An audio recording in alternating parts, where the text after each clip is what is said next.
Hey, Jim, just about to come out, please. Check yourself on me. All sides of my break, please. You mask up for me. All right, keep it on down.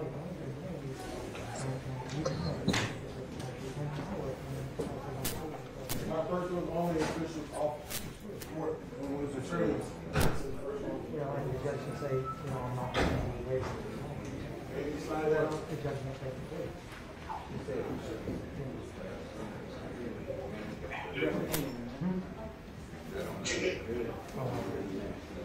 a lot of them do.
All right. Be recorded for the county. 11th district is now in session. I will judge the Lord be glad with my presiding for come order. Good morning, ladies and gentlemen. Please be seated.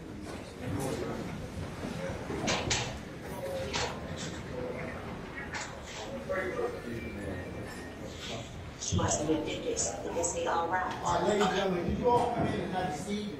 Please. Stand up.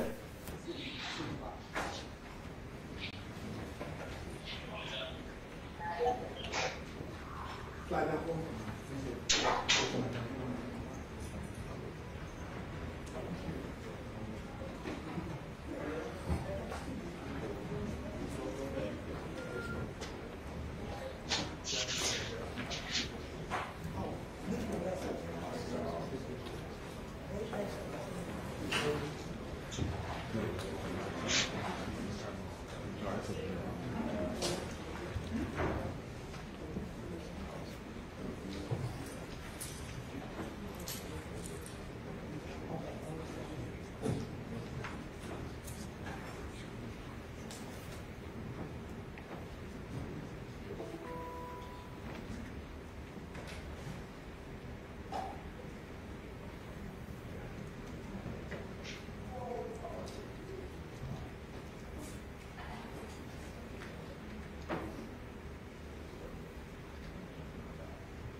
All right, folks, I'm going to take care of some other business before Mr. Steele and Mr. Adams and Mr. Geary et al. We'll go ahead and get started with that. So if you'll indulge me just a minute, I'll go ahead and see if I can find who I can find on the platform, see if I can dispose of some other matters. So just bear with me a second. All right, gentlemen in Cobb Booth 3. Yes. What's your name, sir? George Watson.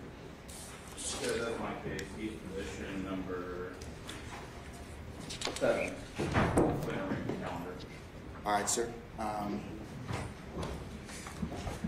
Would you like to, no, this is a probation revocation. Yes.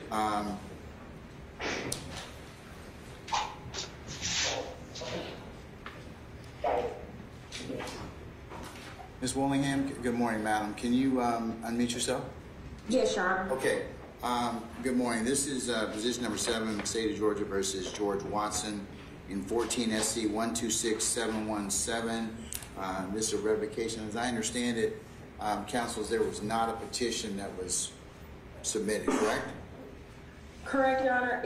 We received one this morning at about 12 a.m. I have notified defense counsel. I don't know whether he's had an opportunity to speak with his client, though.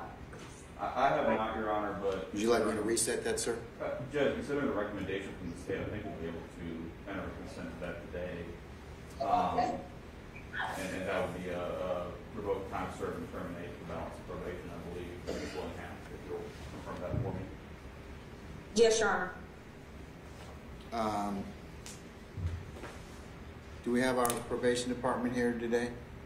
I see Ms. Brown, yes. Yes. Ms. Brown, could you turn your camera on for me, please?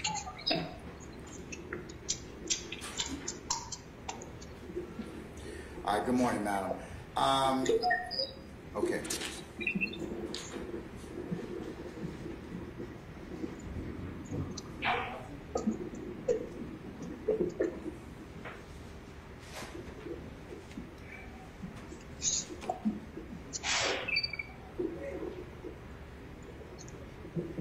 Okay, I have a copy of the petition this morning, which I'm holding.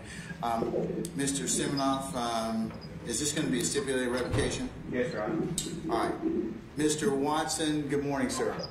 Good morning, sir. Mr. Watson, do you admit that you violated the terms and conditions of your probation as set forth in the petition? Yes, sir. All right. And is it your understanding that this being a stipulated revocation that the state and your counsel have agreed to revoke the balance of your probation, give you time served, and I should say revoke your what you currently served in jail, credit for time served with and terminate the balance of your probation? Is that your understanding? Yes, sir. Okay, all right. I'll go ahead and follow that recommendation. So we will. How much time has he spent in jail thus far? Your Honor, I know he's been in DOC and Coweta County custody for the past 3 years now.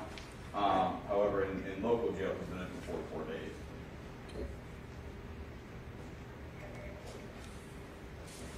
Or, I'm sorry, since 4/11/2022. All right, I'll revoke from 4/11/22 and give him credit for the time he's already served and terminate the balance of his probation. So, Mr. Watson, unless you have anything else pending, you should be released at least, or these matters will be closed, okay? Yes, sir. All right. Unless you have any other questions, good luck to you, sir, okay? All right. Thank you, sir. All right, I'm going to release you at this time. Thank you, sir. All right. Okay. Thank you. All right.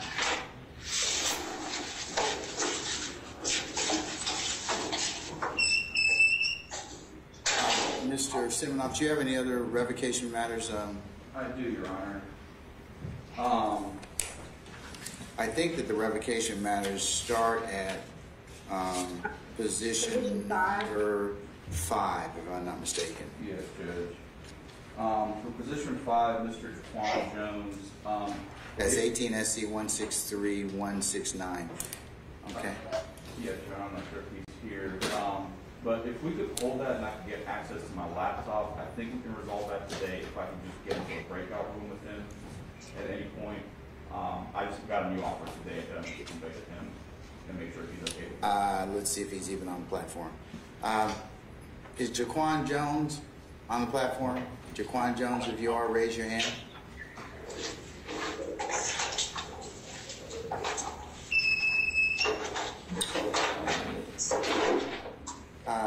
Mr. Siminoff, I'll try. I've got a lot of other freight today, so I may have to.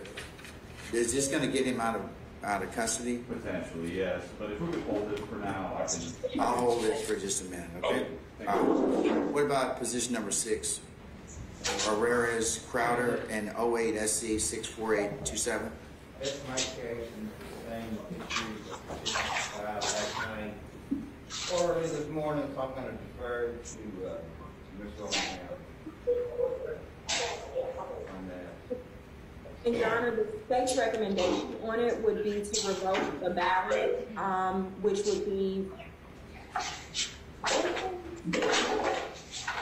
Given the fact you're asking for a revocation, and they just got the petition, they'll probably give them at least 10 days to respond. So.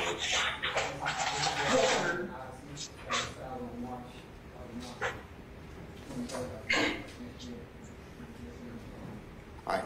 Have you had an opportunity to talk to Mr. Watson? I thought we were on 6 on. I'm sorry. I apologize. Yes. Have you had an opportunity to talk to Mr. Crowder?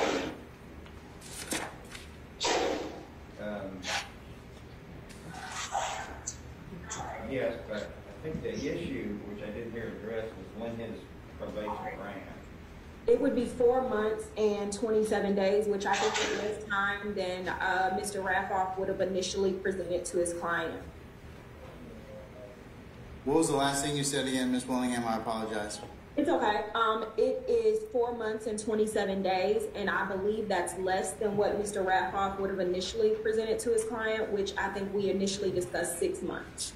So the balance would only be 4 months and 27 days. Is that all he has left on the, or is that what you're recommending? Yes. Yes, that's all he has left. And that would be my recommendation.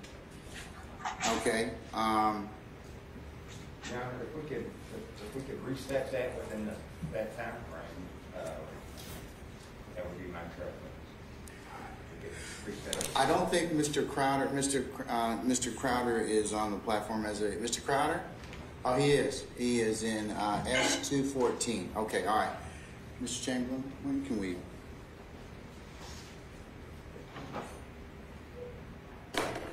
I can do one or two things, Mr. Ravo.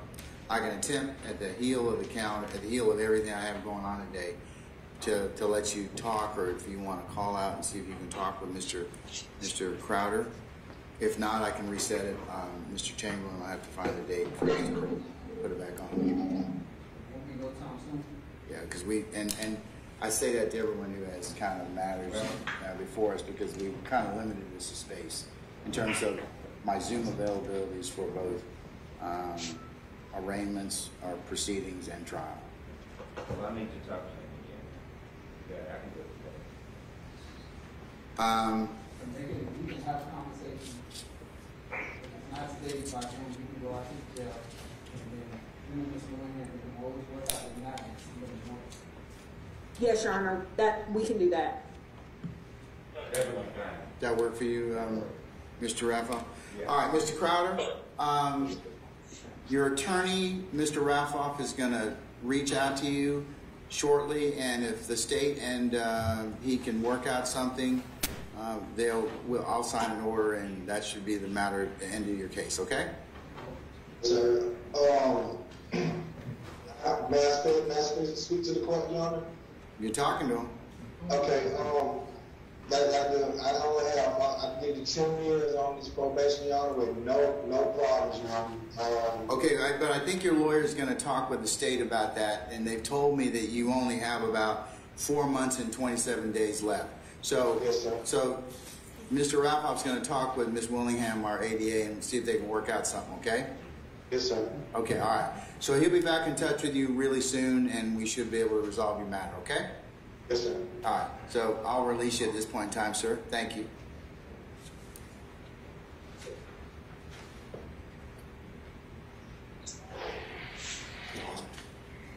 Okay, the next person I think we have is State of Georgia versus Michael Scott, 15 SC 138728. Yes, Your Honor, and that's going to be the same issue. The state would be asking to revoke the balance. The defendant has 25 days left on both positions 8 and 9. And that's the time we'd be asking to revoke. But I recognize Mr. Raffoff may not have had an opportunity to speak with his client about that. Yes, Your Honor, I did talk to him yesterday. All right, let me see if he's. Let me see if he's here. Michael Scott, Mr. Scott. Where's Jaquan Jones? Is Michael Scott on the platform?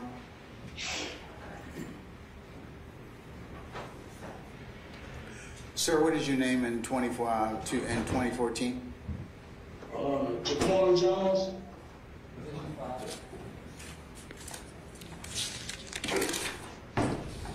That's the defendant. We could have a breakout room with them at any point. I just don't have enough back, so I can join that one. Do you have a device? I do. I just got it back. Okay, all right. Violetta, Mr. Ma, go ahead and sign on to your device. I do have one more position on the calendar. If Okay. I want to take that All right, okay. It's the last one, and we have a consent revocation. All right, hold on 1 second. Let me get to that one. Mr. Jones, just stand fast. Your lawyer's going to talk with you in just a minute, okay? I'm going to put you in a breakout room, so just hold on 1 second, okay? Yes, sir. All right. Mr. Starr should be in the same location to south, probably when. I'm sorry, Violetta, I can't hear you. Hold on. Just 1 second. Is Michael Scott with us yet? Michael Scott? Sir, in Cobb Booth 3, what is your name? Jeff Williams. Okay, Mr. Williams, I'll be with you in a minute, okay? It's going to be a minute. All right, just hold tight. All right, Dion Watkins. Yes, Your Honor. As to Mr. I'm looking for him on the platform first. Mr. Watkins?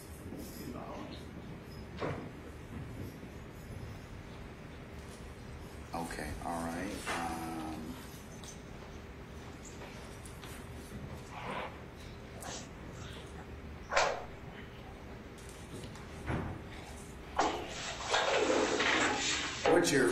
What's your pleasure on this case? He's not on the platform as of yet, but Madam, is this something that Mr. Siminoff can talk with his client about, or what? Your Honor, I actually think it's something he's talked to his client about already. Okay. He's asking to revoke 4 months. The defendant complete an anger management course through probation and reinstate the balance. We would also ask that active supervision for 1 year, as he's now eligible for unsupervised supervision. And the only thing I'd add to that is that we're asking for credit for time served back from March 6, 2022, as he's been continuously in Gwinnett County and Fulton County custody.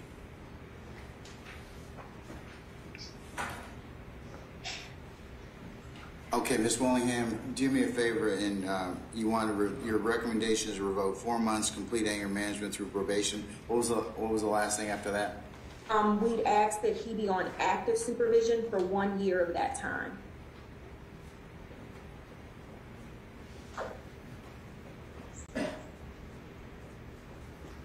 Okay, and during that 1 year, what are you asking him to do?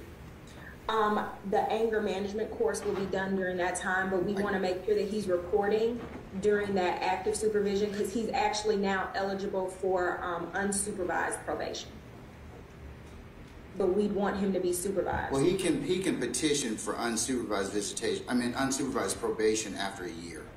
After that year, because reporting is a general expectation of being on probation. So he can through counsel do that. Yes, Your Honor. And Judge, he'll be on supervised probation through Gwinnett County once he gets out anyway. So. Your Honor. This is Officer Brown for probation. Yes, ma'am. If he's not continued on active supervision, then he won't be able to do the anger management. Yes, ma'am. He's not on the platform. We're just talking, but Mr. Siminoff, his attorney, is going to talk with him in a minute. Okay. But thanks for adding that. Yeah, he's got to be on active supervision in order to complete that anger management. So yes, ma'am. All right. Okay.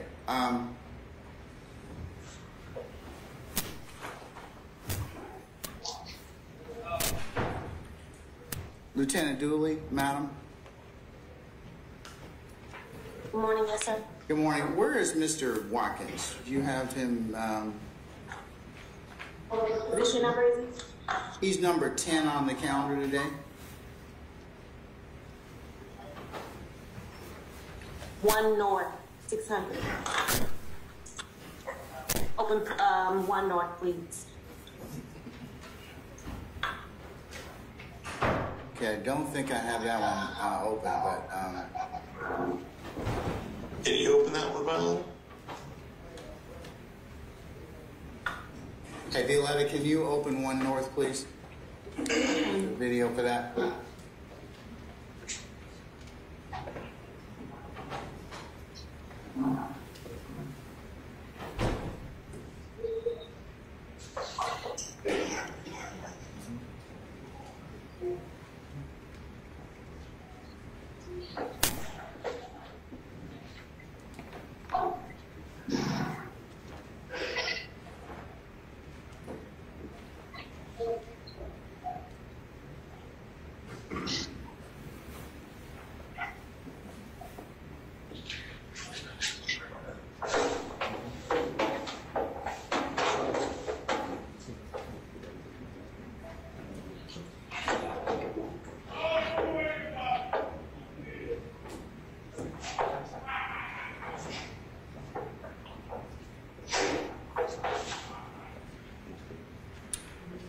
All right, Mr. Watkins.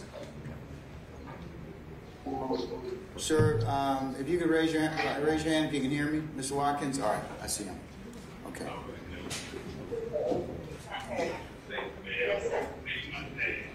Mr. Siminoff, where are you?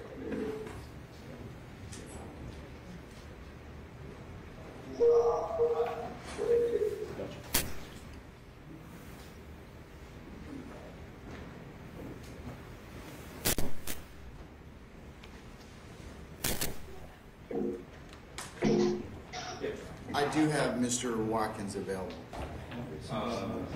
Mr. Deion Watkins. Deion Watkins, yeah, he's here. He's on platform. Yeah, sure. That's a consent application. Okay, Mr. Watkins, can you hear me, sir? Yes, I can. Okay, this is the case of the state of Georgia versus Deion Watkins in 17 SC 154023. I understand this is a revocation matter. Is that correct, Ms. Willingham and Mr. Siminoff? Yes, Your Honor. Yes, Your Honor. And I understand this is a stipulated revocation. Is that correct? Yes, Your Honor. Yes, Your Honor. All right. I have a copy of the petition in this case.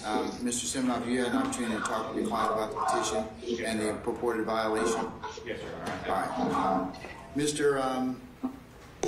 Watkins, do you admit you violated the terms and conditions of your probation as set forth in the petition? Yes, I do. All right. Did you understand that this is a stipulated revocation where your attorney and the state have worked out the following? They're going to revoke for 4 months of your sentence. You're to complete, I'll give you credit for the time you've already served from March the 6th of 2020.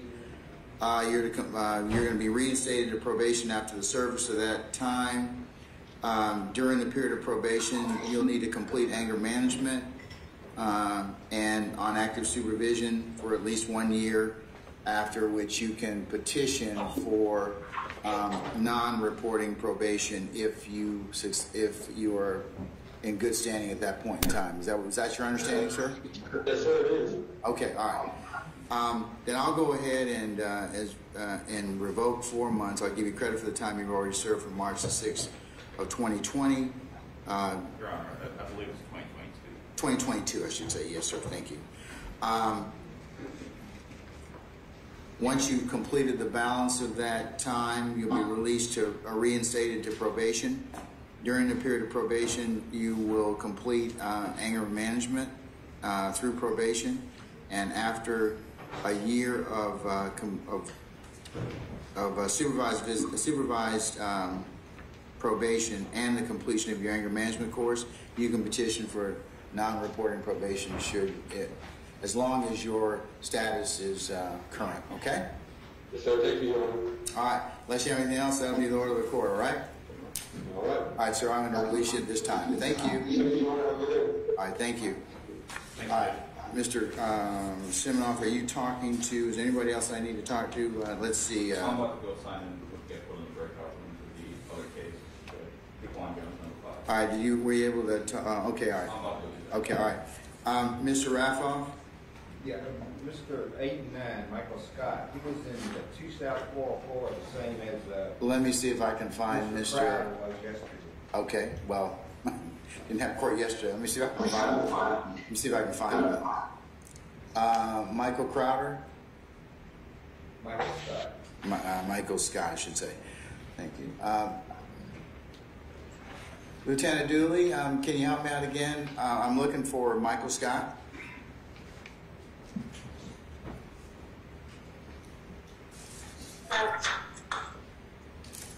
Michael Scott's position 9, 2 South. Yeah, 8 and 9, madam. Yes, ma'am. So there's somebody in 2 South right now. I think you have like 3 people in 2 South or assigned to that. That's correct. Position 5 and position 6 are all in 2 South. Sir, what's your name in 2 South? The gentleman in 2 South, wave your hand if you can hear me. What's your name, please? Corn Jones. Oh, that's Mr. Jones. Okay, all right. Position 5. All right. Who has Jaquan Jones? That's 18 SC 163169. Mr. Senator. Okay. I think he's. He needs to break out. I think he needs a breakout room with him. All right. So, Mr. Jones, your attorney, Mr. Siminoff, is going to talk with you in just a minute. Okay. We're going to see if we can put you in a breakout room so you can just talk to him independently. So just bear with us, okay? Okay. All right. In fact, I think your lawyer's coming on the video platform now, and we'll go ahead and do that.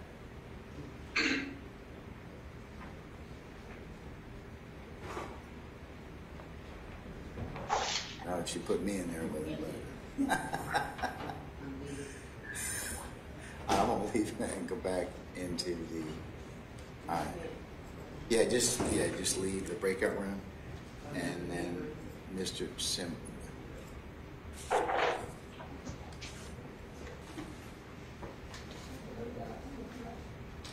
Hey, Violetta, you need to put Mr. Siminoff in that breakout room.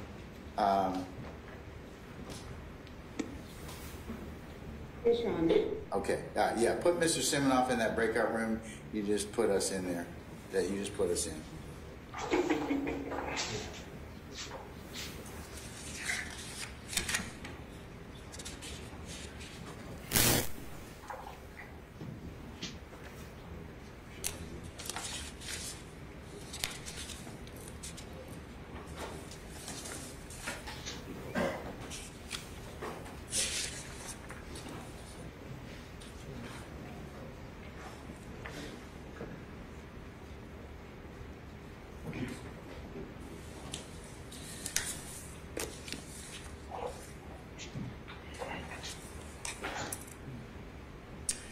Let's see, do I have Kendrick, Deamonte Kendrick on the platform?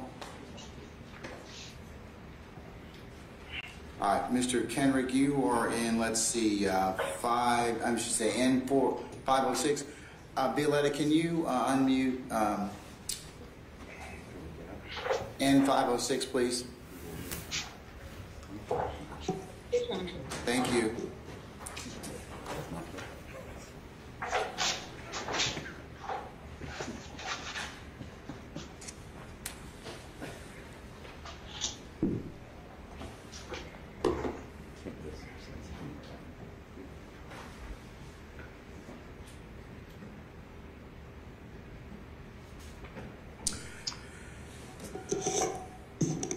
Good morning, counsel and interested parties. We're here on the record in the matter of the state of Georgia versus Deamonte Kendrick in 22 SC 182273.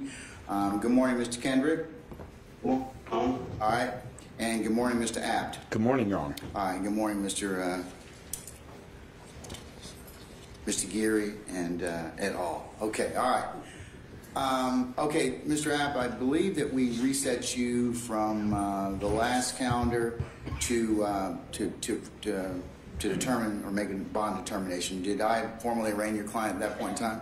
I don't know whether we formally arraigned him. Oh no, we did arraign him. We arraigned him at the last calendar. Yeah, I believe that you asked me to waive formal arraignment, enter a plea of not guilty on behalf of your client, otherwise have 10 days to file motions upon the receipt of discovery. Is that correct? That's correct, Your Honor. Okay, all right.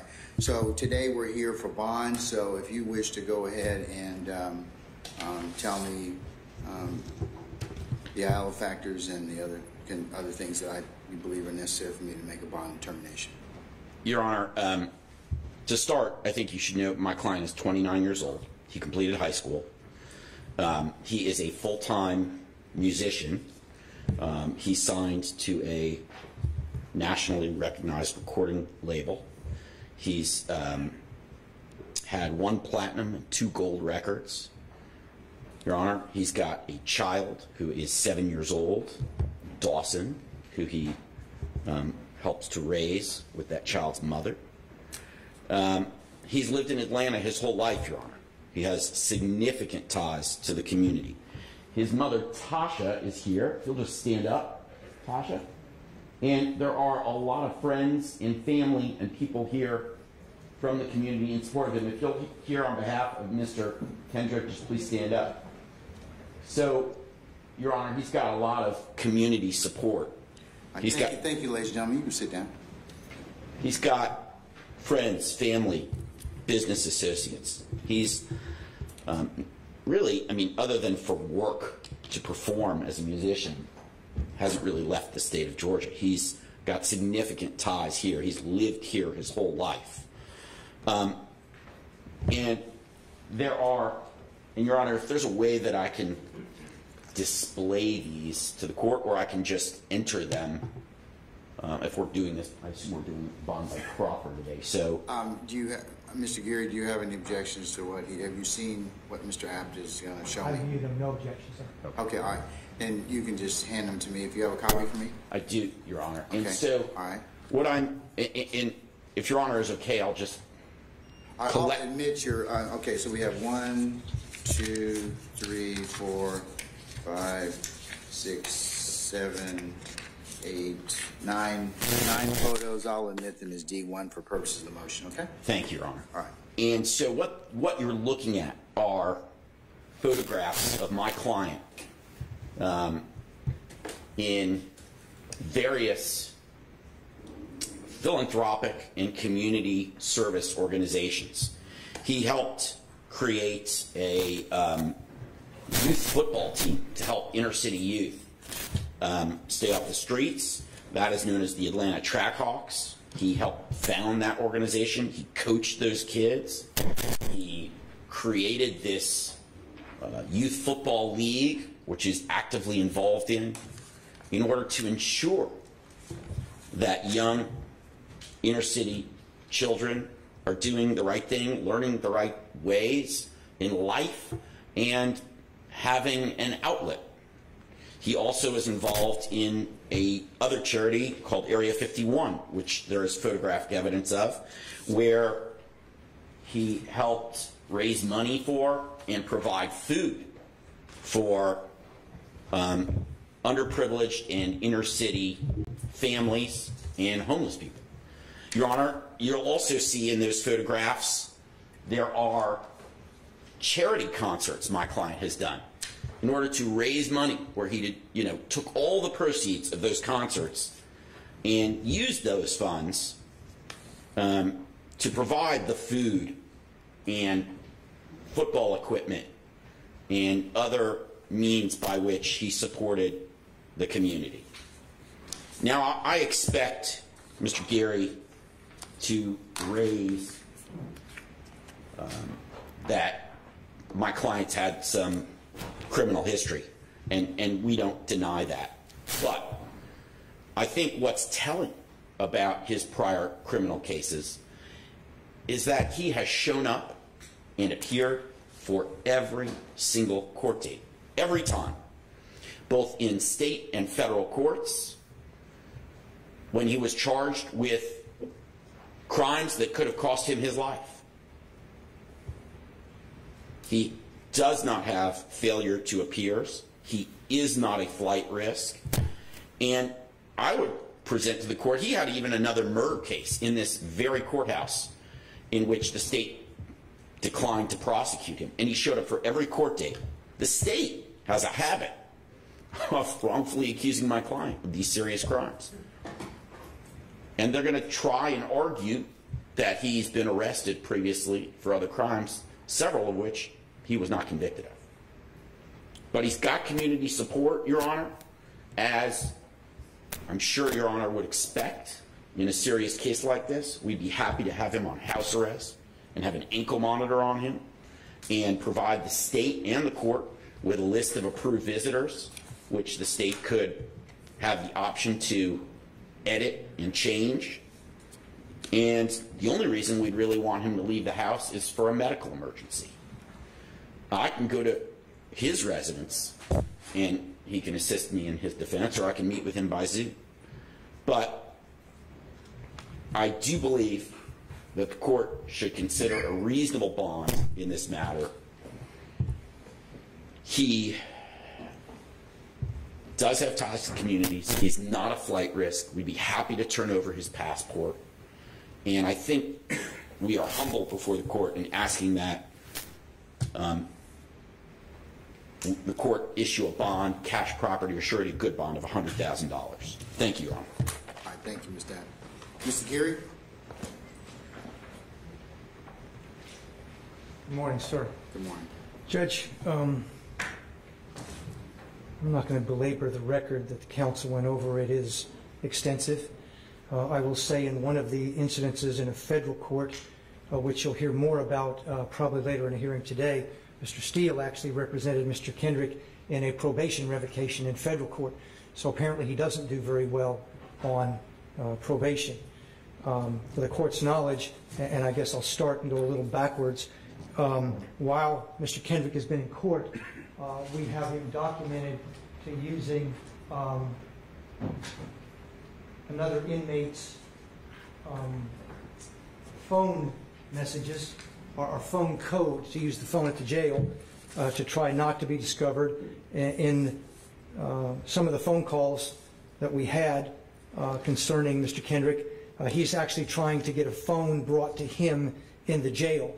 And we actually are aware right now that he actually has a phone in the jail, or had recently. He may not have it right now, that he's been using that cell phone at the jail. So he's not working very well now. At the time of his arrest, from the indictment, he actually fled the house.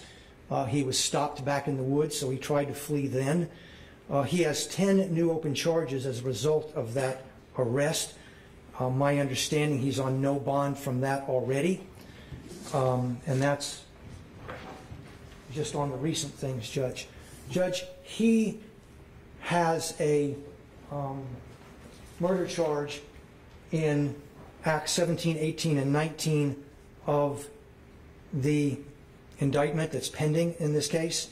He's also been, and that's again a murder charge of Mr. Donovan Thomas. Judge, he's also been convicted in Act 56, which is a conspiracy to commit murder, to which he actually confessed to, and he and another individual on this indictment were found with a fully loaded AK-47 and a .40 caliber handgun. They just happened to make a traffic violation before they got to where they were going, and they were stopped by police and the weapons were located. Judge, he has been active throughout the pendency of this gang. He is active now, continues to be active.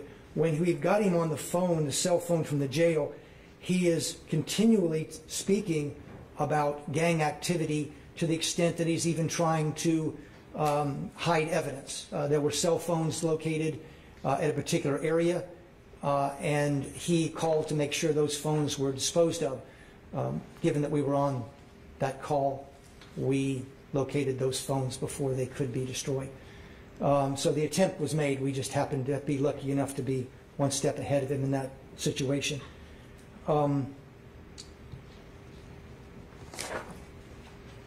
He's got a prior, to my understanding, in the attempted murder case also of a gang charge, so that's documented as well.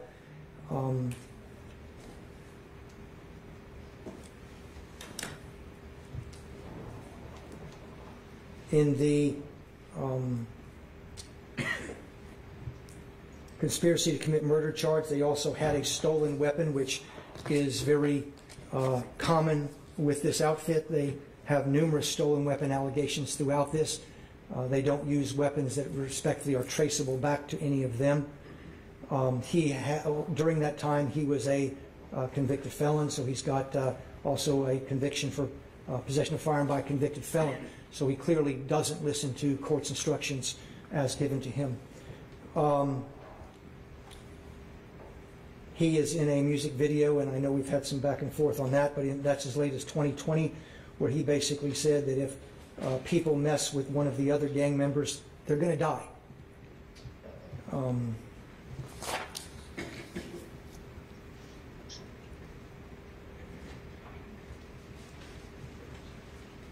In 2020, he also, and I think we've spoken to this before, he saw YFN Lucci in a mall in the Atlanta area, went out and was photographed standing on top of his car, and that was released on social media to antagonize a rival gang, and that was 8/11 of 2020.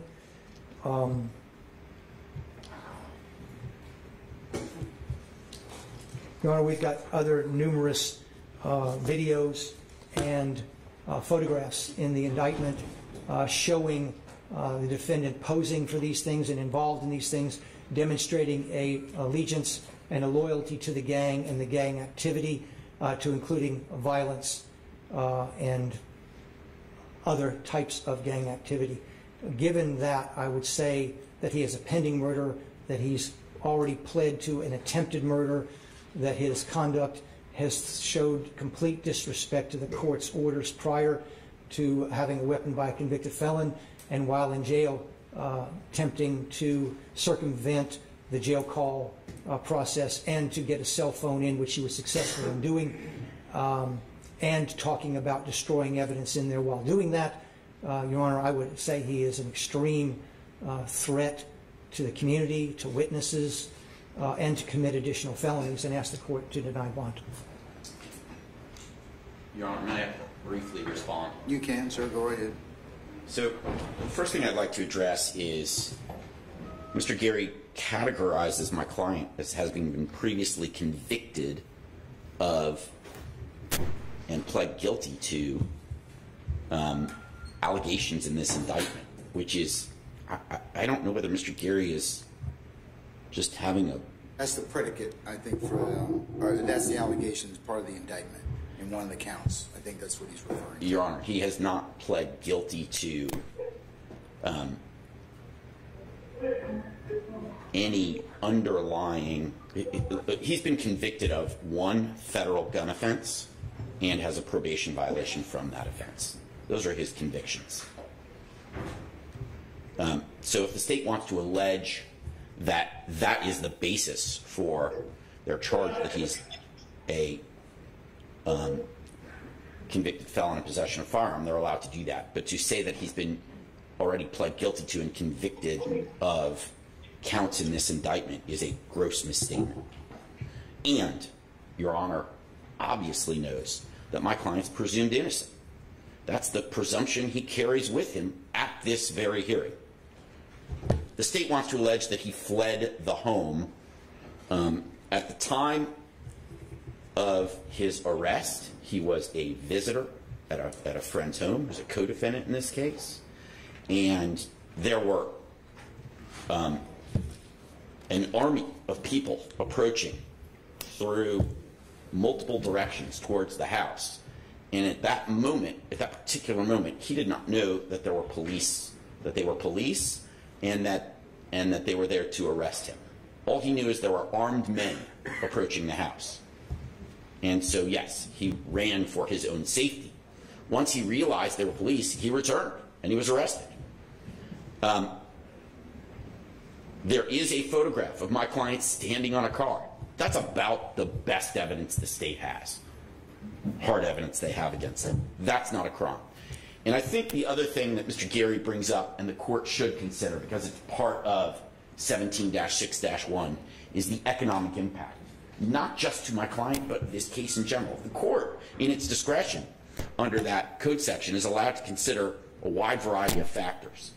And what the government is doing here, in this case, is sending a message to the music industry and the entertainment industry in Atlanta that is going to have a massive chilling effect. Atlanta has become, over the last several decades, a hub in the United States for the music industry, for the entertainment industry, and it's created a tremendous amount of jobs and income and opportunity for young inner city youth.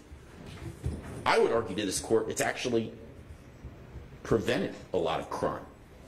And what the message that the district attorney's office is sending to our community and to our country is that you better not come to Atlanta and make rap videos, because we're going to use those against you in court, and we're going to create a chilling effect on the First Amendment, and we're going to push out this tremendous beneficial economic wave that has blessed our city and blessed our community.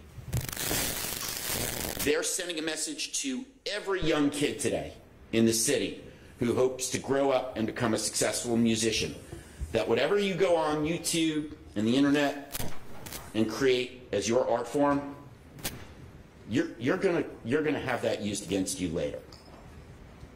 And that is a shame on them. That is one of the greatest things that has blessed our city and our community and our state in the last 2 decades. And Your Honor should consider that in granting my client a bond, a reasonable bond. Thank you. All right, thank you very much, Mr. Abbott. All right, counsels, based upon the proffers that have been made at this point in time, I do believe that Mr. Kendrick is a threat to witnesses and likely to commit other crimes and risk of flight. For those reasons, I'm going to deny bond at this point in time. Mr. Kendrick, since I've denied your bond, though, the earliest trial date that I have at this point in time, where I've set the other persons under this indictment, is the 9th of January of 2023. So Mr. App will talk with you a little bit more about that. And Mr. App, if you should file any other additional motions to represent your client, if you would be so kind as to send copies of those to Mr. Chamberlain and Mr. Kearns, the court staff attorney, as well as the court, since we're not an e-file party, okay? Of course, Your Honor. Thank you. Okay. Unless you have any other business, sir, you may be excused. All right. Thank you so much. All right. Thank you, sir.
Mr. Senoff, did you have a talk to the client? Yes, Your Honor, I'm just coming to an agreement on that matter.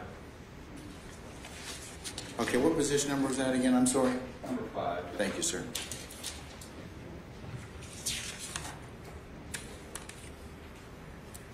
And he's in South 214.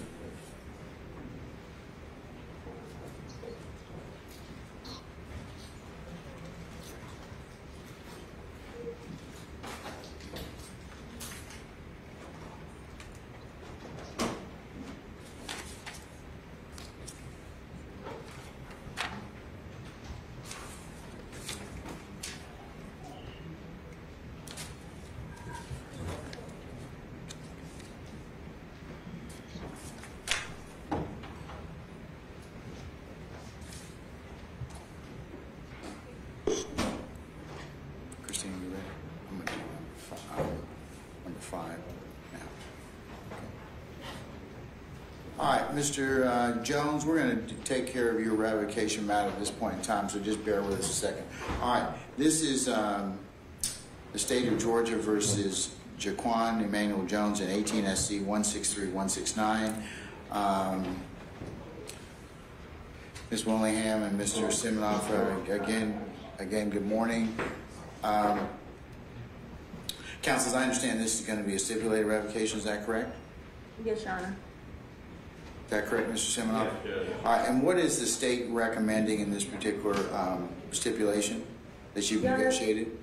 The state is recommending that the first offender status be revoked and that the defendant be placed back on his original sentence, given credit for the probation time he has already served, and add 30 days to that time frame.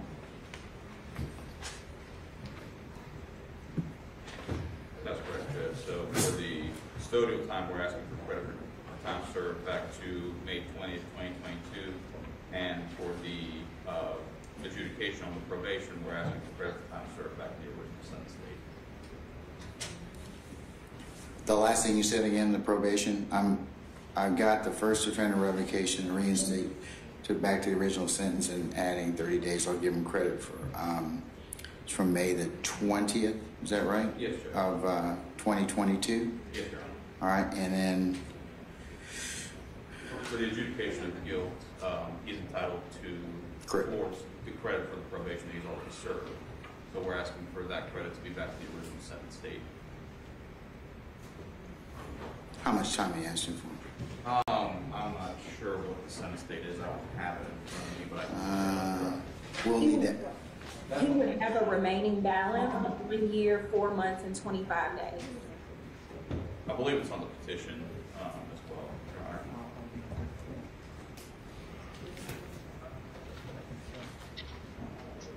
Honor. He was sentenced on March the 18th of 19. Yes, Your Honor. Okay. So that's the date that we're asking.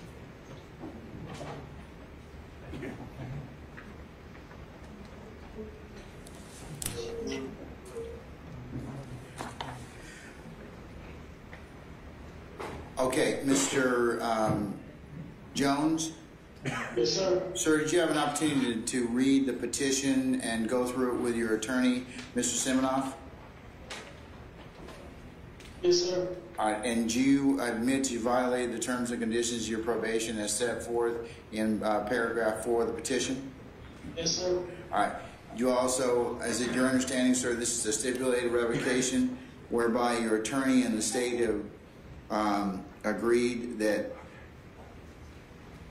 as a resolution of this case to revoke your first offender status, reinstate you to the original sentence, add 30 days and give you credit for time served from May the 20th of 2022 and credit you for probation from March the 18th of 2019. Is that your understanding?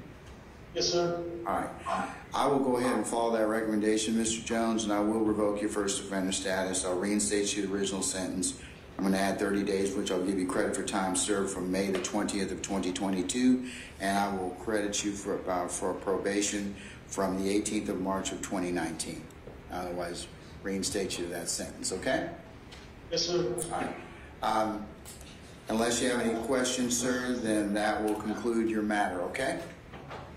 I do have some questions. Well, you can talk with your lawyer about that offline, okay? Is there something you want to ask me? No. Okay, well then you're going to have to talk with him offline because I've got other business I got to take care of, unfortunately, okay? Mr. Jones, you can give me a call tomorrow. I'll talk to you. Okay. All right, thank you, sir. All right. I'm here. All right, thank you. Mr. Raffoff, where are you? Oh, Mr. Scott, let's see if I can find him.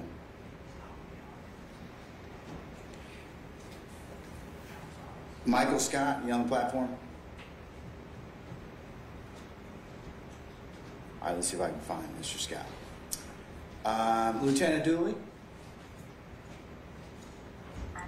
Hey, Judge, I'm on the phone with 2 South now. Okay, thank you, madam. Yeah, I'm looking for Michael Scott. Yes, sir. Thank you. All right.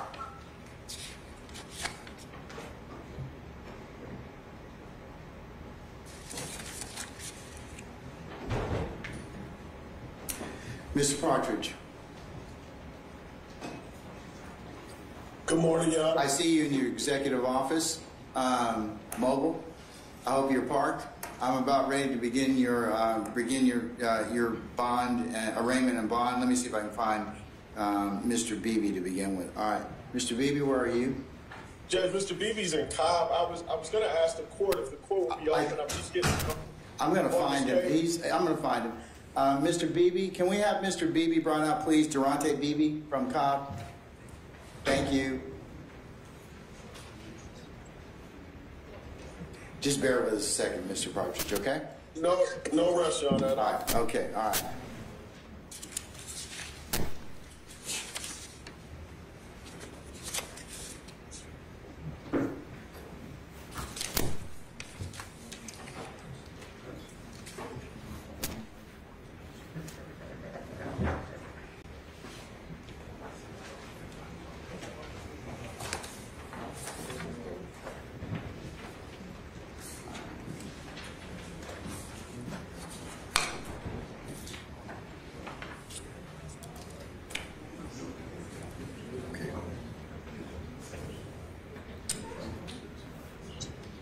Okay, Mr. Beebe? Yes, sir. All right, good morning, sir. Okay, all right. Mr. Geary, you ready on that one, sir? Your Honor, ADA Demetrius Smith is going to be handling that bond motion. All right, Mr. Smith, you ready, sir? Yes, Judge. All right, hang tight 1 second, okay? All right. Yeah. All right, good morning, counsel and interested parties. We're here on the record in the matter of the state of Georgia versus Deamonte Beebe in 22 SC 182273. Good morning, Mr. Smith. Good morning, Mr. Partridge. And good morning, Mr. Beebe. Mr. Partridge, would you like to waive formal arraignment, otherwise have the court enter a not guilty plea on behalf of your client, and for you to have at least 10 days to file motions upon the receipt of discovery? Yes, Your Honor. That's what we're asking today. All right. I will go ahead and authorize that and order that.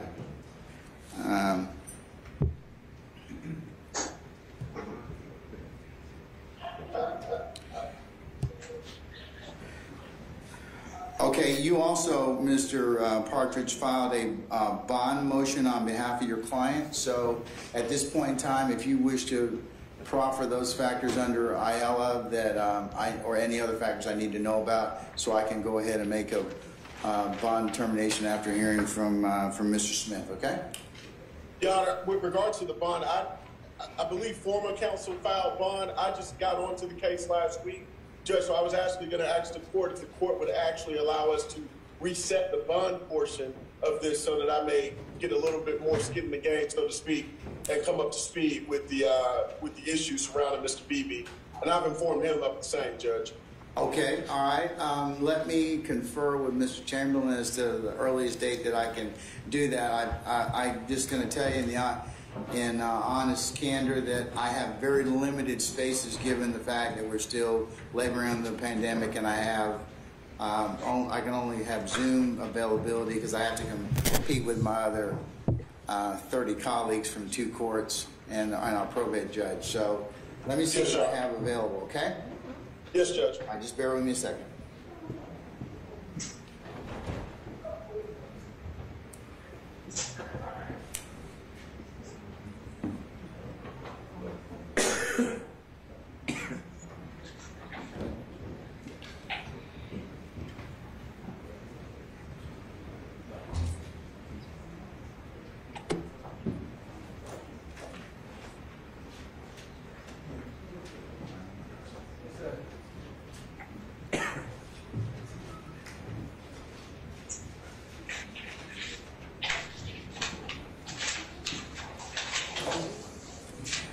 Mr. Smith, I'm sorry, Mr. Partridge, the earliest date that we have is the 18th of August at 9 a.m. Understood, Your Honor. All right. We'll go ahead and set you for that date. If I have anything open or comes available, we'll certainly contact you. Prior to that, Mr. Geary, or Mr. Smith, I'm sorry, Mr. Smith, does that work for you, sir? That works for me, Yeah, all right, 18 August at 9 a.m. Mr. Partridge, you should file any other additional motions on behalf of Mr. Beebe, now and in the future. Please include myself, Mr. Chamberlain, and Mr. Kearns in your communications, as we are not an e-file party, okay? Yes, Your Honor, will do. Hang tight 1 second. Yes, Judge. Oh, and also, Mr. Partridge, I will go ahead and just kind of tell you that right now the date for trial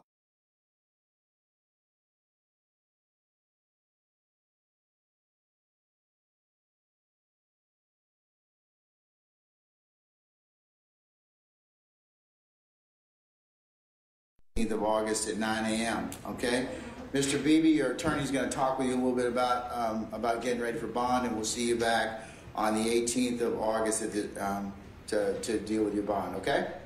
Yes, sir. All right, so you can be released at this time, sir. Thank you. Thank you, Your Honor. All right, thank you, sir.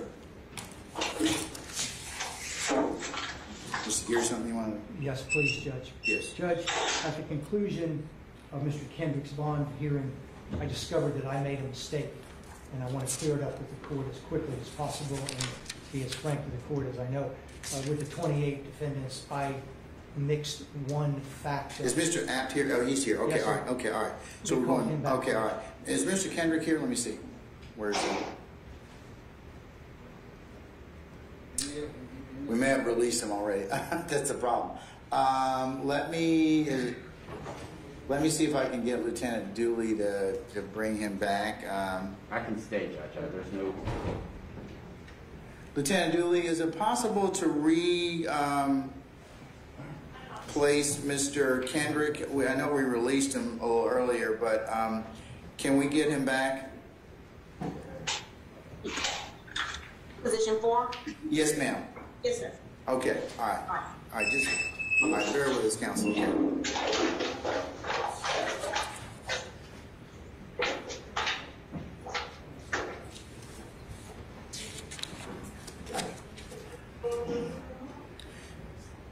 Mr. Raffoff, have we dealt with Mr. Scott, or do we need to? Okay, let's see if I can find Mr. Is Michael Scott on the platform? Michael Scott, you all raise your hand? Okay, he's in S214. Okay, all right. Let's go ahead and take care of that. Hold on 1 second.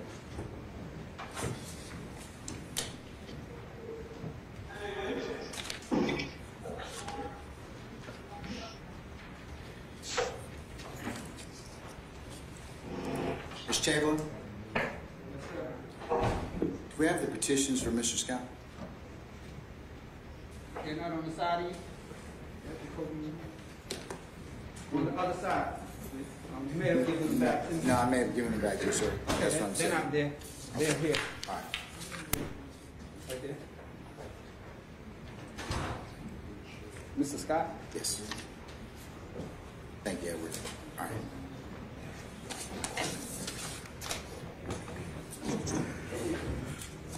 All right, good morning, Counsel and Mr. Parties. We're here on the record in the matter of State of Georgia versus Michael Scott in indictments 15 SC 138728 and 15 SC 136331. These are probation revocation matters. Good morning, Ms. Willingham, and good morning, Mr. Raffoff, and good morning, Mr. Scott.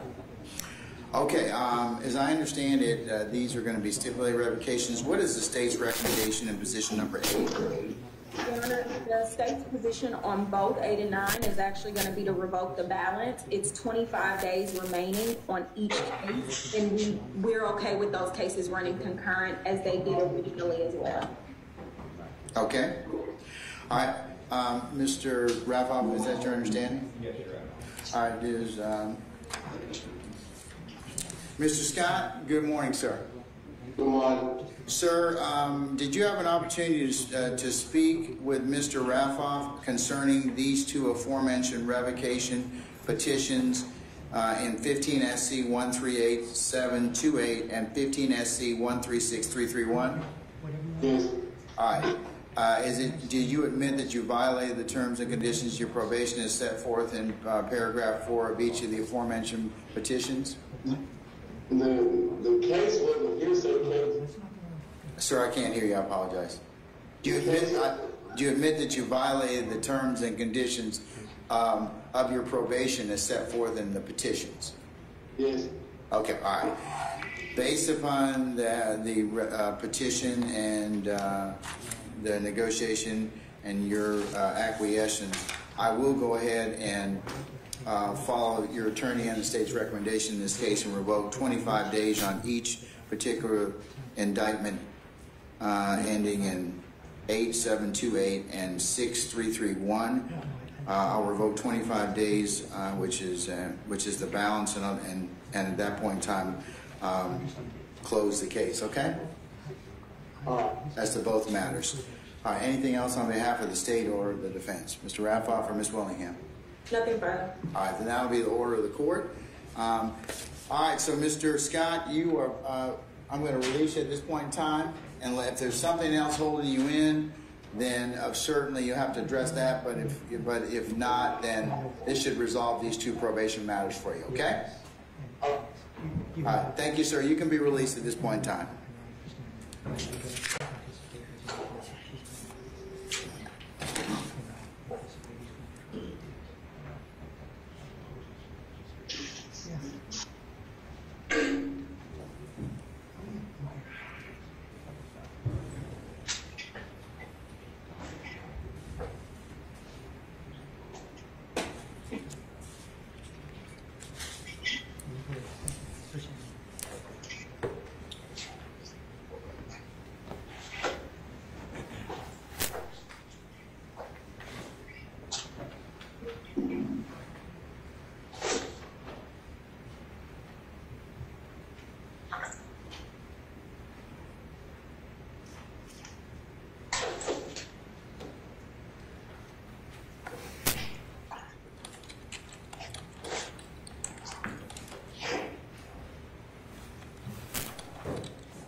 Lieutenant Dooley, let me know when you get Mr. Kendrick back. He's in, sir. Say again? Oh, he's in N506. Is that him? Correct. Okay, thank you. All right, Mr. Kendrick, we're back with you. We need to put something else on the record. So your attorney's here, Mr. Apt, and so we're going to just put a couple other things on the record. Yes, Mr. Geary, go right ahead. Judge, I want to reaffirm everything I told the court prior, including the prior conviction for attempted murder. The one thing I want to say that I did misstate when I told the court that he had a cell phone in the jail, I confused him with another inmate that's on this calendar. That does not apply to Mr. Kendrick. Everything else does. The possession of a weapon by a convicted felon, those things, but possessing the cell phone in the jail after the arrest on this case does not apply to Mr. Kendrick, and that was a misstatement on my part, and I wanted to clear it up as soon as possible. Okay.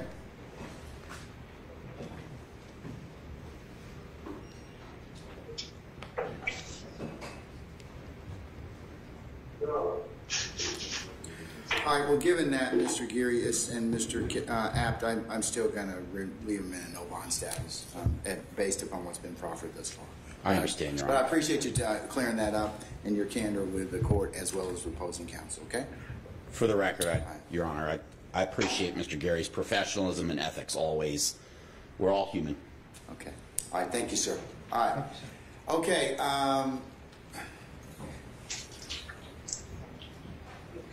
Mr. Kendrick, you can be released at this point in time, okay? All right, have a nice day, Judge. All right, thank you.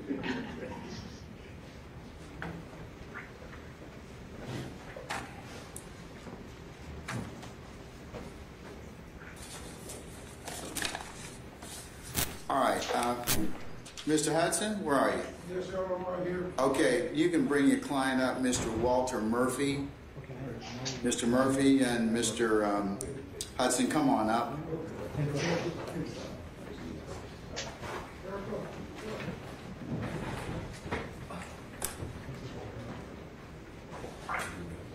Just have them sitting here.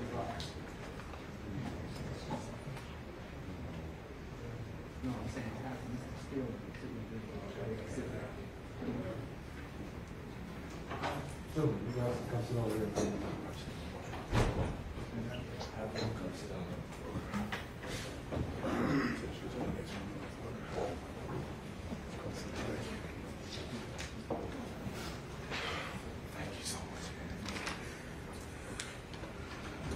All right, good morning, counsel, interested parties. We're here on the record in the matter of the state of Georgia versus Walter Murphy and 22 SC 18227-3. Good morning, Mr. Hudson. Good morning, counsel for the state. Which one of you is going to do this particular bond, arraignment and bond? Is it Mr. Geary or I'm going to handle that, Mr. Smith? Judge. Okay, all right, Mr. Geary. Judge. Okay, good morning. He's now been incarcerated, I think, for minutes. Yeah, he turned himself, as I understand it, did your client turn himself in this morning? Yes, sir. Okay. Mr. Hudson, would you like to otherwise waive formal arraignment, enter a plea of not, have the court enter a plea of not guilty on behalf of your client, and you otherwise have 10 days upon the receipt of discovery to file any motions? Yes, sir. Okay, all right. Is it your desire to have the issue of bond? Did you file a bond motion, sir? And when, if so, when did you do that? I did, yeah, I filed it yesterday. Okay. To make sure that once we was able to confirm that Mr. Murphy had a warrant, I was ready to file a motion for bond. Okay. Is it your desire? I don't know if I'll be able to have it today, but if Mr. Geary, you're otherwise ready to have a bond on Mr. Murphy since he did turn himself in today? Not at all, sir. I'm not prepared for that, sir. Okay. Y'all may I respond to that? Sure. But I mean, but the state does get 10 days from the filing of the motion. Okay, so, all right. Judge, with all due respect to county, the state saying they're not ready for bond, but they came with a 28-person count indictment. Imagine being Walter Murphy at home at work since he done got out of prison and he gets slapped with an indictment he know nothing about.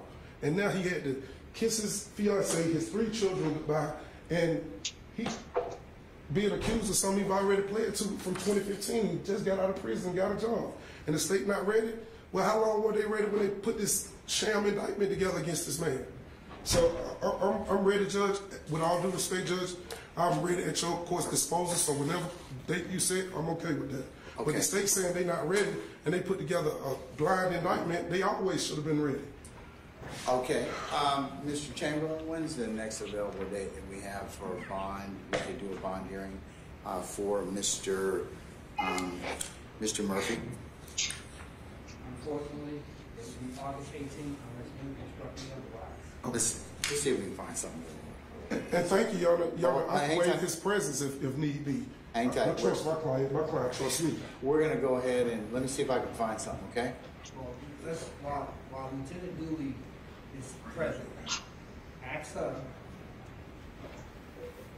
Okay. June 14th, enough. Okay. And I add to the June 14th count. All right, I will. Lieutenant Dooley? Yes, sir. Is it possible to add Mr. Murphy to the calendar on the 14th of June, madam, for next week? For that Zoom calendar, do you have space for me? I actually don't have the calendar in front of me, Your Honor. Hold on, let me see if I can find it electronically. I'll check. I mean, I'll stand fast, and you could check for me, please. Will do. All right. Okay, we're going to wait one on that one, folks. Just give me a second. Thank you, Your Honor. And we'll see if we can get him on for the 14th.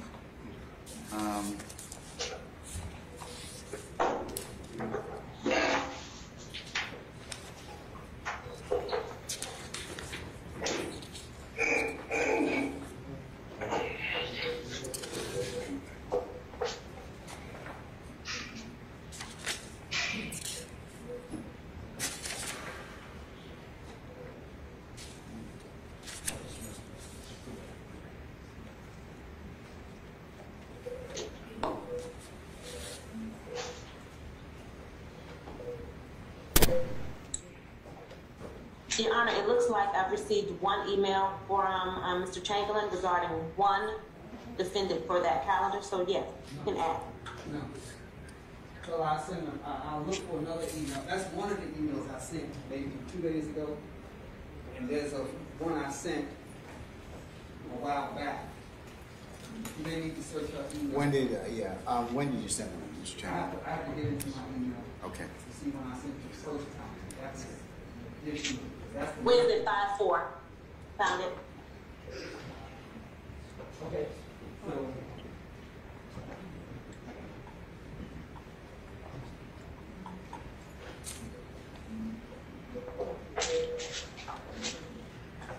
yes, sir. You can still add. Okay, so we can add Mr. Murphy? Yes, sir. All right, we'll send you an email, or Mr. Chamberlain will be in touch with you about that. So we'll go ahead and add Mr. Murphy. Okay, all right, so Mr. Hudson and Mr. Geary, I will set Mr. Murphy for next week for the 14th of June to have a bond hearing, okay? Thank you. It's a Zoom calendar, Judge? It will be a Zoom calendar. Thank you, Judge. I appreciate it. Thank you, Mr. Geary. Thank you, sir. Mr. Chamberlain, I really appreciate you.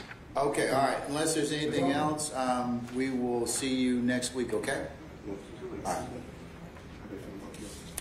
Judge, I think it's 2 weeks. 2 weeks, yeah, 2 weeks.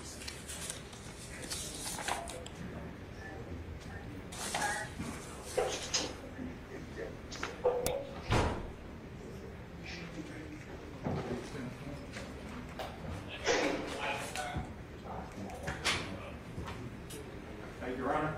Hang tight.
Okay, who was addressing the court, you said?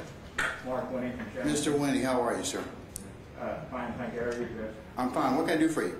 Since that hearing was unscheduled for Walter Murphy, may I ask for an oral Rule 22 on that so that we may use?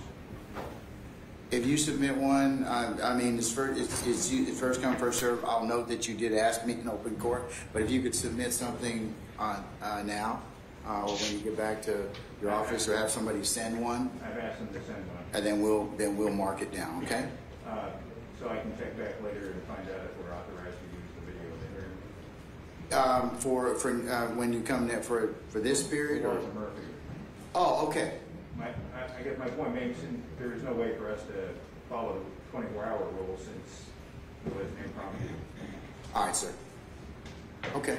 So submit it and check back. Yeah, if you'll submit it, and as soon as I get it, we'll go ahead and you should be able to use that, okay? Okay, thank you, Judge. All right, okay.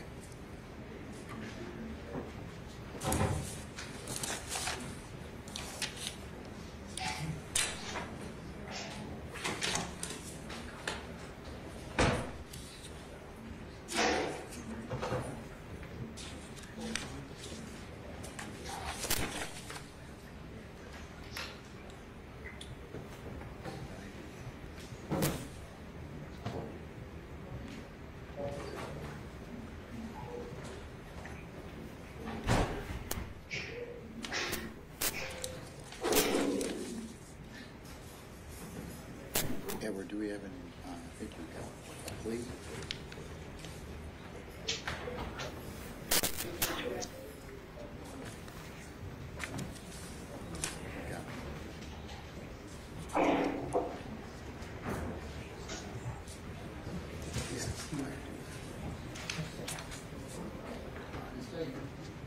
Hang tight.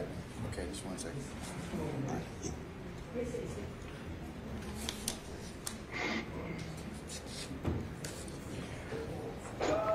All right, moving on to another matter, the state of Georgia versus Willie Brown in 21 SC 179241 was on for trial today. Where's Mr. Brown? Mr. Brown?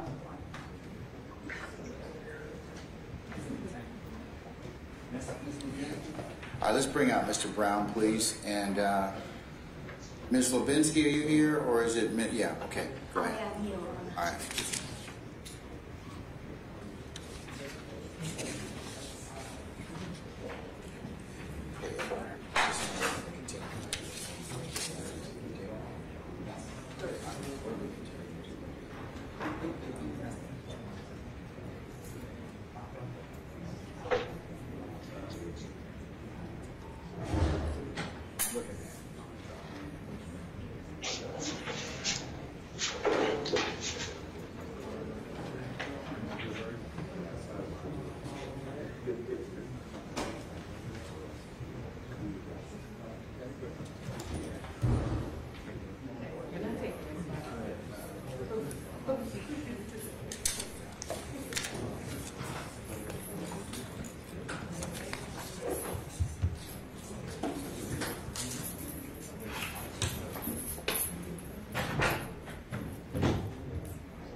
Okay, this is the state of Georgia versus Willie Brown in 21 SC 179241. We were supposed to go out for trial today.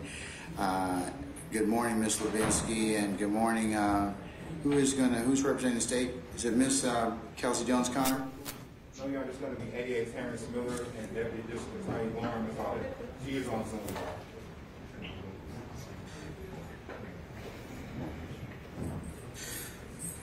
All right, good morning, counsels. All right, Ms. Levinsky, I understand you filed a motion for a continuance which has not been opposed by the state. Is that correct? That's correct, Your Honor. All right. Is that correct, Mr. Miller? That's correct, Your Honor. All right. I will go ahead and grant that motion. Can you all check your calendars for the 3rd of October for me to put it back down on the next available calendar for trial? Your Honor, the 3rd would not be a good date for me. The 5th is a Jewish holiday. It is not a date on which I will be able to attend court. So I would ask the court to consider another date. The 10th? October 10th? October 10th sounds great. No objection from the state, Your Honor. All right, October the 10th it is. Mr. Brown, your attorney will get you ready and otherwise prepare you before that date. And counsels, if you should file any additional motions, I'd just like to remind you, since the court is not an e-file party, to send copies of those motions to Mr. Chamberlain as well as the court staff attorney, Mr. Kearns, okay? All right, yes, Your Honor. There is a motion presently outstanding. A Jackson Deno's. I'll hear it on the morning of trial now, okay? Morning of trial. Court, please. Thank you. Please do not add me to e-file.ga. I will remove my email address. Anything that I need to receive separate and apart from e-file.ga. And I say that, Ms. Levinsky, you look kind of shocked, surprised, but that is a matter that I can take up prior to us hearing calling for a jury on that day. And given the fact that I don't have a lot of, as you can see, trial space available since we're still laboring with COVID, that's why I said what I said. I'll just hear it the morning of trial. I would say that it is probably a fairly lengthy motion. Okay, well, if we can find or carve out some time for a motion, or we can do it before then. Mr. Chamberlain, do we have any Zoom availability for a motion?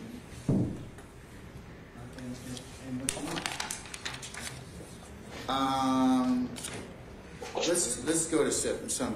Do we have our Thursdays in September? Let's put it on one of those days. Well, I need you to look at your personal time. Okay, all right, and all right, I can do that. Okay, it'll be any Thursday, right?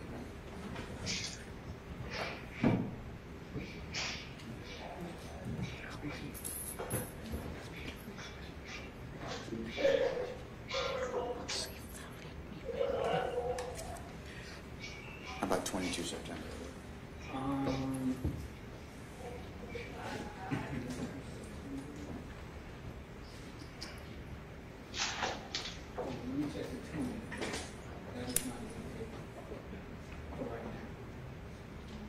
Oh, yeah, I'm sorry, you're right. It is the 20th. Is that right? It's 20 September. Yeah, it's 20 September. Let me see what else I have. Waive. 20th? Yes, the 20th. Waive. All right, how's 20 September, folks, for that Jackson Dental motion, madam? Sounds great. Thank you, Your Honor. All right, Mr. Miller, does that work for you, Ms. McCauley? No, Judge, All right, I'm going to set it for 20 September at 9 a.m., okay? We'll do that via Zoom, okay? Thank you, Your Honor. All right, unless there's anything Your else. Honor, sorry. It's a Jackson dinner. I would ask that it be heard in person. I can't, madam. I don't have the availability and space for me to do that. I can either only have Zoom or bring them over in person. I don't have that ability on that day. Court pleases. Thank you, Your Honor. Well, yeah, look, we all got to work within the confines we have, Ms. Levinsky. I appreciate you being patient with us, but this is the best we can do under the circumstances now, okay? As the court pleases. Thank you, Your Honor. Okay, all right. So I will set it for the 20th of September at 9 a.m. via Zoom. Okay? All right, anything else, madam? No, thank you, Your Honor. Okay. I believe that concludes my business. May I be excused? All right, madam. Yes, you and your client may be excused. Thank you very much. Thank you, Your Honor. You know, I did also excuse my business without being excused. Yes, sir, you may. Thank you, All right. Jack, just so you know, I forgot to turn my camera on, but I was listening. All right, Ms. McCauley, we got you. You got the 20th of September for the Jackson Dental motion and 10 October for trial. 10 October for trial, and the Jackson Deno is via Zoom. Yeah, on the 20th of September at 9 a.m. I got you. Thank you, Judge. All right. Thank you, madam. All right, bye. All right. Yeah, can you bring out Ariel Young, please? Your Honor, he's on bond. Okay, all right. Hang tight 1 second, okay? Thank you. Mr. Adams? Yes. Mr.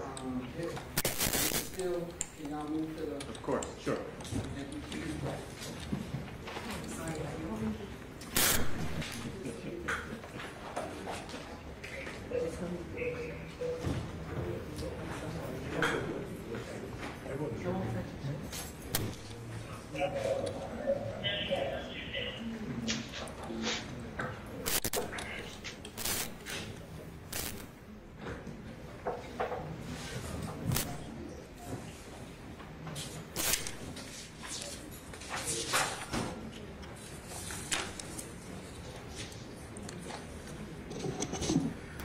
Okay, good morning, council's interested parties. We're here on the record in the matter of the state of Georgia versus Arian Young in two matters. Or it looks like a 19 SC 170 and 189, and then I believe that case has been re-indicted recently in indictment 22 SC 181497. Is that correct, Mr. Rao? That's correct, Judge. That was re-indicted on March 4th of this year. All right. May I add? Yes, sir. Mr. Rao, you submit a non-false warrant for Sure. the case? Sure, Judge. For the 19 SC 1701189, okay? Yes, sir. All right, thank you. All right, Ms. Fagan, are you otherwise ready to proceed on this particular, on the new indictment, madam? Is that Yes, changed? Your Honor. Okay, all right. Mr. Rao, how long do you think the state's case will take to try, madam? I mean, sir, I should say. I believe 4 to 5 days, Judge. Not longer than a week. Optimistically, 3 days. But, yes. From experience. The next thing you're going to tell me is that you hope it's, and I'm going to tell you, like I tell people all the time, hope's not a strategy, okay? So I'm gonna plan accordingly. Unfortunately, I do not have the space to try the matter at this point in time.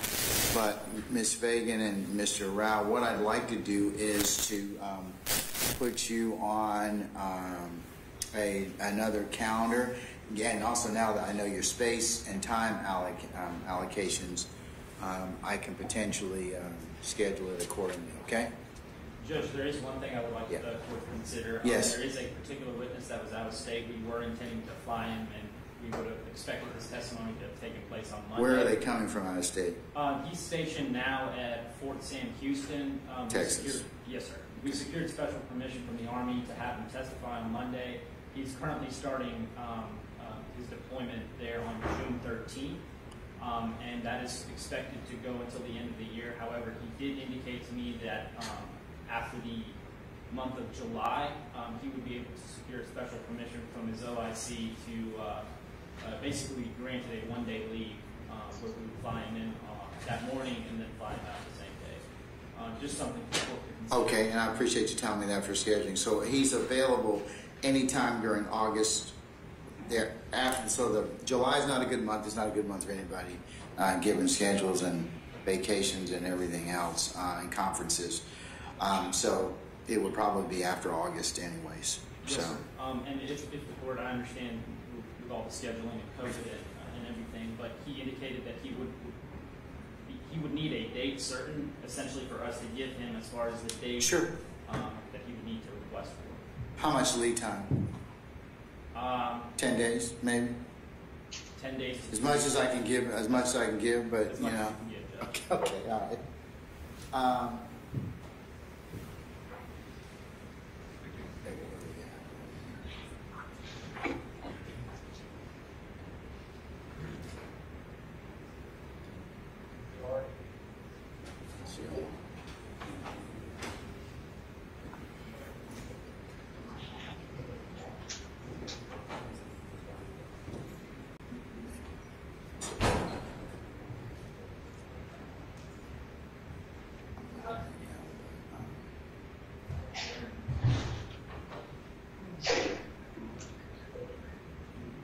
September 21st.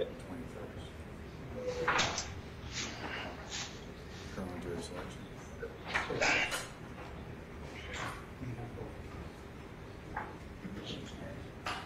Let's do September 21st.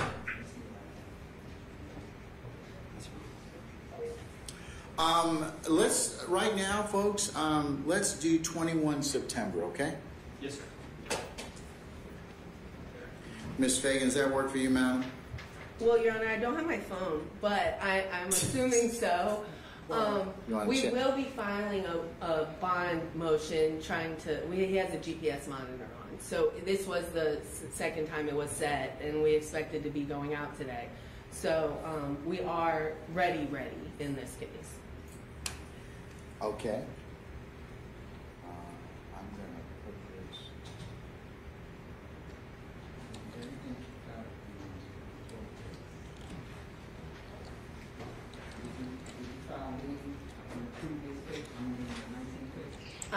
I won't have any lead to affect this case. If this case is ready and put on the calendar, I'll be here. All right, looks like right now I have jury selection criminal for the 21st, so I feel pretty confident that we can select a jury that day, and we could commence that Thursday, the 22nd. So, Mr. Rao, if you're planning for your out-of-state witness, you can plan accordingly that that will commence jury selection on the 21st of September, yes, sir. and then you've got at least Thursday or Friday to potentially, you just tell us the date, okay? Yes, sir. Thank you. All right. Your Honor, do you have a day that you request to charge or everything? If you could submit those to Mr. Kearns, my staff attorney, 14th September. Your general and individual voir dire questions, submit those to Mr. Kearns, and jury charges. Yes, Your Honor. They were previously submitted under the old indictment numbers, so they'll just resubmit them. And yeah, but if you would send me your general as well as your individual voir dire, so I can kind of prepare the compendium and get it otherwise ready for our use for that day, that would be great. Perfect. Okay. Do you have any other motions that are outstanding other than this nope. motion? All right.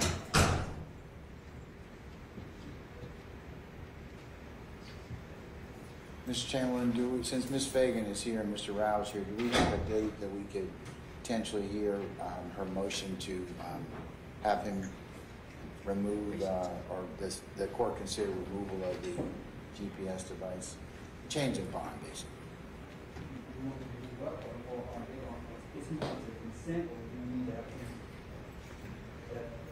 I don't think Mr. Rao's going to consent, but we need to have a final hearing date, so since he's on bond, just figure it out.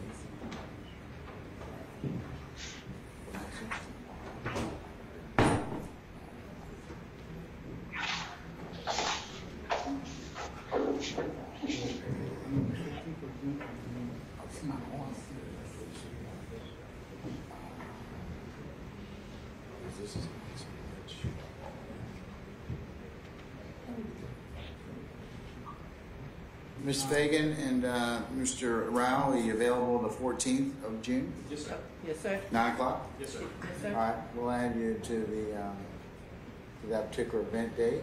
Thanks, Judge, and I'll file my motion today. Okay, all right.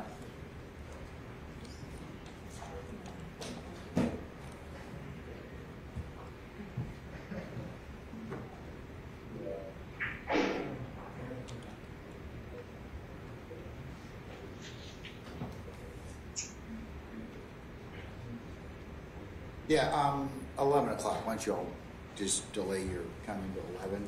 Yes, via Zoom? No, you're in person. For him, he's in person since he's on bond. So. Thank you, Your Honor. Okay. That concludes our business. May we be excused? Yes, you may. Thank you very much. Yes, sir. You certainly may. Thank you.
Is that the last thing we have is this plea?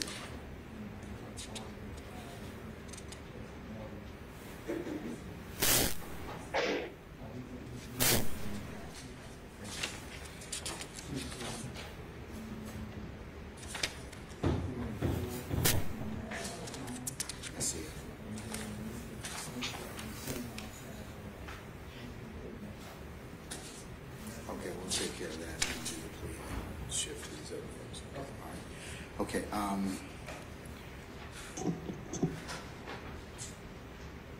right, folks, we're going to go to the add-on count at this point in time. State of Georgia versus Jesse Medrano. Is Mr. Medrano in the, he's in the tank? Can we bring him out, please?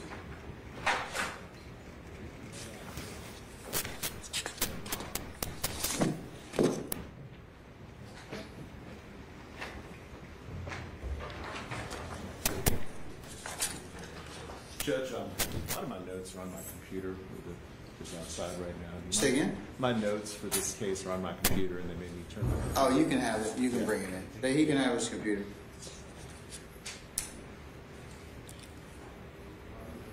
Is it outside the courtroom? Do you need to go get it? Okay. Do you mind?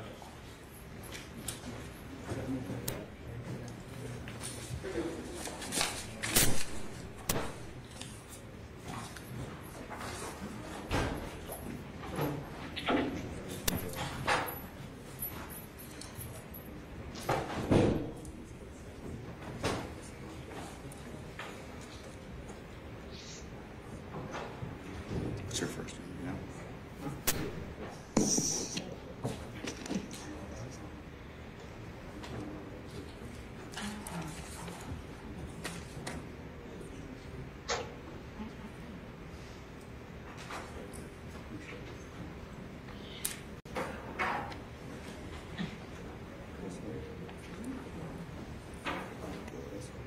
This one is a re-indictment. This one needs to be nullified.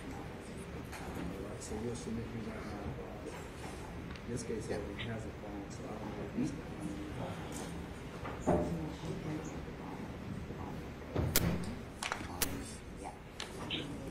He's been in compliance. How you doing, man? So I spoke with the DA today. I'm supposed to get my case resolved. Okay. We're talking about maybe like a 10-3 or something like that. So she just needs to speak with the victims. She's new to the case. Right. Yeah. There's another neighbor who's like apparently. She took them back on to the neighbor. Yeah. So let me just get everything geared up here.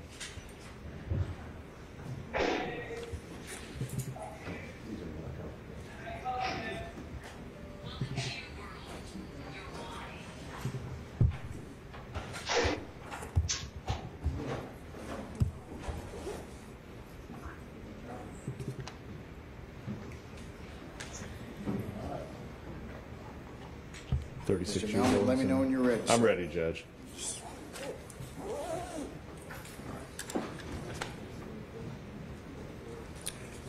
What's her name again? Dearica? Your girlfriend. Sure. All right, good morning, counsels, interested parties. We're here on the record of the matter of the state of Georgia versus Jesse Medrano in 3 matters. First one being 20 SC 175993.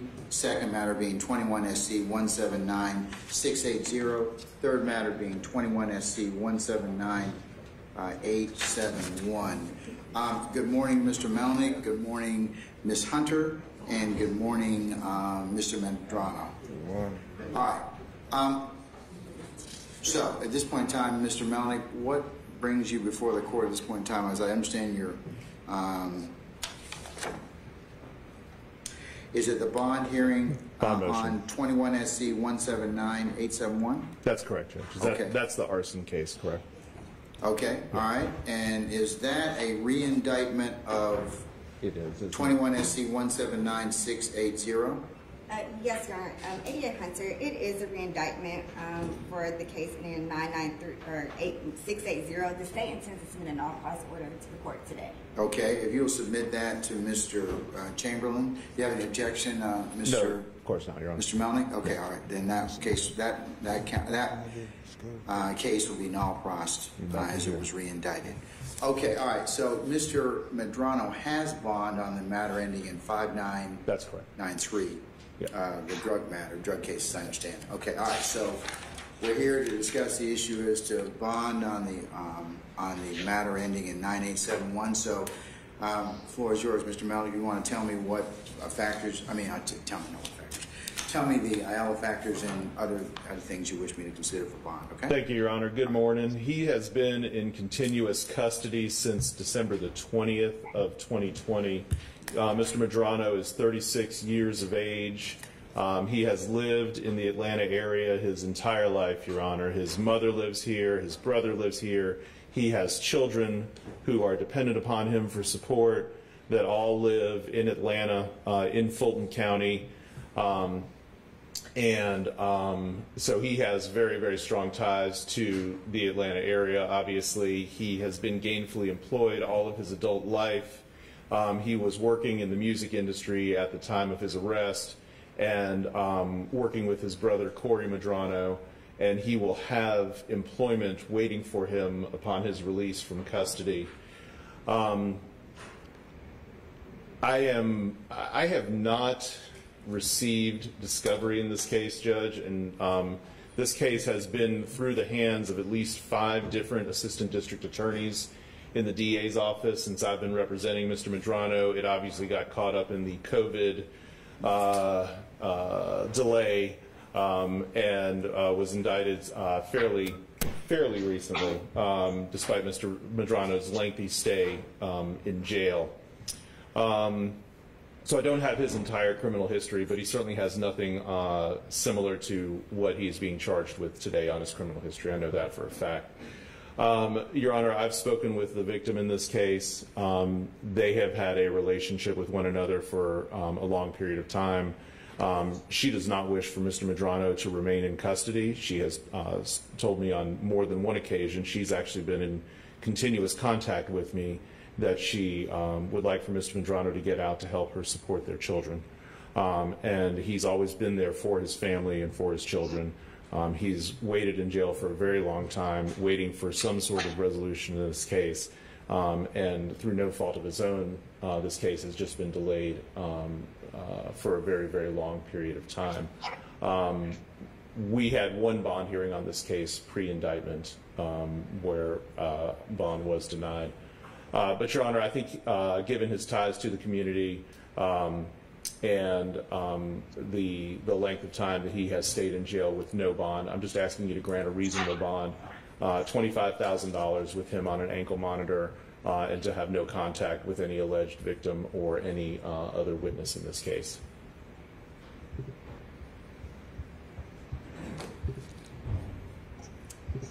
Good morning again, Your Honor. Yeah, go. I apologize, Ms. Hunter. I'm just kind of reflecting at this point in time. Go right ahead. Okay. So the state has been in contact with a few of the victims, particularly the main victim, Ms. McMillan, who does have children with the defendant.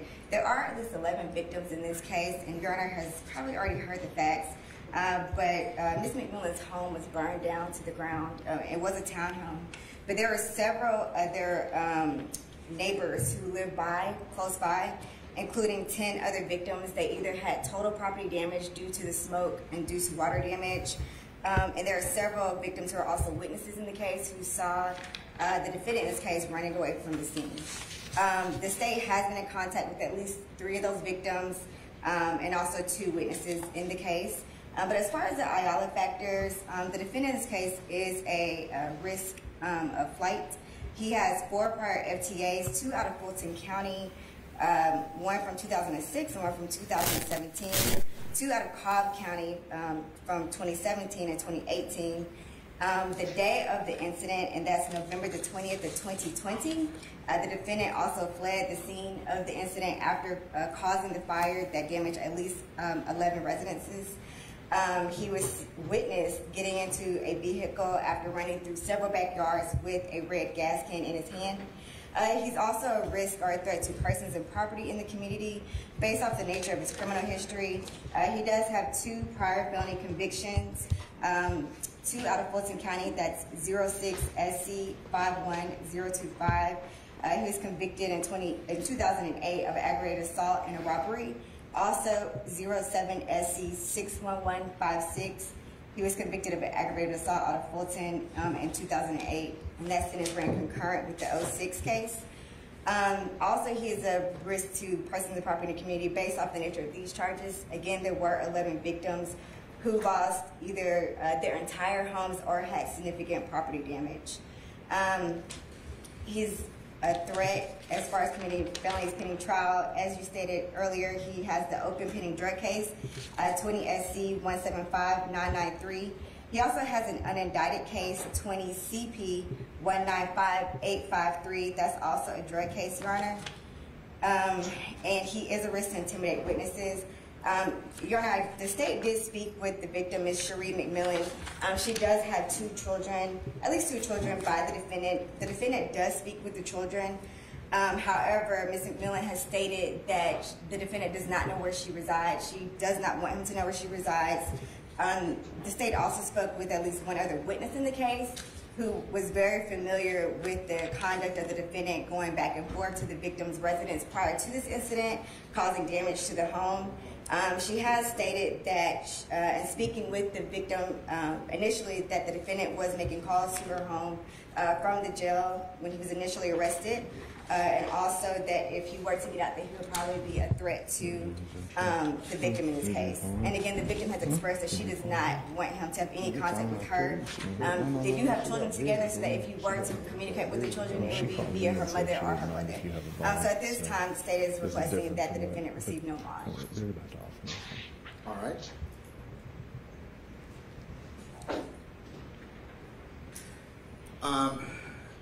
Counsels, Mr. Melnick and Ms. Hunter, based on what Pranya proffers this morning and what I've heard thus far, in particular the risk of flight with 4 FTAs, Mr. Melnick doesn't give me pause in this case. For that reason, I'm going to go ahead and deny bond at this point in time. I find specifically is a risk of flight in particular. But what I will do is I will set it for trial immediately. Mr. Chamberlain, what's our next available trial calendar that we can place these two matters on for trial? He's already on October 10th. He's on the October 10th calendar? Okay. Judge, Ms. Hunter and I had discussed this this morning. Do you have any dates available in August, maybe? We may be fairly close to getting these cases resolved. Yeah, okay. If you all should resolve the matter or you're in a posture to do that, reach out to Mr. Chamberlain, and I will go ahead and we'll make arrangements for him to resolve this case. We can either take a plea via Zoom, or if I'm able, she's going to offer that too. More than likely, I can probably take a resolution via Zoom. That would work out just fine. Okay, thank you, Judge. I'll let you know when we get it ready. Thank you. Okay, unless there's anything else, y'all may be excused, okay? Okay. Okay, thank you.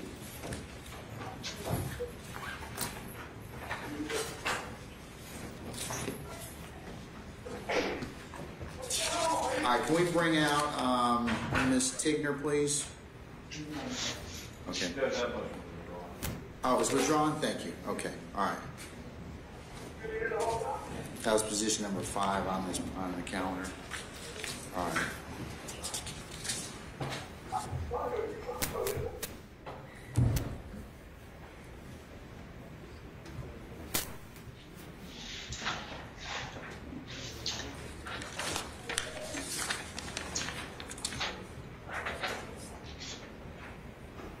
Okay, Charles Hollis.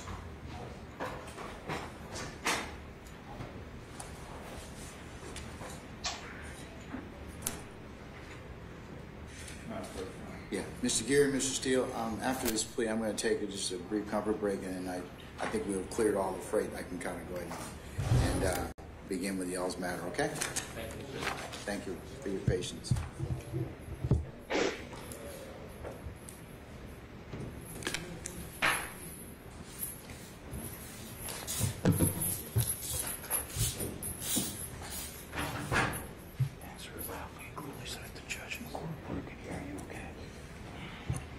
All right, good morning, counsels, interested parties. We're here on the record in the matter of the state of Georgia versus Charles Hollis in 19 SC 170388.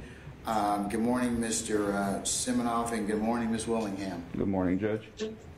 All right. As I understand it, this is going to be a negotiated plea. Is that correct? Yes, Your Honor. Yes, Your Honor. All right. Ms. Willingham, what I'm going to do is I'm going to swear in Mr. Hollis, and you can take care of the plea colloquy and the factual basis, okay? Yes, Your Honor. All right, you just need to speak up a whole bunch, all right? All right, thank you, madam. All right, Mr. Hollis, can you get you to raise your right hand for me, please? Do you solemnly swear or affirm the evidence you'll give in the case now and hearing should be the truth, the whole truth, and nothing but the truth, so help you God, so affirm? Yes, sir. Okay, all right, thank you, sir. You can put your hand down.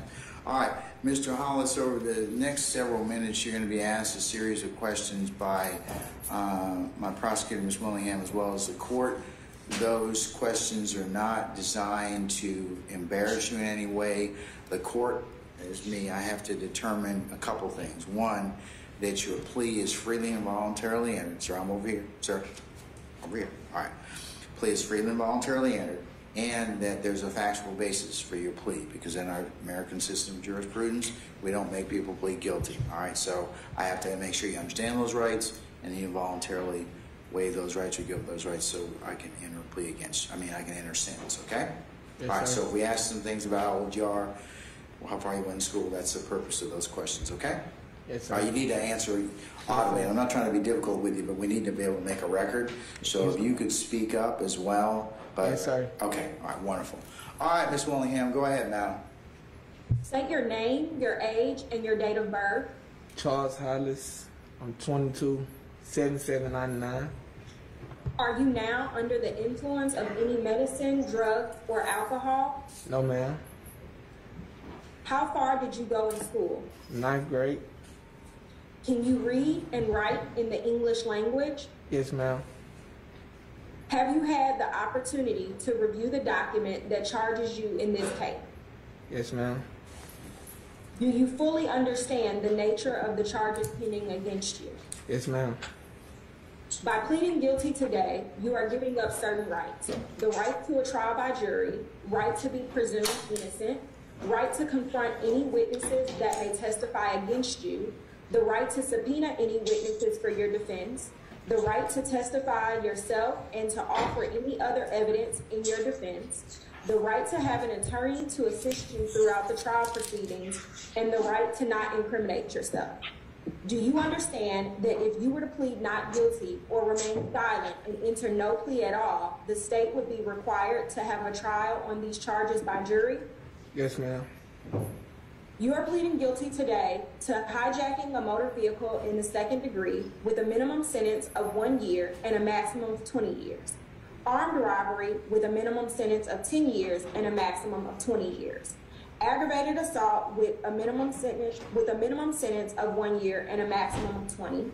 Possession of a firearm during the commission of a felony to serve 5 years consecutive, and possession of a firearm by first offender probationer with a minimum sentence of 1 year and a maximum of 10 years.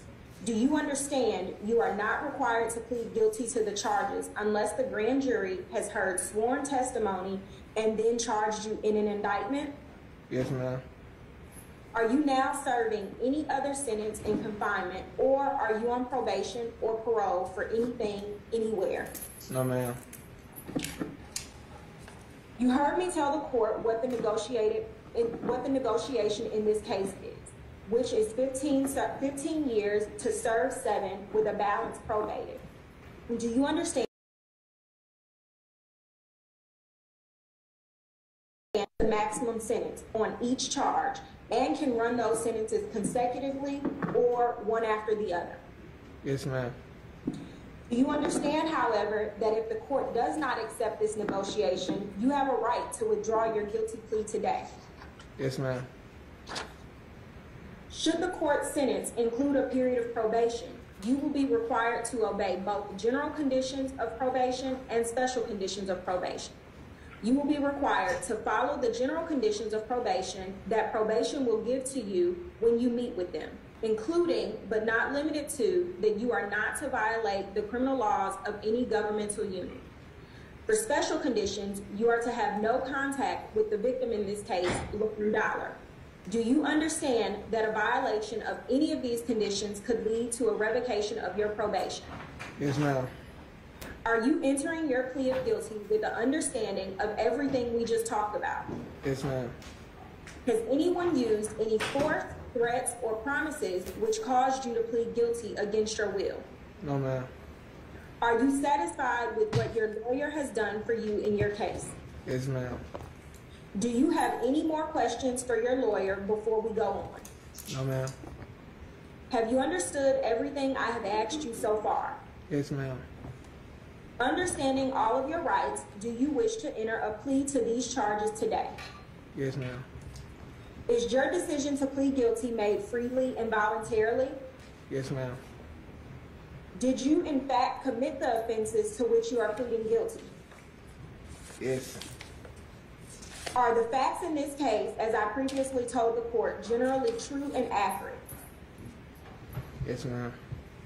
Are you a United States citizen? Yes, ma'am. If you wish to challenge this plea for legal error, you have one of two ways to do it. Your lawyer can explain what these ways are and how they work, but I must advise you of some time limits. The first way is a direct appeal. You have 30 days from the date of the sentence, the sentence is entered, to file this appeal. The second way is a habeas corpus petition. For felony offenses, you have 4 years from the date the sentence is entered. Do you understand these time limits? Yes, ma'am. Do you understand that you are not allowed to possess firearms during the course of your probation? Yes, ma'am. Do you understand if you are found in possession of a firearm, you could be charged with another felony which carries up to 10 years in confinement? Yes, ma'am. Your Honor, if the state were to go to trial in this matter, we would prove beyond a reasonable doubt that Mr. Hollis and an unknown male cut in front of the victim, Lauren Grace Dollar, as she was in her 2014 Chevrolet Camaro vehicle in the parking lot at the above stated location, which was in Atlanta, Georgia. The accused exited the rear of the Ford vehicle that the males had arrived in and pointed a handgun at the victim and demanded that she exit her vehicle. Is this addressed in Fulton County, madam? Yes, Your Honor. Okay, all right. You go ahead and continue. Go ahead and continue. Because Atlanta's in 2 counties, so just want to make sure, right? Sorry. That's okay. All right, go ahead. The victim complied, and the accused and the other male drove away with the victim's vehicle, purse, wallet, and cell phone. The victim's vehicle was recovered the next day at Spring Valley Apartments in DeKalb County. The vehicle was processed, and a key fob to a Ford vehicle was found in it. A latent print was found in the victim's vehicle. On May 22nd of 2019, DeKalb County Police advised they arrested the accused in their jurisdiction. Some of the victim's property was found near a fence line at the apartment complex where the accused was arrested. After the officer interviewed the accused, the latent print that had been found in the victim's vehicle was determined to belong to the defendant's girlfriend. The accused then stated that his girlfriend steals cars, but denied that he had anything to do with the victim's vehicle. A photo lineup was created and shown to the victim in this case, and she positively identified the defendant, who was also a first offender probationer.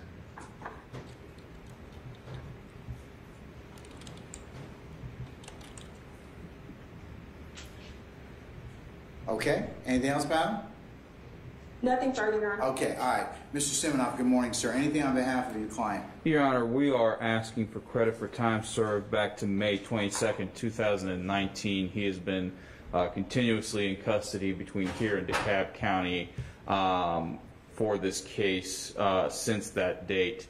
And other than that, Your Honor, we stipulate to a factual basis and ask that the court follow a recommendation as stated by the state. I'll go ahead and give him credit from May 22nd of 2019 for any adjudicated sentence, okay? Thank you, Your Honor. All right. Mr. Hollis, good morning, sir. Good morning.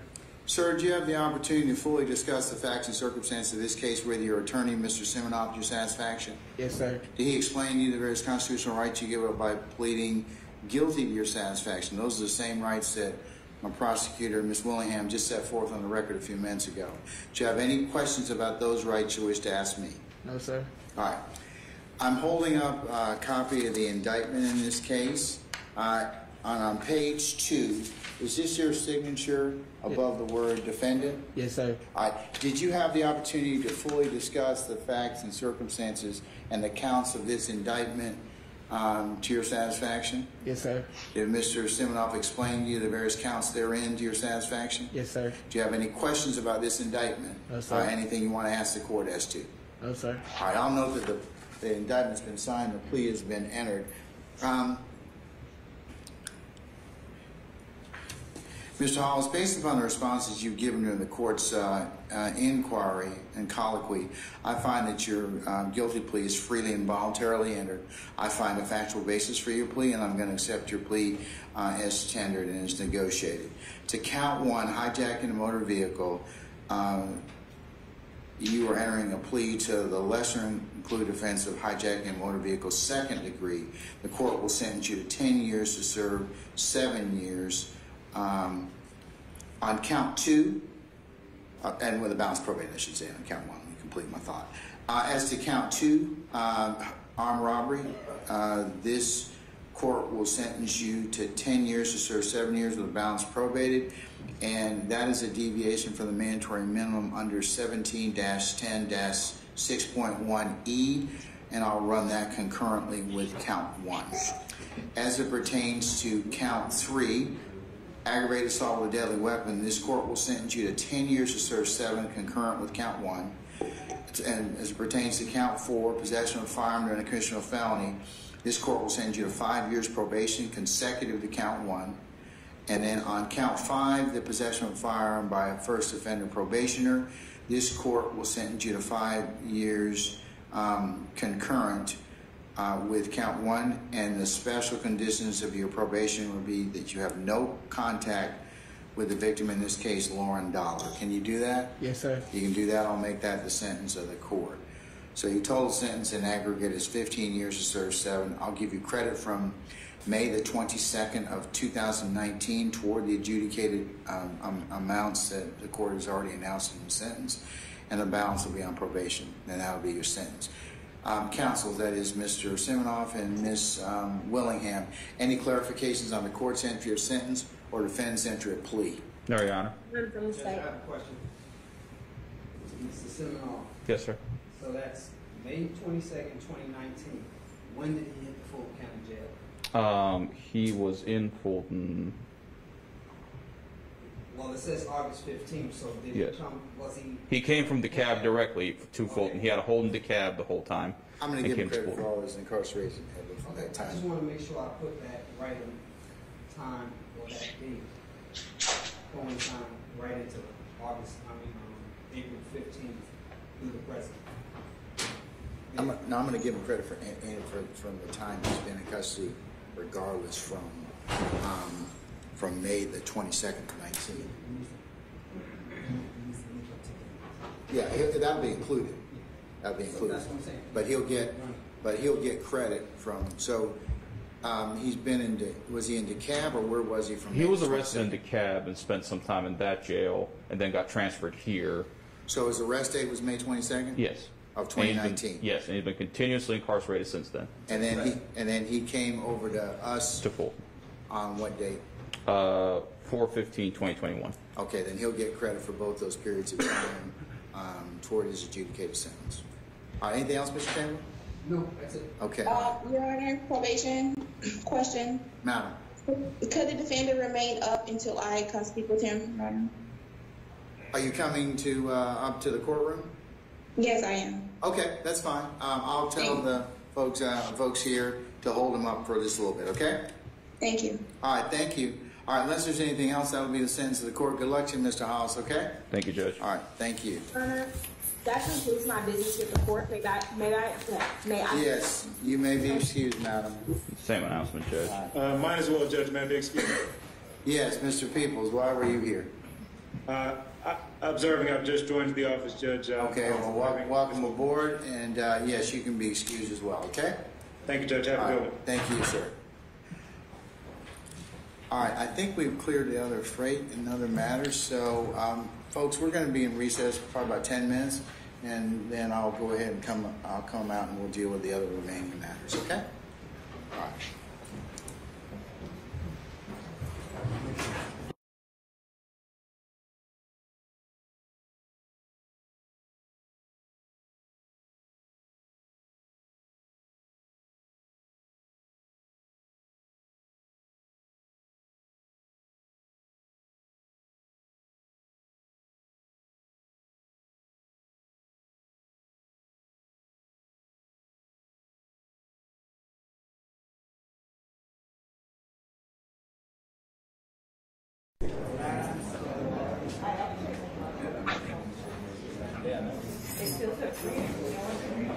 I got some snack on one at the start. Yeah.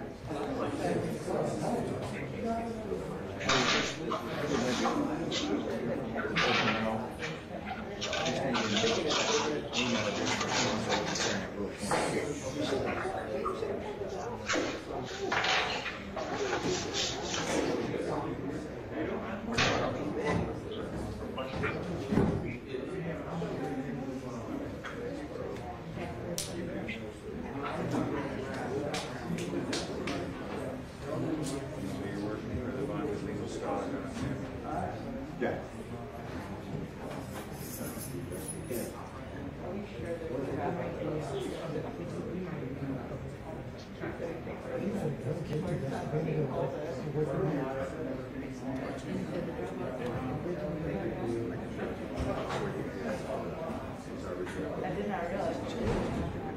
Well, next time I'll work. No, it is not. I'm over here. I didn't make no mistake.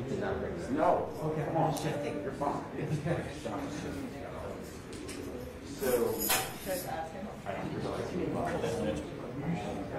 Mr. Chamberlain?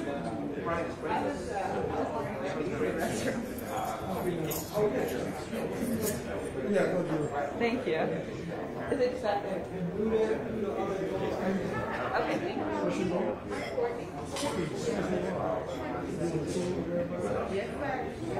Oh, yeah.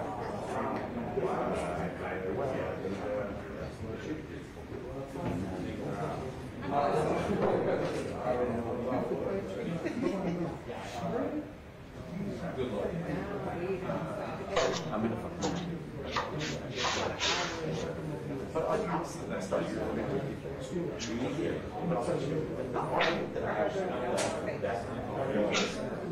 was that it's crushing on not just the person specifically. His picture. Yeah.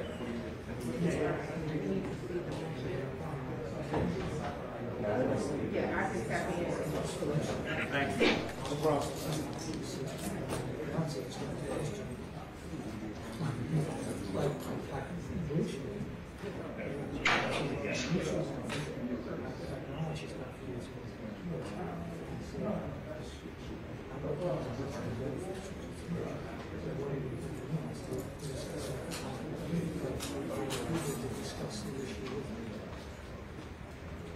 Sure.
But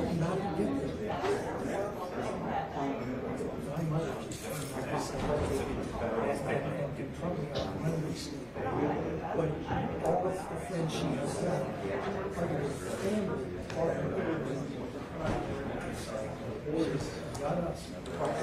family, she's got a really great group. So yeah, I'll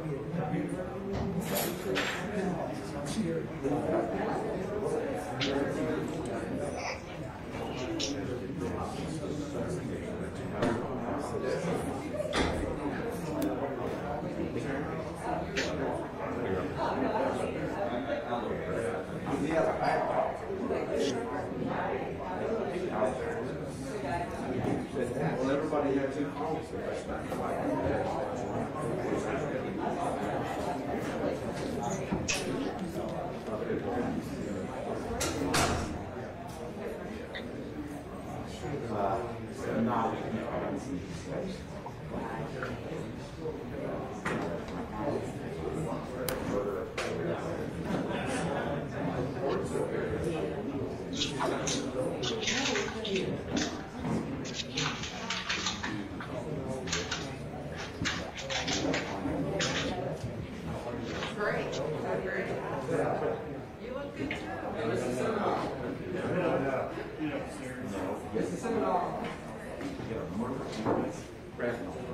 It's fine. Yeah. Other people are going through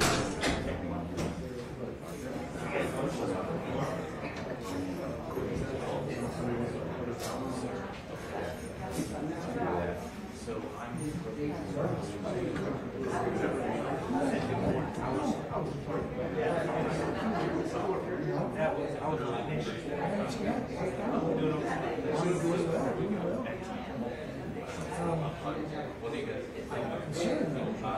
from the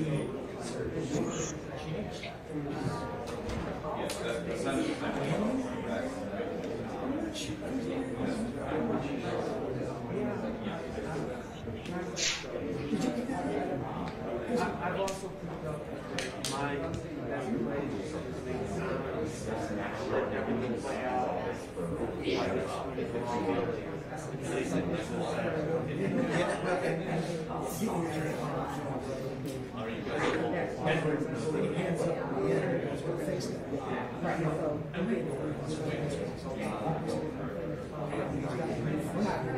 Unless it's just doesn't work.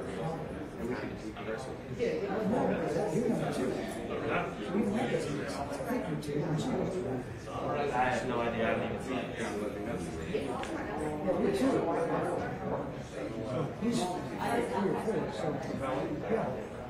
I remain confused.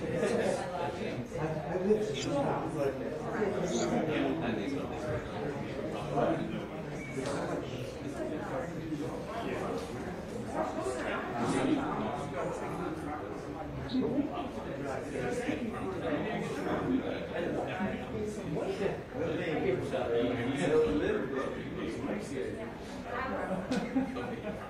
I'll take a piece. If you do, I'm in trouble. I'm just saying.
The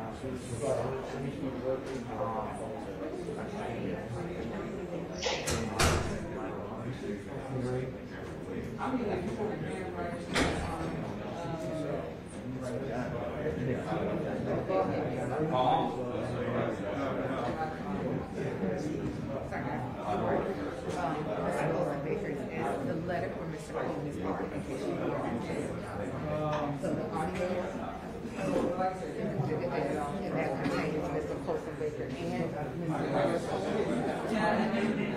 The letter from Mr. Coleman. Yep, come on.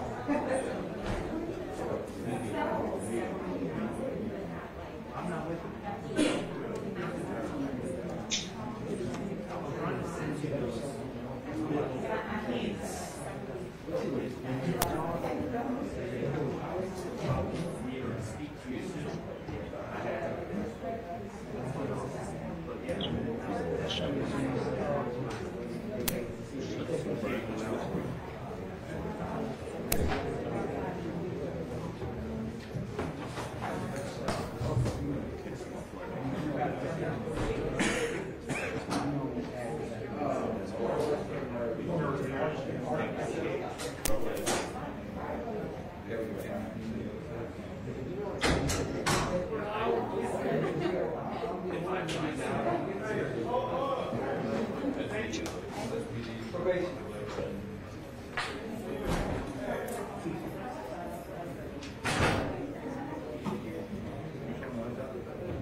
Be here for tonight,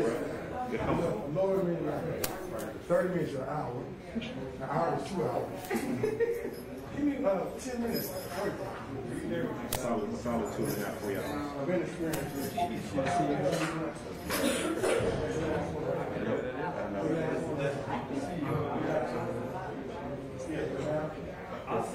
It's Garfield.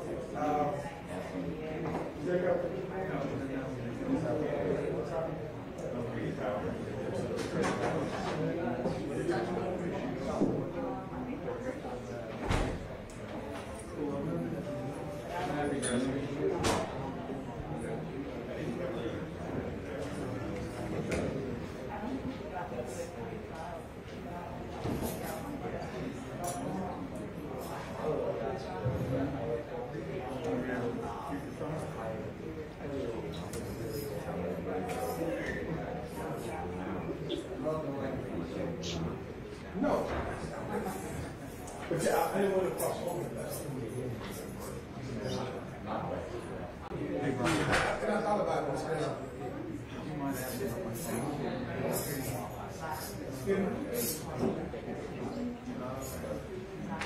Yes. Can I ask you a question? Yes.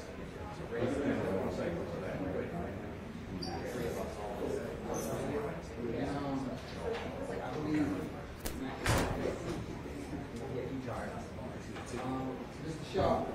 Yes, sir. Oh, let's announce that for the judge. The judge, you call so we're ready.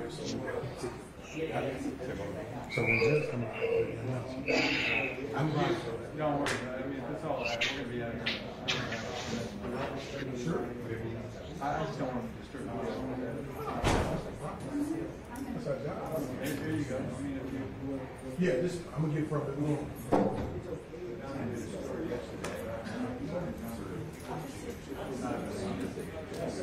What she say? What Angela say?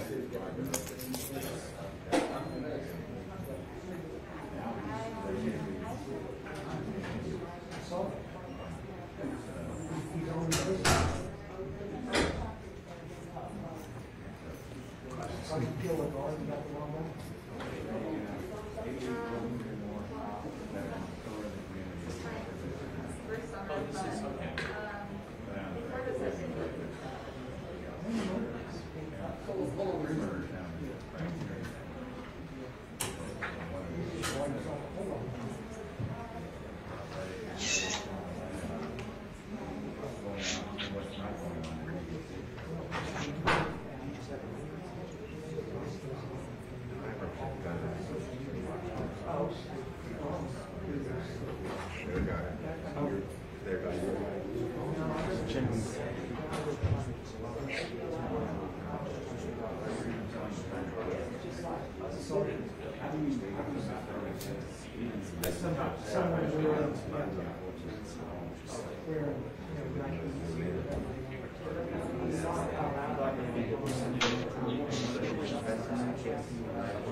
Oh, come on. My favorite thing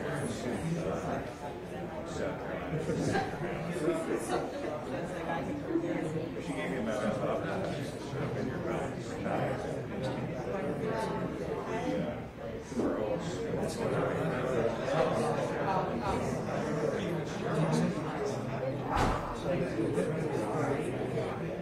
She's an angry. Oh,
At least the court's not tense or fire. It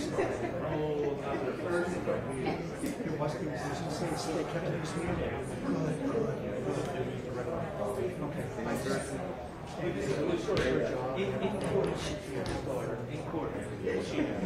In court, I won't say she's happy, but she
Well, that's my plan. I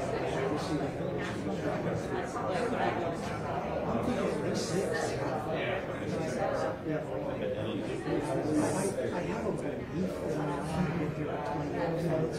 I have planning.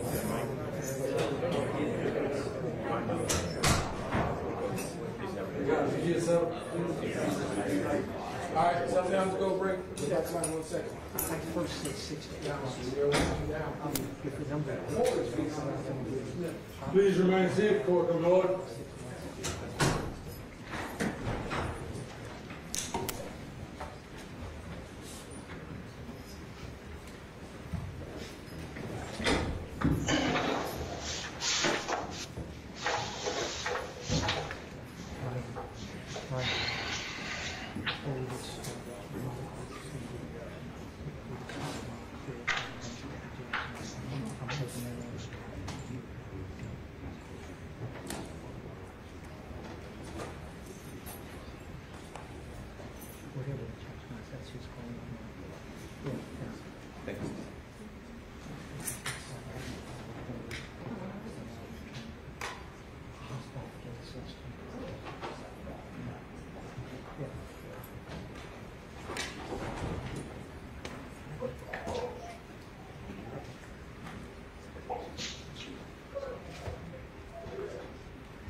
All right, good morning, counsels, interested parties. We're here on the record in a couple of matters. The first one being the state of Georgia versus Shannon Stillwell in indictment 22 SC 182273 here for state's notice of conflict of defense counsel and arraignment and bond. Mr. Sharp, good morning, sir. Good morning, Judge. Okay, all right. I see you've been relegated to the cheap seats, and the fact that Mr. Steele and his entourage have taken up their seats. Would you like for us to provide you a seat? I'm fine. Are you good right there? I'm fine here left here. Okay, all right, okay, no problem. All right, just wanted to don't want you to feel you were left out. All right, and then the other position is the State of Georgia versus Jeffrey Williams, 22 SC 182273. Good morning, Mr. Steele, and good morning, Mr. Adams. And good morning, Judge. Good morning, sir. All right, and we are here on the state's motion to disqualify defense counsel and for arraignment and bond. Is that correct? All right. Yes, sir. Okay. All right. All right. Let me first make sure that I have the aforementioned. Is there anybody else I was missing? So I just want to make sure I have. Mr. Williams, can you? All right. I'm going to mute you at this point in time, but we got you. All right. And then Mr. Stillwell. All right, sir. I see you on the platform. Thank you, sir. Okay. Who is in S214? Violetta, can you unmute S214, please? Sure.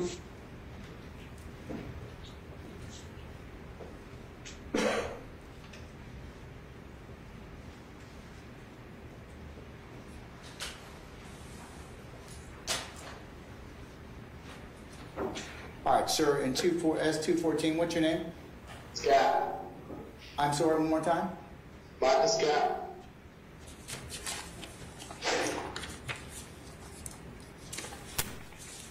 Maybe Mr. Rapoff's client could.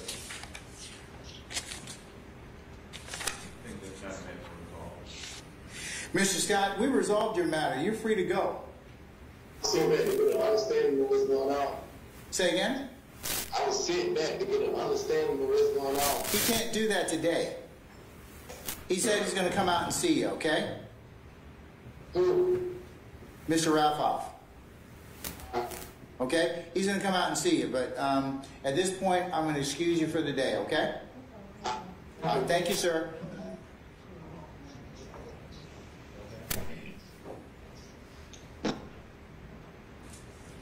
Mr. Glenville, I think mine got unmuted again.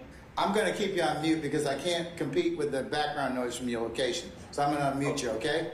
If we need to talk with you, we'll go ahead and unmute you, all right? Yes. All right, no problem.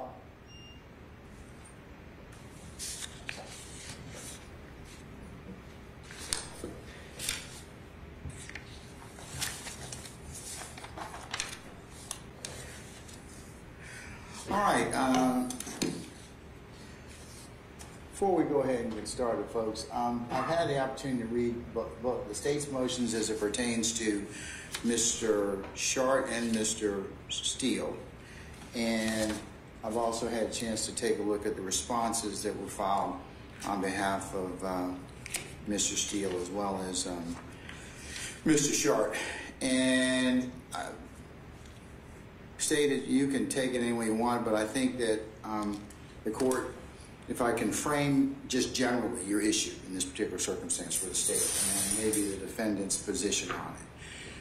As it pertains to Mr. Steele, you're saying that there's a violation, or there's a potential violation of 3.7, which is lawyer as witness? Your Honor, we're withdrawing the 3.7 claim today. Okay. And Mr. Geary is going to explain Judge, that. I'd like to explain that to the court. Okay. All right. Well, go ahead. Quickly. We have notified Mr. Steele that I personally interviewed the officer previous to us making the claim, and the claim seemed solid. As we further investigated concerning the hearing today, it became evident that the officer truly believed the statement that Mr. Steele, quote unquote, confessed. However, the rendition of what the officer went through, we don't think that legally qualifies, and we're not going to support that in this motion, and we're withdrawing that in this motion. Okay. The officer did speak with Mr. Steele, but the interpretation of what occurred is different, and we're coming in on the side that there was no confession given the completion of our investigation into that matter. All right, so you're satisfied you will not otherwise he's off our witness list, require Mr. Steele to be to testify or be part of any foundation that... Correct, sir. Okay, all right. Mr. Steele, any objection to that? They're going to withdraw that particular issue as it pertains to you, as it pertains to lawyer's witness 3.7. No, Your Honor. Okay, all right. Madam, I apologize. Your name? I apologize. Lizzie Rosenwasser. Miss Rosenwasser, I can't see you without your mask, so here we go. okay, now I see. Okay, all right, thank you, madam. All right.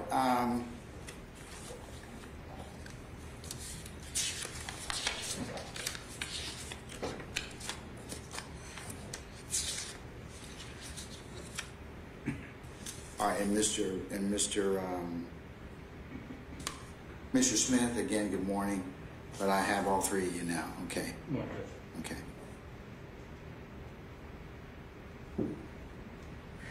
All right. So that having been settled, that issue, at least as it pertains to Mr. Steele, the 3.7 issue's been withdrawn.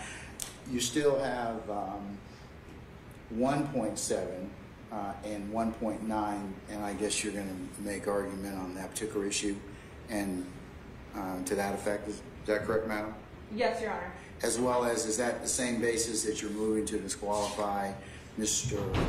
Sharp? Your Honor, to clarify for the record, we are only moving to disqualify Mr. Steele. What we filed for Mr. Sharp was a notice of conflict. We believe that all of Mr. Sharp's conflicts could be waived. We are asking today, and I do plan to go into this further in my motions for both motions, we are going to be asking today to have all the affected parties, if they wish to, come in and waive those conflicts on the record. While we do appreciate the written waivers that Mr. Steele has submitted, we believe that to ensure that the record in this trial is perfect and has no grounds for appeal, and I will go into this further in the motions because we do still believe that Mr. Steele is conflicted. However, we believe that although Mr. Sharp currently has a conflict, that conflict could be waivable.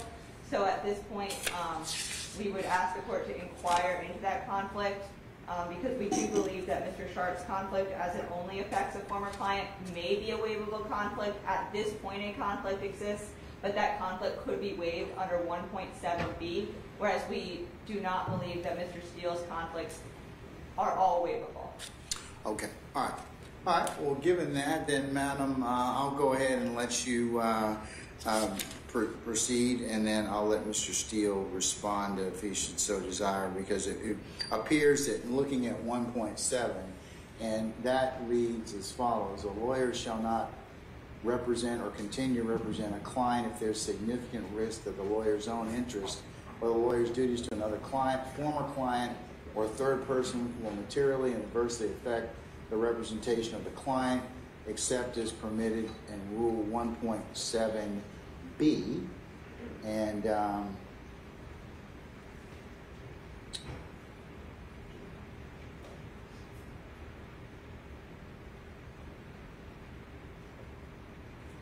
me 1 second.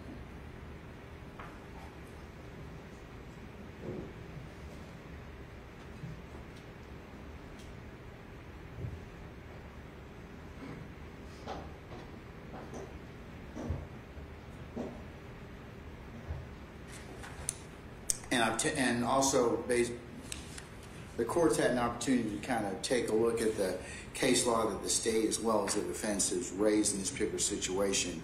And I've had a chance to take a look at particular Benucci Height, that's H-E-I-D-T versus the state, Wheat versus U.S. And it appears that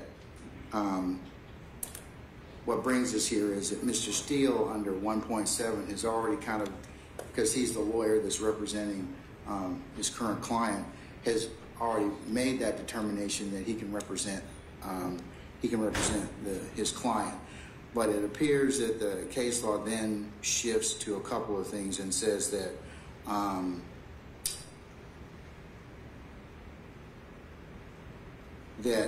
either the court can inquire about a conflict, given that this is a criminal case with multiple clients, multiple defendants, and with multiple counts on its own motion. But if you are, the state is moving, or the other party is moving to disqualify him, that there has to be a violation of one of the violations under the rules of professional responsibility, and there should be some proof to that, or at least some particular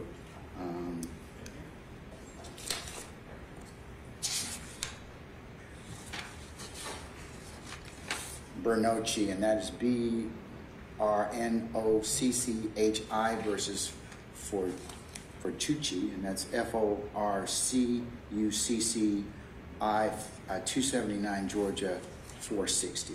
It appears that in looking at Bernocchi, that comment 15 to rule 15, rule 1.7 placed the primary responsibility for resolving conflicts of interest on the lawyer undertaking representation. That would be Mr. Steele. A court may raise the question when in litigation there is reason to infer the lawyer has either neglected responsibility, and imposing counsel may raise the issue where the conflict is such as to clearly call into question the fair or efficient administration of justice. And then, of course, the case law directs that the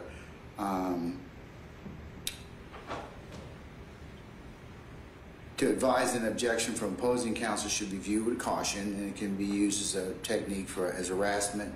So in order for you to have standing, which is one of the things Mr. Steele is raised, is that the lawyer having the conflict of interest simultaneously representing multiple defendants, which would in this case be formal representation. There must be a violation of the rules which is sufficient to serve to call into question the fair and efficient administration of justice. And then it goes on to say there's some, the Supreme Court, our Supreme Court has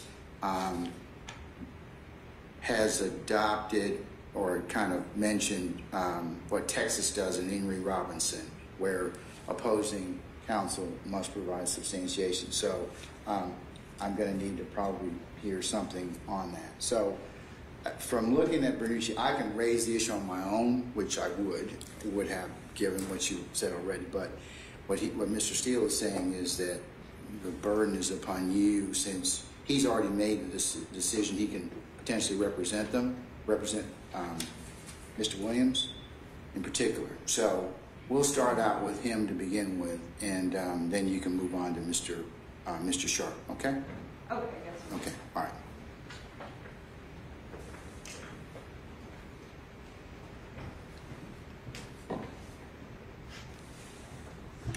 Your Honor, so our purpose today in raising this motion, first of all, and I do recognize the court's notice of the law saying that these motions can be used for harassment. That's not our purpose today. Our purpose today is to ensure that each of the defendants named in this indictment, and that includes Mr. Williams, but also Mr. Blaylock, Mr. Stillwell, Mr. Kendrick, Mr. Greer, and Mr. Arnold, all present or former clients of Mr. Steele, also have their rights properly preserved. So one of our main concerns here is that none of these waivers are on the record. We would ask, even if this court were to deny our motion to disqualify Mr. Steele, that each of these waivers be made on the record. Right now they're written, but we believe that in order to ensure that everything is proper on the record and that we're able to create a perfect record in this case, that those defendants be brought here and their waivers be placed on the record. That's out of Taylor versus State.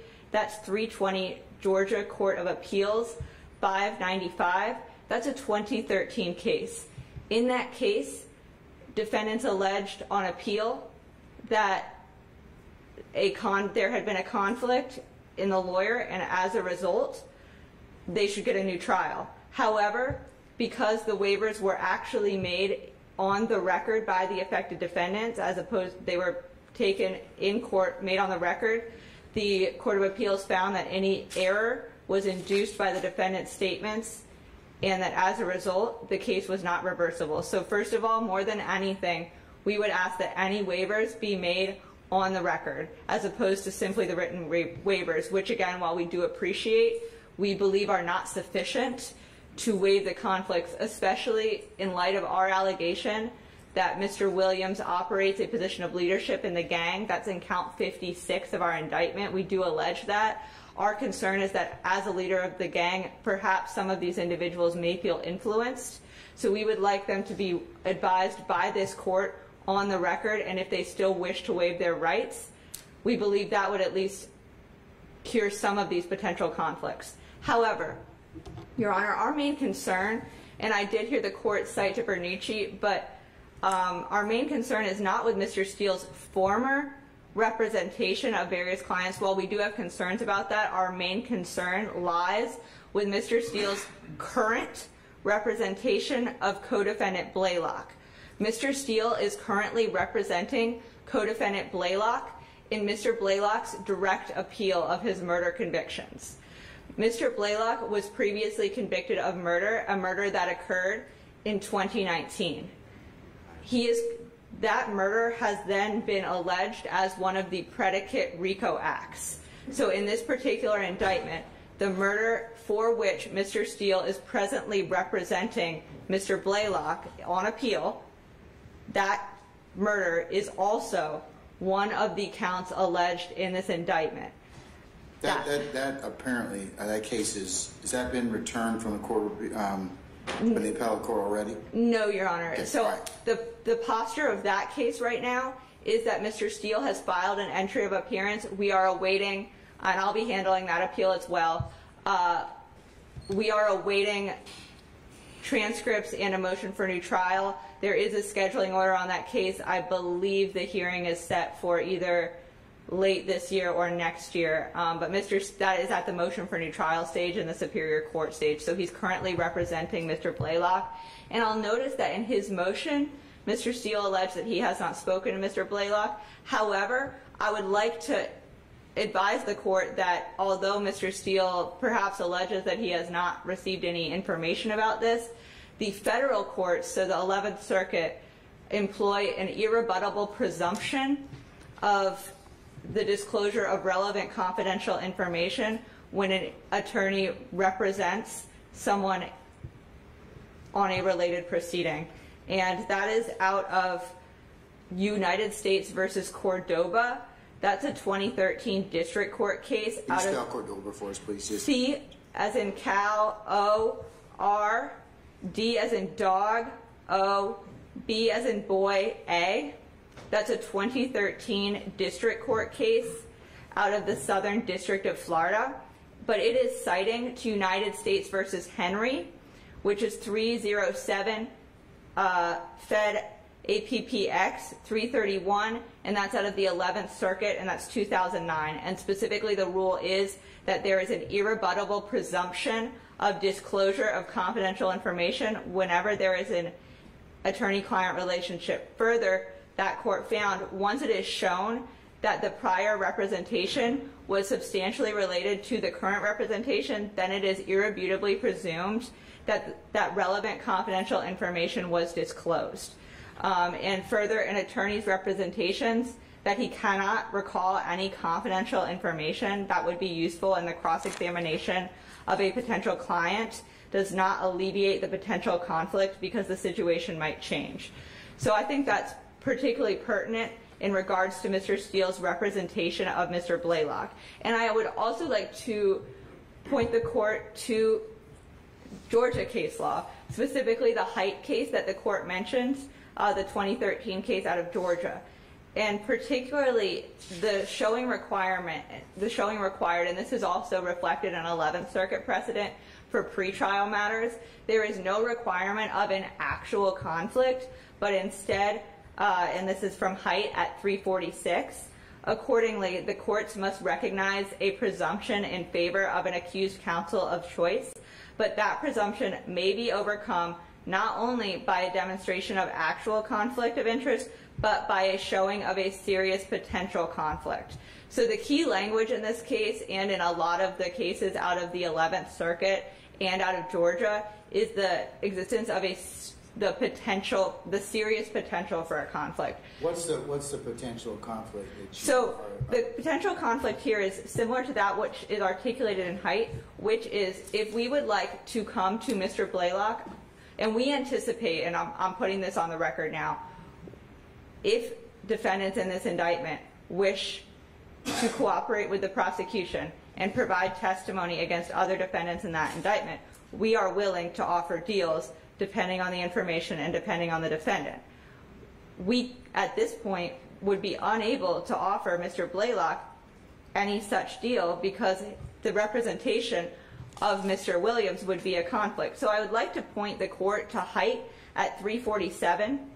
Specifically in that case, the court found that because the prospects of the conflicted attorney advising the co-defendant about any deal that might be proposed by the state to secure her testimony against Height or cross-examining her on behalf of Height were rife with serious ethical problems. The trial court did not abuse its discretion when it determined that the conflicted attorney's representation of both the co-defendant who had previously been indicted with the defendant would materially and adversely affect his representation of the main defendant. Additionally, Mr. Steele actually cites to Lewis versus State as well in his brief. And this case is very different from Lewis, but Lewis, which actually found that disqualification was improper because there was not basically the conflicted firm did not actually possess information about the witness, but Lewis even recognized the serious potential of conflict rule. In Lewis, the court recognized that there was a risk, but in Lewis there was not a significant risk. Here, however, there is a significant risk, and federal court has similar laws like this. So in another case that's out of the Southern District of Florida, which again is 11th Circuit, and I just point to it because it's pretty analogous to our case, it's called United States versus Gutierrez, Gutierrez, and that's 2010 out of the Southern District of Florida. Do you have another citation or feds? Yes, Your Honor. The one I have is Lexis, so I hope that's sufficient. It's 2010 United States District Court, Lexis 99424, but it does cite to law that will hopefully be that is out of the 5th Circuit, which of course became the 11th Circuit. And specifically, the court found that an attorney cannot advise. So in Gutierrez, there was. Spell Gutierrez for us again for yes, Your myself Honor. and for Ms. Weaver. Yes, Your Honor. G-U-T as in tie, I-E-R-R-E-Z. Thank you, ma'am. Now, in Gutierrez, there was an attorney, and he previously represented the cousin of a defendant. But the cousin of the defendant and the defendant were targeted in the same federal investigation. Although the attorney never officially represented the cousin did hold that attorney out to be his attorney. For instance, he gave business cards of that attorney to federal investigators, but essentially that's actually less representation than what we have here with Mr. Steele and Mr. Blaylock. Mr. Williams and Mr. Blaylock by Mr. Steele. And specifically, the court in Gutierrez found that there was a conflict here. And first of all, the court noted that, citing to Wheat, for a court to find a potential conflict of interest, both clients do not need to be charged in the same indictment or subject to trial in the same proceeding. Further, and this was citing to the Wheat case that the court mentioned earlier in this hearing. So, further, the court in Gutierrez again mentioned that irrebuttable presumption of disclosure of confidential information wherever there is an attorney-client relationship, and that once it is shown that the prior representation was substantially related to the current representation, then it is irrebuttably presumed that relevant confidential information was disclosed. Now, specifically, the court found that there was a serious potential for conflict here, finding that this attorney should be conflicted because, and this is quoting the court at page 14 of that opinion, moreover, Mr. Mitchell, the conflicted attorney, cannot adequately advise either of the defendant or his cousin about their option to cooperate against the other. And that's citing to Beatty, B-A-T-Y, versus Balcom, B-A-L-K-C-O-M, 661 F 3D 391 That's a Fifth Circuit case, 1981. Of course, that later became 11th Circuit precedent. And specifically taking the quote from the Beatty versus Balcom case is the conflict of interest before trial alone would be sufficient to grant that motion, because had the attorney not been facing a conflict of interest, the attorney might have been able to negotiate a plea agreement on one defendant's behalf in return for becoming a prosecution witness against the other defendant. And I also want to point to another quote out of that case, which I think is relevant for this hearing. And this quote is, "The court may refuse to accept the waiver," such as what we have here between, there is, of course, a written waiver on the record for Mr. Blaylock. "The court may refuse to accept the waiver where necessary to ensure the adequacy of the defendant's representation, to protect the integrity of the court, and to preserve the trial court's interest to be free from future attacks over the adequacy of the waiver and the fairness of the trial." And that's citing to U.S. versus Almeida, ALMEIDA, 341 F3D 1318, and that's 11th Circuit Court of Appeals, 2003. So here we would argue that it's very similar. In this case, we believe that especially Mr. Steele's, and to some extent his representation of his former clients, however, we believe a waiver on the record may be able to cure those conflicts. However, we would of course have concerns that even with those former clients on related proceedings, should they choose to testify against Mr. Williams or anyone else, Mr. Steele might be conflicted in his ability to cross-examine those former clients. But particularly, the court had a question in terms of, like, several of these clients, Arnold, Greer, and Blaylock, all have predicate offenses. Like Arnold is Act 11, Count 1. Greer is Act 108 of Count 11, and Blaylock is Acts 74 to 76 of Count 1. Wouldn't that be a potential issue if I'm looking at potentially a resolution or some other issue related to this case? Wouldn't that pose a potential or an actual conflict? Yes, Your Honor, it absolutely does, and that's the next part of my argument, because I just wanted to start with Blaylock because our biggest concern is that he is currently representing Mr. Blaylock. He is Mr. Blaylock's attorney of record. Mr. Blaylock, although he signed a waiver through another attorney, Mr. Blaylock is actually unrepresented in this case, and the only representation that Mr. Blaylock even has right now is Mr. Steele on his appeal. And as the court, I'm sure, is aware, sometimes with these appeals, we can work things out, especially if there is a pending case. I'm not saying we definitely will. It would have to be if Mr. Blaylock were to say, hey, we'd like to cooperate, but he can't even do that because of this conflict. And so that's why we started with Mr. Blaylock. I would also like to advise the court in terms of these present conflicts that we're discussing. Mr. Steele is also currently the counsel of record for Mr. Quantavious Greer in case number 10SC92020, and we certainly appreciate Mr. Steele bringing this to the court and the state's attention. As I noted in our original motion, we were trying to file that as soon as we could to make sure that, save Mr. Steele from any if disqualification is warranted, which we believe it is, we wanted to get that out there as soon as possible to avoid any kind of gamesmanship.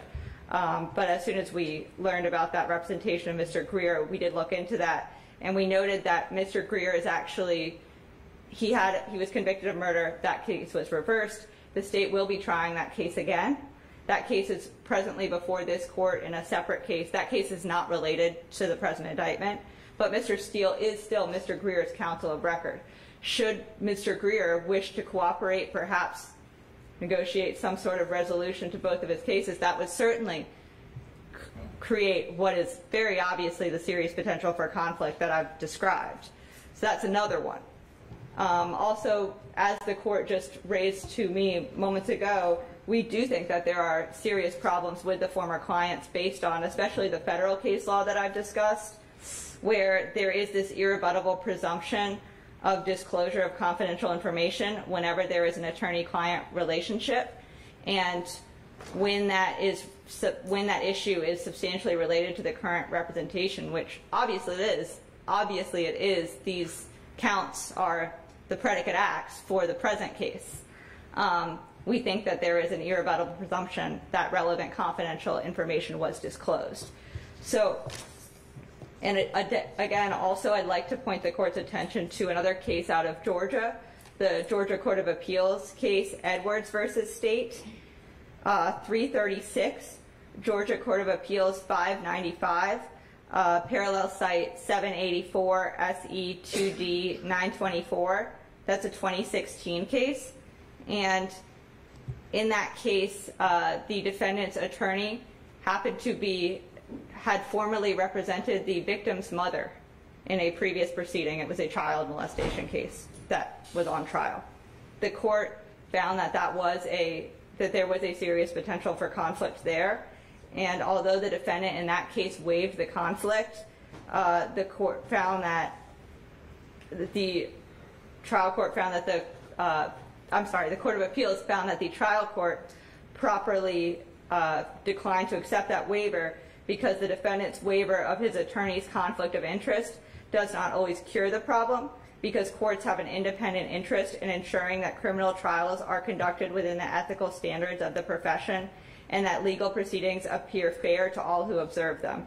And that waiver does not work, and this goes to one of the non-waivable conflicts in 1.7c. Waiver doesn't work because his defense counsel's loyalties would have been divided by the above stated ethical duties. And again, the reason that the state is bringing these motions today and why we are so concerned is because, as the court found in Edwards, in the absence of an effective waiver of the right to conflict-free representation, and so that would include cases where conflicts cannot be waived, allowing the trial court to proceed to verdict would have created a serious potential for error sufficient to allow Edwards to obtain reversal of any guilty verdict by claiming on appeal that he was prejudiced by the conflict. So essentially here, Your Honor, to sum up my argument, basically, first of all, while we appreciate the written waivers, we believe that if the court is even willing to consider waivers to cure any of these conflicts, those waivers would need to be here, in person, on the record, where the defendant could confirm to this court, and this court could observe that defendant, everything around him, his demeanor. He couldn't come back and say, that's not my signature, I didn't authorize this, anything like that. We'd ask that these be on the record, where the defendant advises that he has had the consultation, he has received in writing reasonable and adequate information about the material risk and available alternatives, and he's had the opportunity to consult with independent counsel, and those rules are out of Taylor, which I cited earlier. But again, our position today is that some of these conflicts, particularly the conflict with Mr. Blaylock, and to a lesser extent, the other former client conflicts, including Mr. Stillwell, Mr. Kendrick, Mr. Greer, and Mr. Arnold, are not waivable conflicts. And I also do want to point the court's attention to our concern with Mr. Stillwell is that we believe his counsel is also facing a conflict, and his counsel is who got the waiver on this case. So there's sort of a double conflict here. But again, Your Honor, basically because we truly think that there is a serious potential for conflict, because basically should we wish to convey those plea offers, the attorney would not be able to negotiate that in return for becoming a prosecution witness against someone else, against, for instance, Mr. Williams, who we've of course alleged is in a leadership position in this gang, which is why these are particularly concerning allegations. And one moment, Your Honor. That's all I have for the court at this time on why we believe that this court should, first of all, request any waivers be on the record, and additionally, we would ask that this court grant our motion to disqualify Mr. Steele on the grounds of the 1.7 and 1.9 conflicts. Thank you, Your Honor. Okay, all right. Mr. Steele, I'll let you respond, and then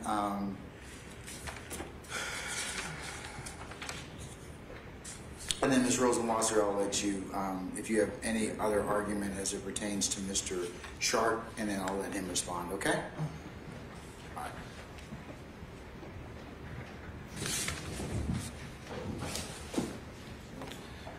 All right, Mr. Bullard, good morning, sir, or good afternoon at this point in time. Oh, yeah. We have been here a while, Your Honor. Yes. So first, Your Honor, I'd like to thank Mr. Geary and Ms. Rosenwasser for their professionalism and candor in foregoing the Rule 3.7 issue. We always felt that that wasn't going to bear out, that there was no way Mr. Steele could be a necessary witness in this case. We're glad on investigation, they see things our way. As for the Rules 1.7 and 1.9 issues, however, I know that Ms. Rosenwasser didn't quite give the court the full picture of the case, or the full picture of the law. As Your Honor noted, to require disqualification, the state has to allege and substantiate a claim of an actual conflict of interest. Now, we are in a criminal case, and we're talking about the Sixth Amendment context, where the one's right to chosen counsel, Mr. Williams' right to chosen counsel. It's not absolute. It is not absolute, Your Honor. So I think that the case law kind of walks us through that. So let's just kind of go through that. Sure. I understand that he has a Sixth Amendment right to choice of counsel, but in this particular circumstance, the court has to be, you all have sought waivers, has got waivers. That's step one. And then there are issues of whether or not there's been an ethical violation, and then the issue of whether or not there is some type of substantiation. So let's address that. All right. So first, I'll turn this around then. As for the waivers, Your Honor. Do you believe that I should go ahead and hear those, have those in, given what Ms. Rosenwasser has cited, I believe it's Taylor, that would probably be the better practice for me to go ahead and have a actual on-the-record hearing, or actually waiver. Are you in disagreement with that? In general, no, Your Honor. There is no harm in bringing the individual defendants in, having the court inquire whether they fully understood the rights they were advised of, and whether they have actually waived the issues. There's no real problem there. I would note, however, that the rules of professional conduct describe written waivers as appropriate on consultation with independent counsel. And that's what we have here, Your Honor. We have several lawyers, each of whom have independently consulted with Mr. Steele's current and former clients, who have represented to those clients in the court and who are presumptively ethical. I'm not in any way saying that Mr. Steele is unethical, or in any way he has the highest of ethical conduct and the highest of advocacy, having watched him for the better part of 25 years. So that's not the issue. The issue is the system and its ability to be fair and transparent. So part of the challenge is, unlike the civil cases that a lot of these have been quoted in a lot of your briefings, criminal cases are unique in the sense that when you have multiple accused, you have divergent interests. And as the longer the case goes, or at any point in time in the proceeding, you can get, opportunity, meaning that, and I mean opportunity in this case, because I'm not either on either side, but where a deal can be struck or conversations can be had, and the court wants to ensure that all the parties are in the best position, should they choose to do so, to participate in that. And I think that, in fact, in Haidt, one of the things that the Supreme Court was most troubled by is that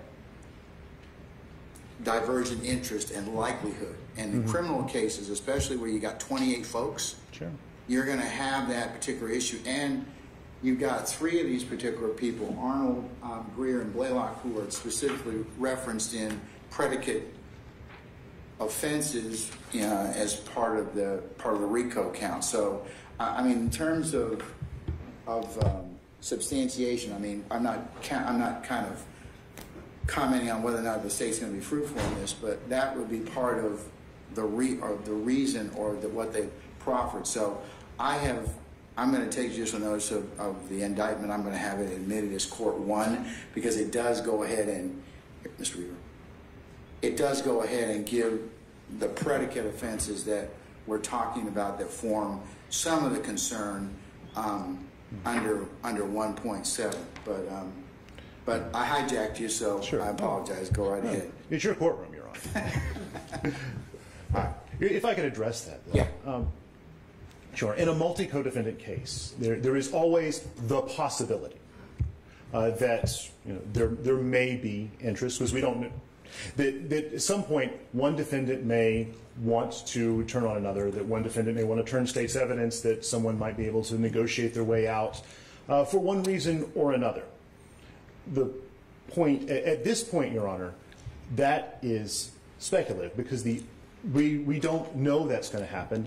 Ms. Rosenwasser indicated from the state, and that as not officer of the court, that is a likely that's more than a likely probability that once the representation issue is resolved, that they're going to go ahead and, as part of their prosecutors' tools, do that. Sure, but Your Honor, it is nonetheless still speculative. Ms. Rosenwasser speaking in the subjunctive, in the conditional. We don't know whether those defendants would be interested. We don't know what the offers would be, and we don't know whom the offers are coming to. But doesn't that potentially pose a significant issue to Mr. Blaylock, in particular, who is still in... whose motion for new trial is still pending, Your Honor. I know, but that's part of the conflict is, can he be offered some type of... Can they have two conversations? Can he have two conversations with Client Williams and then Client Blaylock on their relative equities and what they should do if given the opportunity? I don't think he can.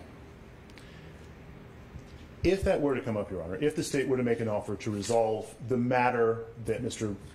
Blaylock is on, or that he has Mr. Blaylock on, in that matter with respect to this one, it might well be a problem. And again, we don't know that that's going to happen and whether that is even an issue, or even will be an issue in this case, because the state already has a judgment for murder against Mr. Blaylock, and so I'm not sure how much more of his life it intends to take. Nevertheless, Your Honor, but when Ms. Rosenwasser also brought up the concern about the state's concern about ensuring that there's a perfect record and that that any judgment against Mr. Williams in this case would be insulated against reversal on these grounds. Well, let's talk for a second about what would actually have to be shown where that happened. Assume, for sake of argument, that Mr. Williams were convicted. The law from the Supreme Court of the United States is that he would have to show an actual conflict, which is not just a violation of ethical rules and is not a theoretical division of loyalties, the Supreme Court says in Mickens versus Taylor. It is that Mr. Steele's representation would actually have been affected. And if Mr. Williams is going to raise that claim, he would have to show that, and all indications are that Mr. Williams is going to trial, he would have to show that Mr. Steele's representation was compromised. And Your Honor noted that there is no question about the quality of Mr. Steele's advocacy and whether it would be compromised, and what kind of advocate he is. So it is hard to imagine that it would be compromised here. Now, if the state were to make an offer against Mr. Blaylock, one, there is a waiver already, and two, that could well be resolved by Mr. Steele getting out of that case and Mr. Blaylock having other counsel. Then that counsel can consult with Mr. Blaylock, and then Mr. Steele could consult with Mr. Williams. How do you address the issues of the 11th Circuit and serious potential for conflict or irrebuttable presumption of disclosure of confidential information? Your Honor, that presumption has not been adopted by a Georgia court. That is a presumption that's been adopted by the 11th Circuit, but Georgia courts haven't adopted it. And even if we were to presume the transmission of confidential information, that alone does not create the actual conflict of interest or the serious possibility of one. I'd turn the court to let's say Lewis versus the state. Actually, no, I take that back. Williams versus the state, which is cited in our motions, a case that arose out of Savannah.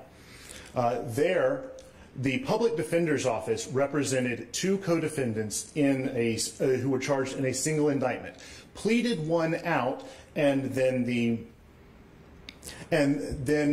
public defender himself represented the court that he did not think that he could continue to represent the defendant at trial because of the then pending formal advisory opinion of the bar 10-1, which talked about the imputation of conflicts among public defenders' offices.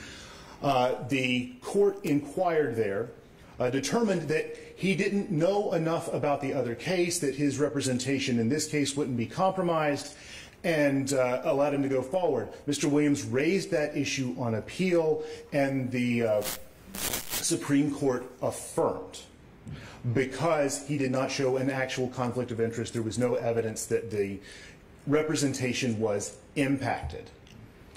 Similarly, in State versus, or Lewis versus the state, which Ms. Rosenwasser referenced, she says it's not quite like this, but I think a little deeper dive into that case might help, because what you have there was the former superintendent of the DeKalb County Schools, Mr. Lewis, who retained a lawyer, Mr. Brown, who was a member of the firm Alston and Bird.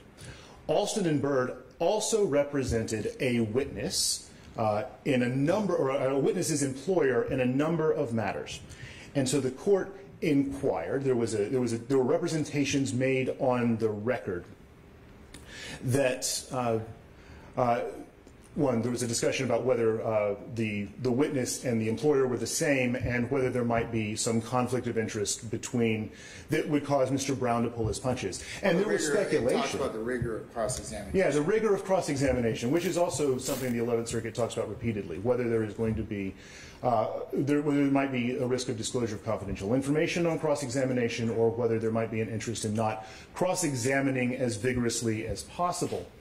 And in that case, the Superior Court of DeKalb County disqualified Mr. Brown defense counsel, and the Court of Appeals reversed. But isn't that different than what we have here? I mean, that seems to be kind of not what's going on here in the sense of this is a little bit more involved.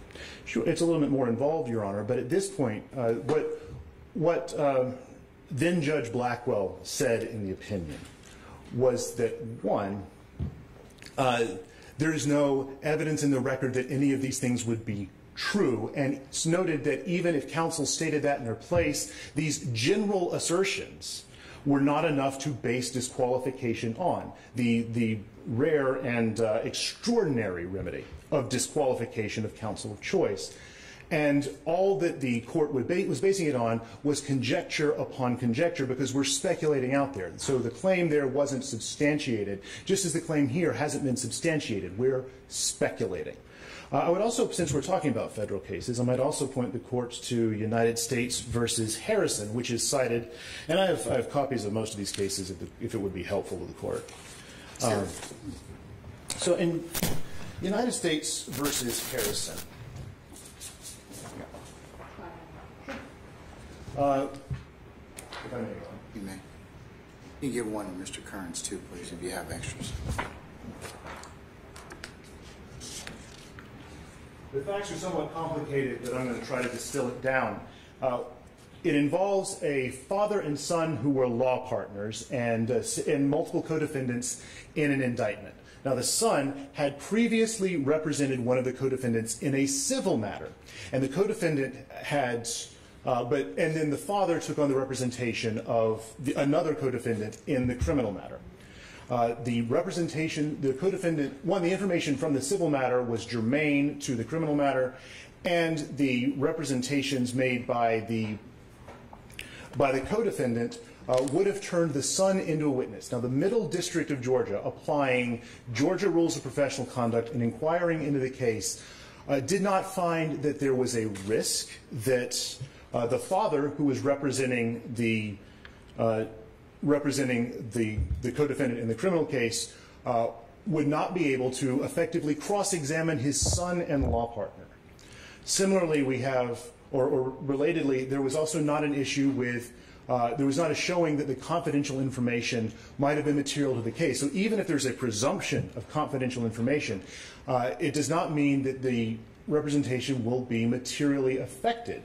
So the point here is, and in that case, what the court did was say, look, the lawyers are presumably responsible for figuring out whether they have a conflict or not.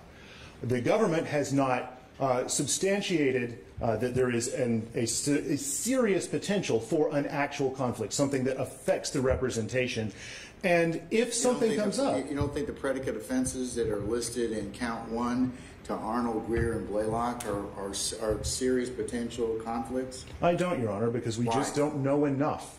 It is far too early in this process to be guessing about what's going to happen. The state may be making representations, but they may all say, we don't want anything. And they may say it to counsel other than Mr. Steele.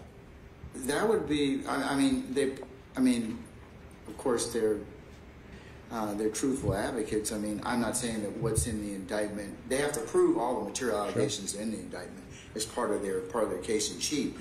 But certainly,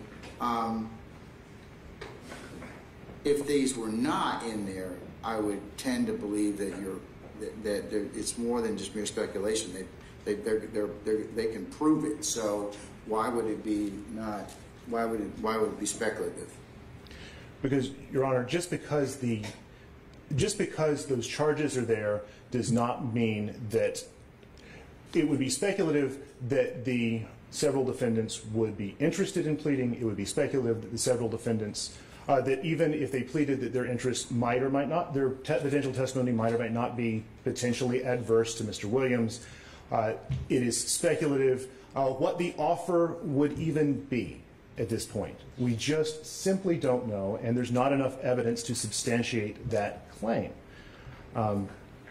Because, well, and if I can respond to that with Berger versus Kemp, which is a case from the Supreme Court of the United States that actually grew out of Georgia, I think, down in Ware County. There we have law partners concurrently representing co-defendants in a criminal matter. So each one might well have the interest in turning on the other. And they challenged their conviction all the way up to the Supreme Court of the United States, and the Supreme Court said that that was not enough to show an actual conflict of interest in that case. So it just simply does not, it simply takes more to demonstrate an actual conflict than, well, this might happen. The joint representation, simultaneous representation is enough, because in Berger versus Kemp, the Supreme Court assumed what we would call Rule 1.10 imputation, that law partners, that it's the same as one lawyer representing, but simultaneous representation by a single lawyer in a case where they might have adverse interests wasn't enough. The multiple representation is not by itself a basis for disqualification. In fact, I think in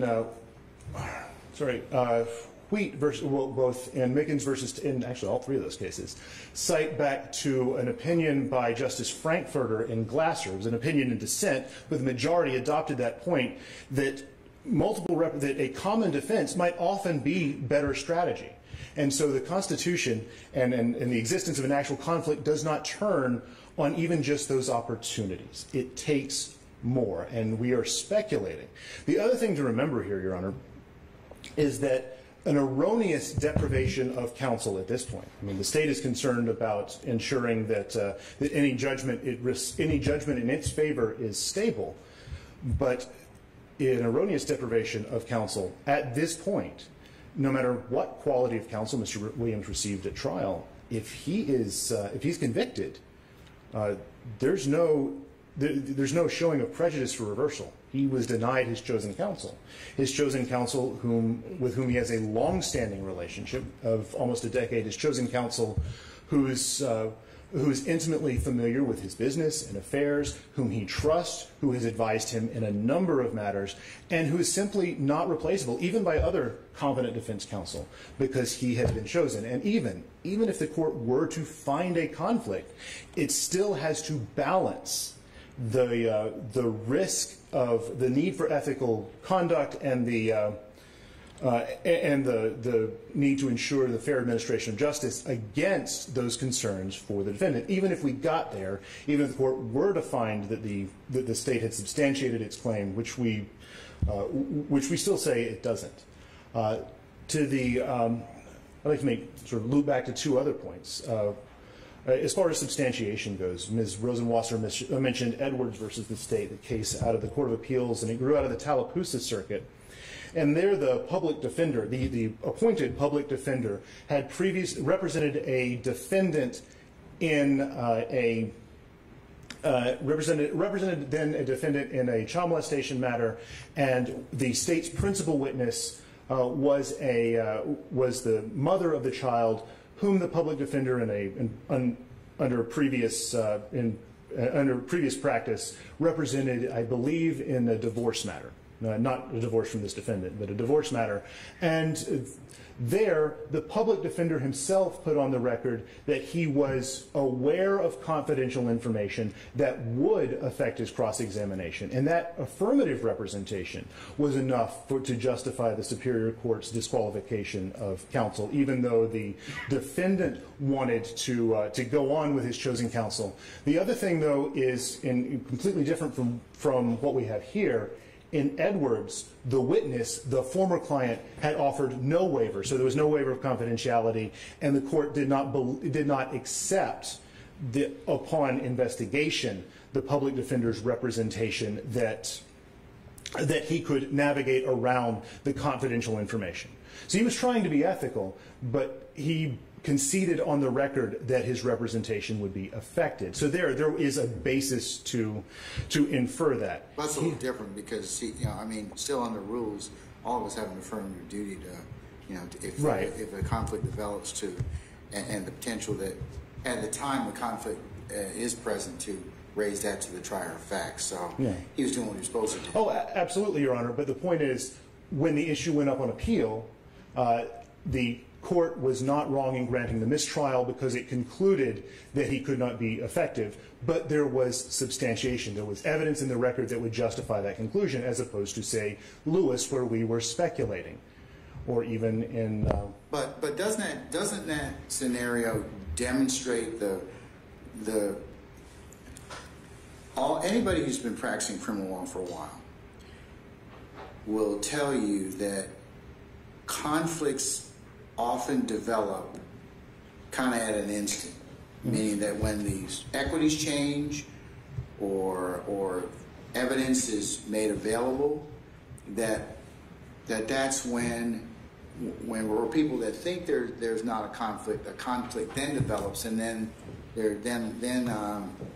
the court has to take other actions to either salvage or even sometimes to re-engage the proceedings because somebody is pulled out because a conflict has developed through representation. So isn't that something that may potentially happen in this particular case, given the fact that you got 28 folks, different equities, and I know you said this is speculation, the state hasn't offered anything as of yet, but isn't that part of the issue that the court as the arbiter and keeper of the process should be worried about?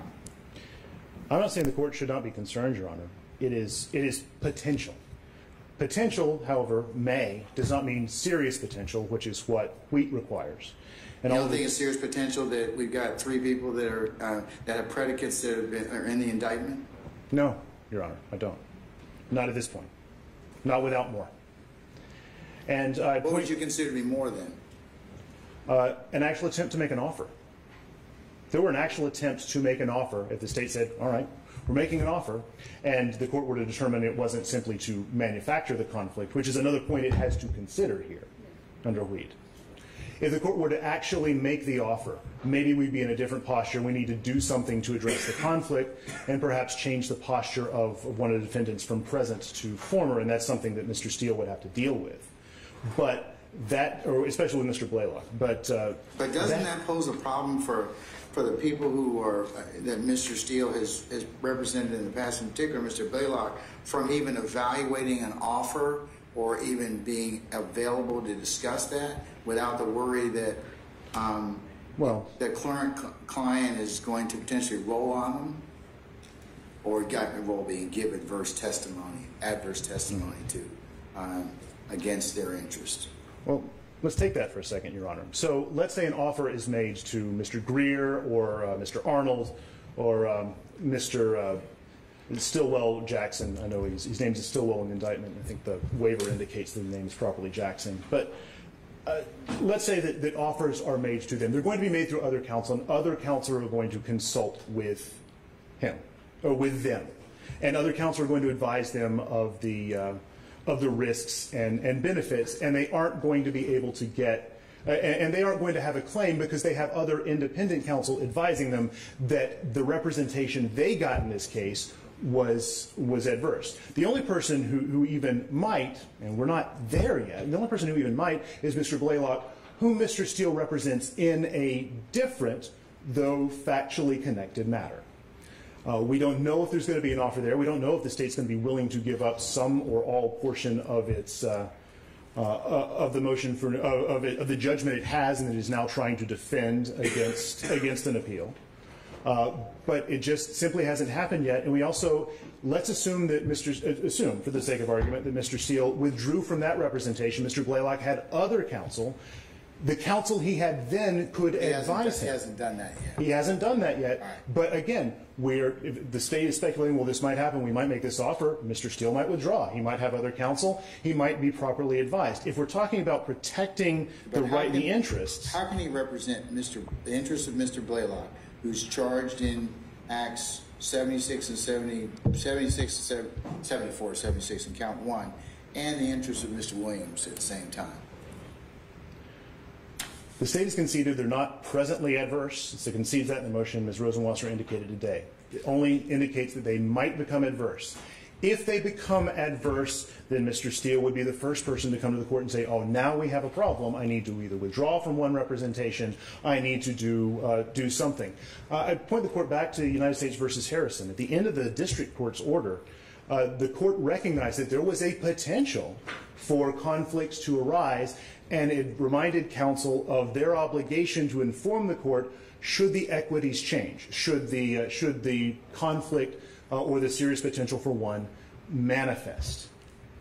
And in that instance, Your Honor, steps would have to be taken, but that one does not mean steps could not be taken to preserve make sure that everyone had the rights to effective assistance of conflict-free counsel.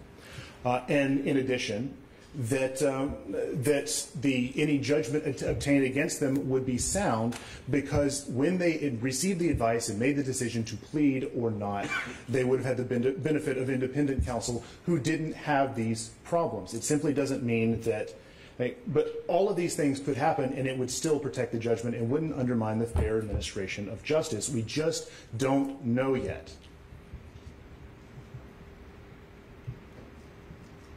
Okay. Anything else? I would come back to, Your Honor, that even if the court were to find the state has substantiated a conflict, there is a serious potential for an actual impairment of Mr. Steele's representation that could not be cured through withdrawal or something else.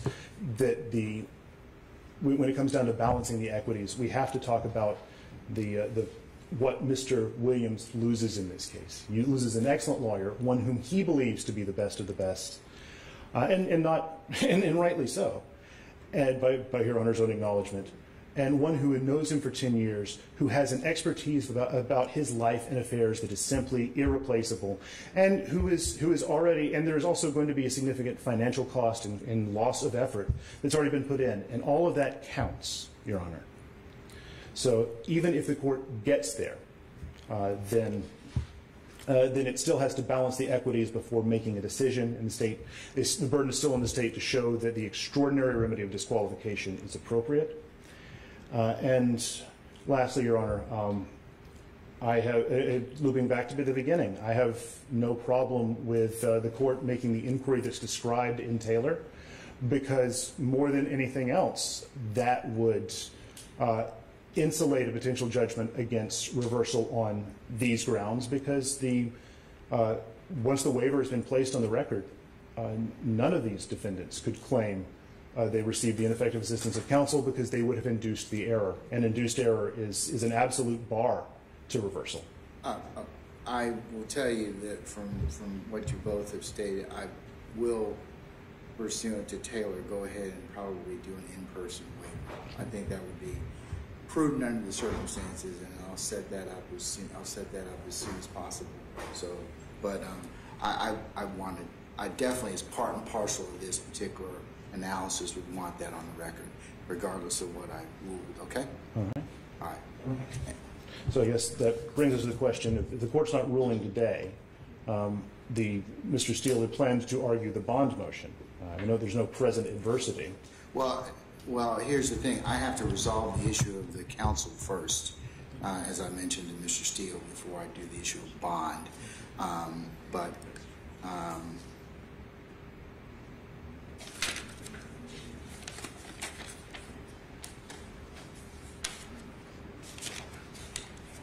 And because he has chosen counsel for Mr. Williams, yeah. So I believe I have to resolve that issue to begin with. But let me kind of ponder on that to begin with. Okay? Yes, Mr. Steele. May I speak, Your Honor? I thought you were represented by counsel now. You can't have a twofer, sir. It's one or the other. All right? I'd like to answer some of your questions, if it's okay with the court, factually. All right. Thank you, sir. And good afternoon, Your Honor. Good afternoon. Your Honor, I heard you ask multiple times the predicate acts in the indictment, how do the court deal with that. I need you to understand the following, please. Mr. Arnold, I never represented Mr. Arnold. You will find nothing that I have ever defended that man. I have never spoken with him about his case that there are predicate acts in this indictment. I want to ask something. Does the state want Mr. Steele to testify about this? Because one of the things about these types of motions is there has to be some evidence. So if you're gonna, I mean, I know you're an officer of the court. You would not tell me anything inconsistent with that. But that is something that I would have to. Part of my determination has to be based on evidence that's been given in this case. Your Honor, the state's position is so I had planned when I went back up to ask to just have the court take judicial notice of the exhibits I had already admitted. However, if Mr. Steele would like to testify, I would just simply like the opportunity to ask him any questions I might have, but I don't have an objection to him testifying on his own behalf right now, and I can ask him some questions afterwards.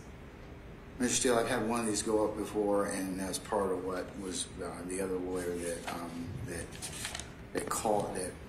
that raised the issue did ask those particular inquiry under oath. Do you have an issue with that, sir? No, sir. Okay, all right. Let me go ahead and swear him in. Raise your right hand, sir. Do you solemnly swear affirm the evidence you'll give me in the case down here should be the truth, the whole truth, none but the truth, self you guys so affirm? Yes, sir. Okay, all right, go right ahead. With regards to Mr. Arnold, there was a shooting at Lenox Square Mall. I was at my office. I received a phone call, not from Mr. Arnold, and I don't know who it's from, but it's one of his supporters. It was either a manager or a female friend, is my memory, and said, the police are all over the mall. We're afraid that they're looking for Mr. Arnold. Would you please find out if there's a warrant for him so he could turn himself in? I was busy I was either on trial or doing an appeal. It's a long time ago. There's no file in my office. I asked another lawyer in my office, not affiliated with me, named Travis Galan, G-L-A-N, to go to Lenox Square Mall and find out if you could find out who is the police officer involved. Is there anything for Mr. Arnold? Travis Galan went to Lenox Square Mall. He got the name of an officer. I contacted the officer. I told the officer that I was contacted. If Mr. Arnold needs to turn himself in, if there's a warrant, then he would do so rather than the police have to potentially, I'm not saying any of this would happen, but go and waste resources finding the man. The officer told me, meet me at the police precinct. It's not far from the Honorable Don Samuel's office. I was there, I remember, very late, 10 o'clock, 11 o'clock at night. The officer finally either showed me a warrant or gave me his word there's a warrant. I called a supporter. I said, there's a warrant. That's it. In the records, when the state raised this, they attached one page of an unsworn statement of a witness that says that I supposedly, and it's worded where you don't really understand it, but I supposedly made a statement, a confession on behalf of my client. I never spoke with Mr. Arnold in my life about that case.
And we're Atlanta's traffic expert. We've seen delays almost 30 minutes worth of helps you get there on time, every time.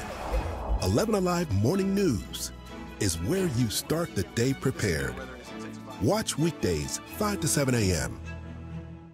If you see breaking news or severe weather near you, snap it and share it using Near Me on the 11 Alive News app. Want to verify if something's true or false? Record your question and send it. Download the 11 Alive News app to use Near Me. 11 Alive News at 11 p.m. is where you find out what's happening now across Metro Atlanta. We begin tonight with breaking news out of Cobb County, where a neighborhood is now... where you stay a step ahead of severe weather. Our storm risk has now been upgraded to a... and the only place where you can verify fact versus fiction. 11 Alive can verify that claim is false. 11 Alive News at 11 p.m. where you end the day ready to take on tomorrow. Weather can't run from the 11 Alive Thunder Truck. A mobile weather center with the power and speed to chase down the strongest storms and bring you on-the-ground conditions. The 11 Alive Thunder Truck, sponsored by Landmark Dodge. Fighting social inequality is on all of us. That's why 11 Alive is committed to sharing diverse perspectives, exposing injustice, and finding solutions. Voices for Equality, sponsored by Georgia Power and our other partners. The 11 Alive Storm Trackers. It's how you see weather happening now across Metro Atlanta. These severe storms are now closing in. We could be talking about damaging winds, hail, and... how you can plan ahead by knowing what's coming overhead. heavy storms are rolling in. Expect pop-up thunderstorms and rain all day long. And how you'll be weather ready wherever you are. We expect at any moment a tornado warning could be issued. The 11 Alive Storm Trackers. It's how you'll be prepared and stay safe. 11 Alive Morning News. We began with breaking news this morning. Is where you know what's happening now. 11 Alive is live on the scene. Where you can confidently plan ahead. This severe weather is intensifying. By knowing what's coming overhead. And we're Atlanta's traffic expert. We've seen delays almost 30 minutes worth of driving. Helps you get there on time, every time. 11 Alive Morning News is where you start the day prepared. Watch weekdays 5 to 7 a.m. If you see breaking news or severe weather near you, snap it and share it using Near Me on the 11 Alive News app. Want to verify if something's true or false? Record your question and send it. Download the 11 Alive News app to use Near Me. 11 Alive News at 11 p.m. is where you find out what's happening now across Metro Atlanta. We begin tonight with breaking news out of Cobb County, where a neighborhood is now... Where you stay a step ahead of severe weather. Our storm risk has now been upgraded to a... And the only place where you can verify fact versus fiction. 11 Alive can verify that claim is false. 11 Alive News at 11 p.m. Where you end the day ready to take on tomorrow. Weather can't run from the 11 Alive Thunder Truck. A mobile weather center with the power and speed to chase down the strongest storms and bring you on-the-ground conditions. The 11 Alive Thunder Truck, sponsored by Landmark Dodge. Fighting social inequality is on all of us. That's why 11 Alive is committed to sharing diverse perspectives, exposing injustice, and finding solutions. Voices for Equality, sponsored by Georgia Power and our other partners. The 11 Alive Storm Trackers. It's how you see weather happening now across Metro Atlanta. These severe storms are now closing in. We could be talking about damaging winds, hail, and... How you can plan ahead by knowing what's coming overhead. Heavy storms are rolling in. Expect pop-up thunderstorms and rain all day long. And how you'll be weather ready wherever you are. We expect at any moment a tornado warning could be issued. The 11 Alive Storm Trackers. It's how you'll be prepared and stay safe.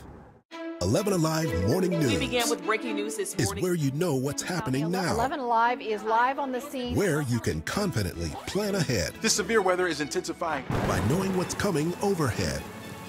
And we're Atlanta's traffic expert. We've seen delays almost 30 minutes worth of driving. Helps you get there on time, every time. 11 Alive Morning News is where you start the day prepared. Watch weekdays 5 to 7 a.m. If you see breaking news or severe weather near you, snap it and share it using Near Me on the 11 Alive News app. Want to verify if something's true or false? Record your question and send it. Download the 11 Alive News app to use Near Me. 11 Alive News at 11 p.m. is where you find out what's happening now across Metro Atlanta. We begin tonight with breaking news out of Cobb County, where a neighborhood is now... Where you stay a step ahead of severe weather. Our storm risk has now been upgraded to a... And the only place where you can verify fact versus fiction. 11 Alive can verify that claim is false. 11 Alive News at 11 p.m. Where you end the day ready to take on tomorrow. Weather can't run from the 11 Alive Thunder Truck. A mobile weather center with the power and speed to chase down the strongest storms and bring you on-the-ground conditions. The 11 Alive Thunder Truck, sponsored by Landmark Dodge. Fighting social inequality is on all of us. That's why 11 Alive is committed to sharing diverse perspectives, exposing injustice, and finding solutions. Voices for Equality, sponsored by Georgia Power and our other partners. The 11 Alive Storm Trackers. It's how you see weather happening now across Metro Atlanta. These severe storms are now closing in. We could be talking about damaging winds, hail, and... How you can plan ahead by knowing what's coming overhead. Heavy storms are rolling in. Expect pop-up thunderstorms and rain all day long. And how you'll be weather ready wherever you are. We expect at any moment a tornado warning could be issued. The 11 Alive Storm Trackers. It's how you'll be prepared and stay safe. 11 Alive Morning News. We began with breaking news this morning. Is where you know what's happening now. 11 Alive is live on the scene. Where you can confidently plan ahead. This severe weather is intensifying. By knowing what's coming overhead. And we're Atlanta's traffic expert. We've seen delays almost 30 minutes worth of driving. Helps you get there on time, every time. 11 Alive Morning News is where you start the day prepared. Watch weekdays 5 to 7 a.m. If you see breaking news or severe weather near you, snap it and share it using Near Me on the 11 Alive News app. Want to verify if something's true or false? Record your question and send it. Download the 11 Alive News app to use near me. 11 Alive News at 11 p.m. is where you find out what's happening now across Metro Atlanta. We begin tonight with breaking news out of Cobb County, where a neighborhood is now... Where you stay a step ahead of severe weather. Our storm risk has now been upgraded to a... And the only place where you can verify fact versus fiction. 11 Alive can verify that claim is false. 11 Alive News at 11 p.m. Where you end the day ready to take on tomorrow. Weather can't run from the 11 Alive Thunder Truck.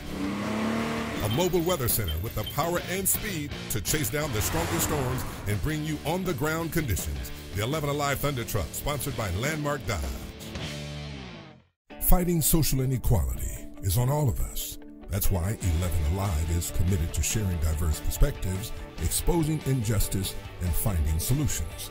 Voices for Equality, sponsored by Georgia Power and our other partners. The 11 Alive Storm Trackers. It's how you see weather happening now across Metro Atlanta. These severe storms are now closing in. We could be talking about damaging winds, hail, and... How you can plan ahead by knowing what's coming overhead. Heavy storms are rolling in. Expect pop-up thunderstorms and rain all day long. And how you'll be weather ready wherever you are. We expect at any moment a tornado warning could be issued. The 11 Alive Storm Trackers. It's how you'll be prepared and stay safe. 11 Alive Morning News. We began with breaking news this morning. Is where you know what's happening now. 11 Alive is live on the scene. Where you can The clear distinction between my representation of these people and the case of the state site. Well, let Mr. You hired Mr. Bullard. He's doing that for you. So, do you have anything else you want to add in terms of some factual predicate or anything? Those are my, well, except for Mr. Williams.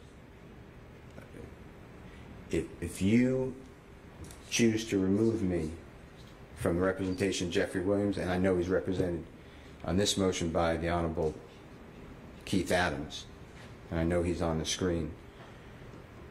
I have been with Mr. Williams countless days, weeks, months, and hours. I know his entire life. You want to talk about a representation of a client? That is the bond of an attorney-client relationship. Not like anything these other people. Okay. All right. Anything else, sir? Okay. Why don't you have a seat up here, Mr. Steele? And It's fine, Your Honor. Do you have any questions you want to ask him? We don't have any questions. Okay. All right. Then, sir. I'd like to respond to the argument, but we don't have any more questions for him. Okay. All right. All right. You can have a seat, Mr. Steele. Thank you.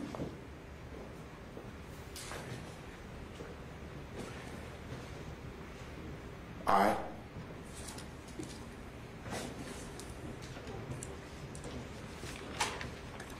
Thank you, Your Honor. So briefly, in conclusion, I would like to ask the court to take judicial notice of all the exhibits that I put in with my motion. Those are all court documents, specifically just showing Mr. Steele's entry of appearance on Blaylock's case, as well as his entry of appearance on Mr. Greer's case. And I do just want to clarify for the court, although Mr. Steele represented Mr. Greer on that incident, as Mr. Steele testified to, he represented Mr. Greer on the September 2020 arrest.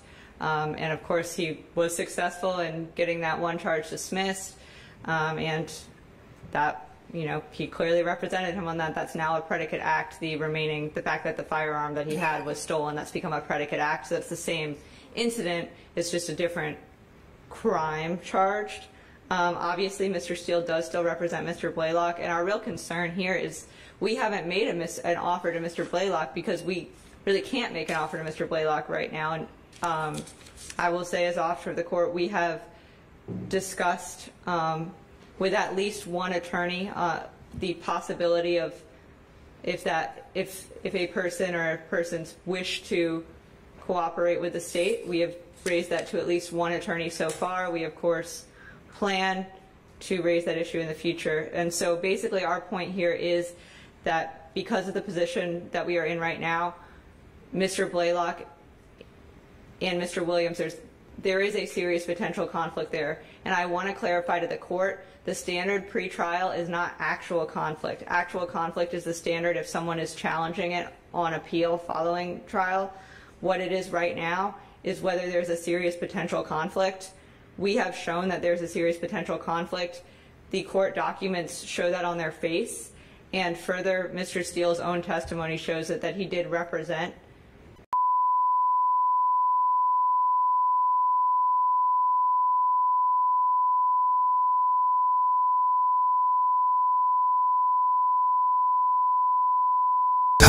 see weather happening now across Metro Atlanta. These severe storms are now closing in. We could be talking about damaging winds, hail, and how you can plan ahead by knowing what's coming overhead. Heavy storms are rolling in. Expect pop-up thunderstorms and rain all day long. And how you'll be weather ready wherever you are. We expect at any moment a tornado warning could be issued. The 11 Alive Storm Trackers. It's how you'll be prepared and stay safe. 11 Alive Morning News. We began with breaking news this morning. Is where you know what's happening now. 11 Alive is live on the scene. Where you can confidently plan ahead. This severe weather is intensifying. By knowing what's coming overhead. And we're Atlanta's traffic expert. We've seen delays almost 30 minutes worth of helps you get there on time. Every time. 11 Alive Morning News is where you start the day prepared. Watch weekdays 5 to 7 a.m. If you see breaking news or severe weather near you, snap it and share it using Near Me on the 11 Live News app. Want to verify if something's true or false? Record your question and send it. Download the 11 Alive News app to use Near Me. 11 Alive News at 11 p.m.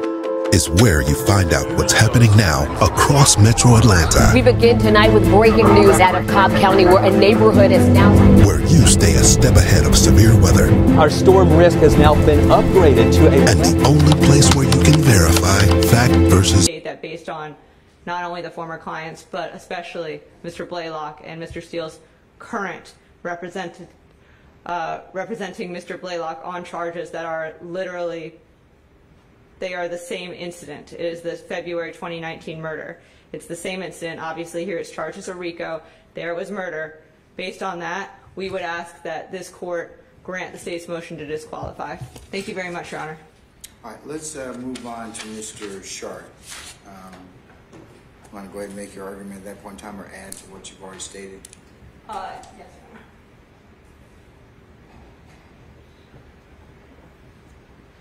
So, Your Honor, again, I know the court has been here a long time this morning, so I do just want to briefly state, as for Mr. Sharp, our concern here is that Mr. Sharp previously represented Mr. Eppinger. Mr. Sharp now represents Mr. Stillwell. Mr. Sharp represented Eppinger as recently as, I believe, a probation revocation hearing that occurred this March. And the probation revocation was the charges that were discussed in that probation revocation, what caused his probation to be revoked, was the fact that was new incidents, particularly involving the shooting of a police officer in 2022, and Mr. Sharp represented Mr. Eppinger in that probation revocation.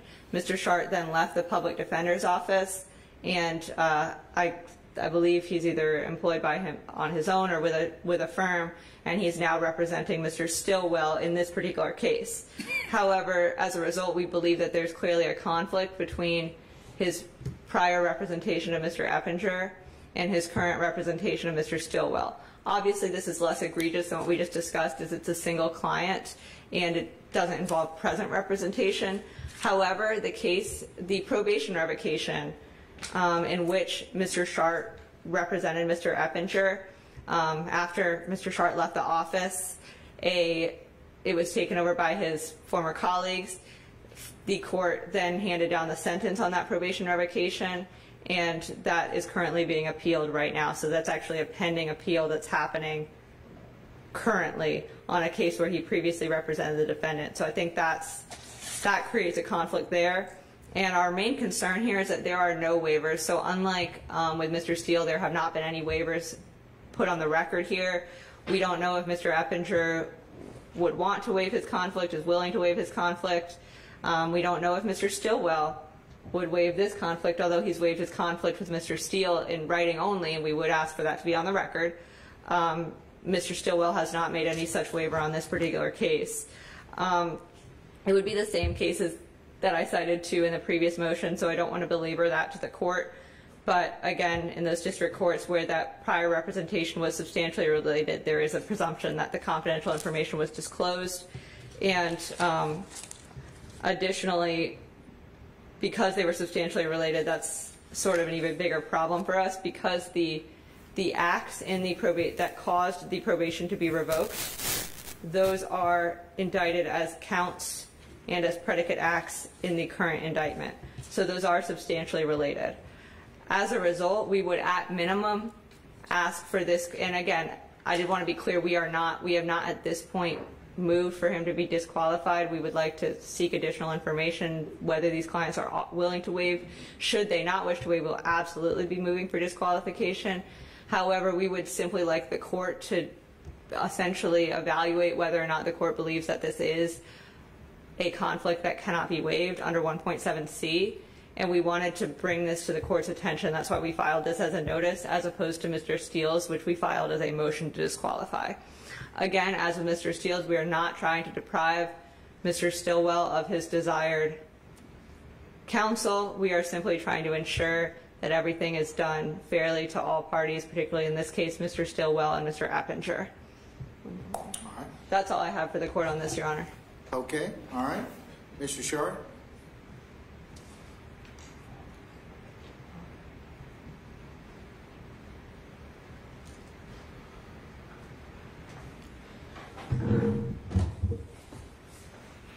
Good afternoon, Your Honor. May it please the court. Good afternoon. First of all, I would just like to start with the same place that Counsel Bullard began and point out that I am, in fact, Mr. Jackson's, named as Mr. Stillwell in the indictment, his chosen attorney. Factually, I will say as an officer of the court that I had meetings with Mr. Stillwell, as he's named in the indictment. I'll call him Mr. Jackson. I had conversations with Mr. Jackson and have met with him about the substantive charges in this indictment prior to this case being indicted. I have been meeting with Mr. Jackson prior to the state creating what they say is a conflict by indicting 28 individuals with very different substantive charges all on the same indictment. Now, factually, what am I referring to when I say the state has charged 28 individuals with charges that have literally nothing to do with each other in creating this conflict? Well, Mr. Jackson in this indictment is charged essentially with various charges, but the two events that he's charged with are a 2015 alleged murder where his co-defendants are Quamarvius Nichols, Demekion Garlington, and Miles Farley. Excuse me, a May 14th, 2022 murder where those individuals are listed as co-defendants, and a January 10th, 2015 alleged murder where his co-defendants are listed as Javaris Bradford, Justin Cobb, Deamonte Kendrick, and Demise McMullen. Mr. Eppinger, whom I have represented in the past, is charged on this indictment with 3 substantive acts. He is charged with an alleged armed robbery from October 12, 2021, an alleged attempted murder, which was the alleged shooting of the officer on February 7th of 2022, an alleged conspiracy to commit murder, some allegation of something being done within the jail, conspiring to kill an individual from February 22nd of 2022.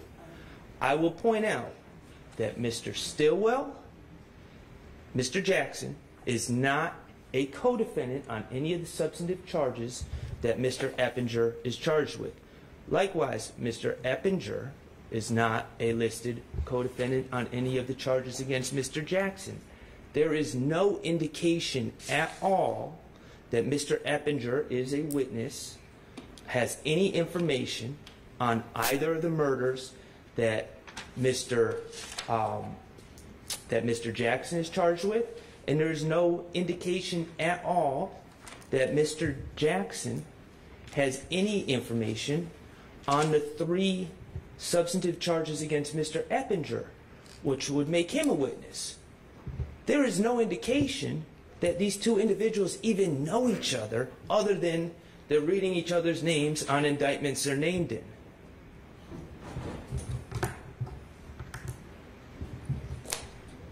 The point I'm making, Your Honor, is to even get to the point where we're talking about waivers, and I will say I do have a written waiver from Mr. Jackson, who's Mr. Stillwell. But before we even... Do you have any issue with having that done on the record pursuant to Taylor? With Mr. Stillwell, I don't have a problem with that. And he's here, and he did discuss these matters with a separate attorney previously. So, but to even get to the point of waivers, there has to be a materially adverse relationship. There's no relationship in this case. There's none whatsoever. If the state, and we talk about substantial likelihood, Your Honor, you've been doing this for a long time. I've been doing this for a significant amount of time. We see what each individual that I've represented in the past is charged with. The state might be willing to make offers with some people. If they're waiting to make an offer to Mr. Eppinger, who's charged with what he's charged with, then certainly they need to contact GPDC, which they've apparently filed an emergency motion today to get everyone attorneys, and they can talk to whomever is appointed to represent Mr. Eppinger, and I have nothing to do with that whatsoever. If they need to talk to me about something about Mr. Jackson, they can talk to me. That has no effect on Mr. Eppinger whatsoever. The state has relied on this Height case, and it's just, there's just clear distinction between the state's cases that they're citing, which have been found to be materially adverse relationships, and in this case, there's just no indication that these individuals even know each other. Furthermore, and I'll just, because the state has brought up my recent representation of Mr. Eppinger, and obviously, the state is saying that there's a irrebuttable presumption, and they're citing federal law. I would just point out to Your Honor that that was a probation revocation. The state, prior to the probation revocation, officials representing the district attorney's office were in front of cameras telling Atlanta, telling the world what Mr. Eppinger had done. Someone, certainly not me, has released video of the incident, of the alleged incident, to the media. It's a Google search away.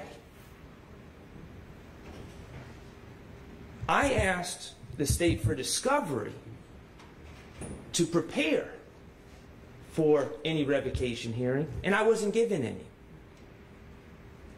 So the idea that somehow I have some secret information when the state has been trying the case in the press from day one is ironic to me. Also ironic, the idea that there's a pending appeal and somehow that has anything to do with me or Mr. Jackson. Apparently,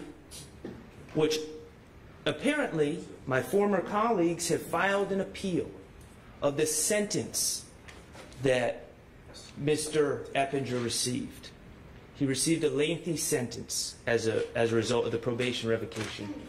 There is a dispute, to my understanding, about the amount of time that was he was exposed to as part of his first offender revocation.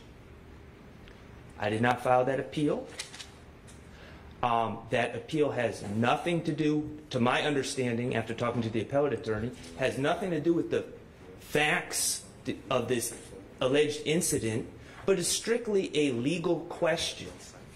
And the idea that the fact that my former colleagues happen to represent someone on appeal and somehow that's imputed upon me, I'm just wondering out loud. I see my former colleagues working in district attorney's office right now. How many hearings has the district attorneys have they demanded to sort out the potential conflicts of imputed knowledge, of imputed representation on my former colleagues who now work with them? Well, there's a process that the rules and lay out. So, well, it's just kind of ironic that it's the focus is on this one case, and there's plenty of people that leave the public defender's office that go on to work and were present when cases were pending against people. I think the state's just asking. I mean, they're under 1.7C for you to just clear that conflict. So, so I think that if Mr. Eppinger and Mr. Stillwell, I did waivers for those, that might resolve the issue. They may not have any more issue with you about that. And I understand. And it might, and they're just raising the issue. Well, and I understand that, Your Honor. And as an officer of the court, I will.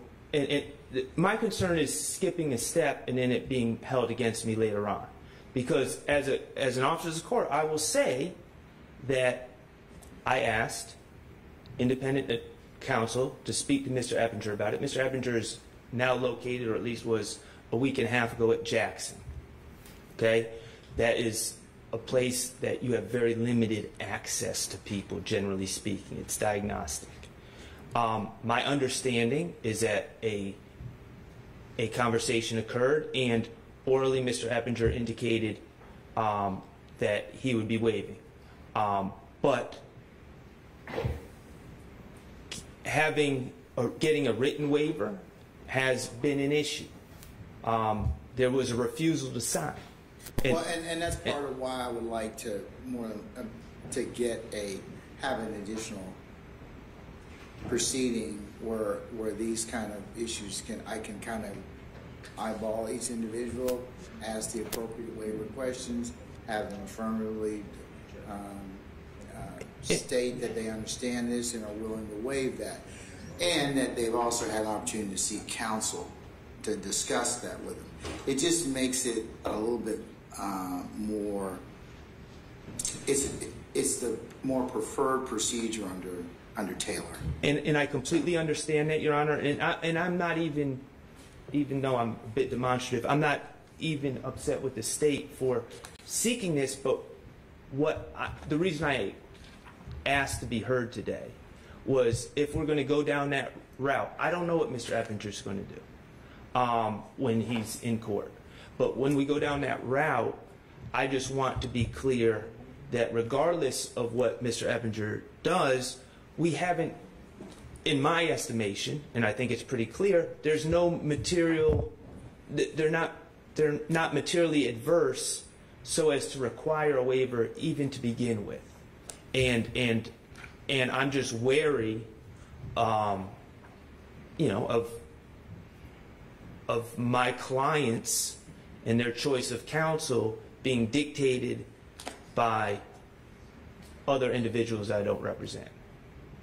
So if I thought that their interests were materially adverse, I would have never gotten involved with this indictment.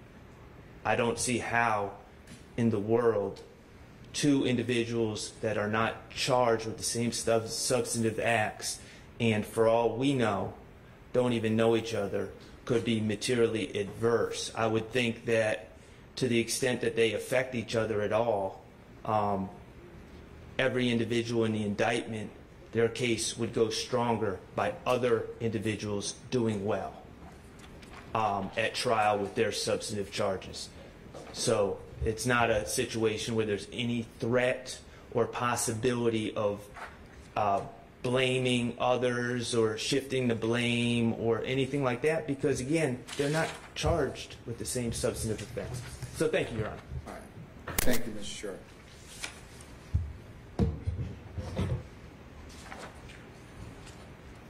All right, counsel, I'm going to take just a brief recess and consider this issue, and then I'll give you some direction on where we'll proceed from there, okay? Your Honor, I'm sorry if I could just briefly respond to his argument. Okay.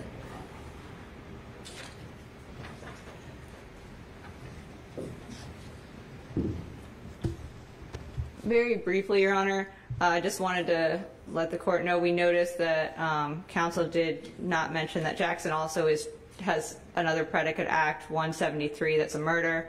Additionally, I was unsure of the context, but he mentioned someone was refusing to sign, perhaps Eppinger. The reason we're trying to see if there is an in-court waiver, that's exactly why we want to get all these folks in court to figure out what's happening. And we think that this is different from Mr. Steele's conflict. We think that this is absolutely a waivable, this is probably something waivable. At this point, that's our position. We would have to learn more to see if it's not. But we do think that this could be waived by in-court waivers from both parties. But if Mr. Eppinger is not willing to waive that conflict, then we think there probably is a conflict. But at this point, we are just asking the court to inquire into it and to get everybody here and to see everybody's position on it. And that's how it differs from our motion on Mr. Steele. All right. Thank you. Give me a few minutes. I'll be in recess. I need to ponder a couple of things. I'm gonna try and deal with the issue of the disqualification, and we'll see where we go from here. Okay. All right. We're in recess.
You can actually see when you're trying to think of a case, your eyeballs roll back into like this part of your brain to retrieve the data.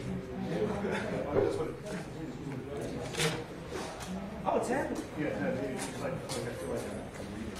I feel like I'm reading. I feel like so easy. I didn't know.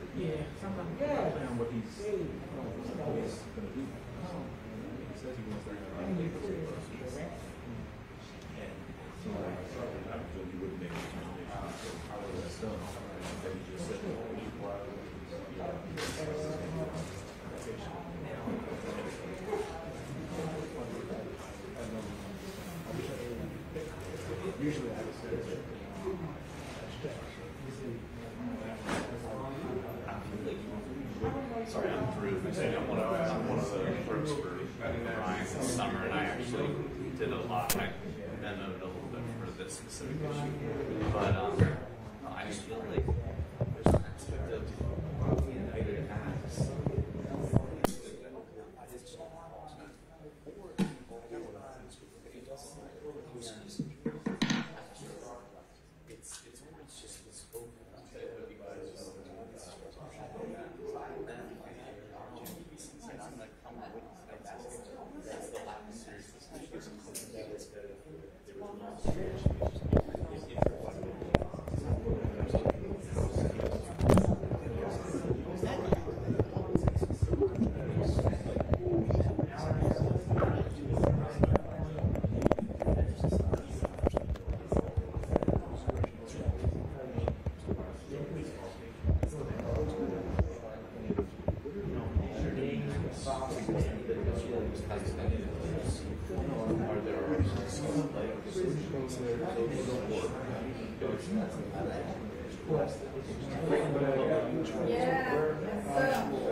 I had one fluff off because they drew the precipitation.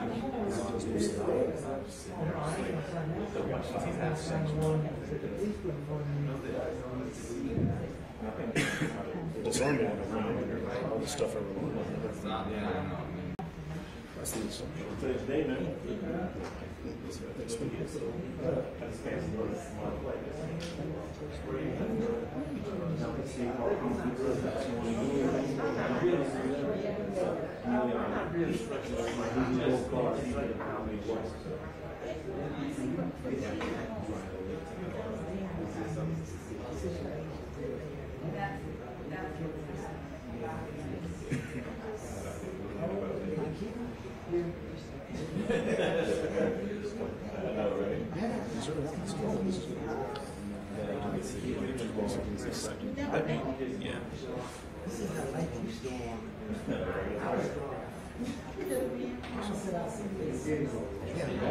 Yeah, I think so.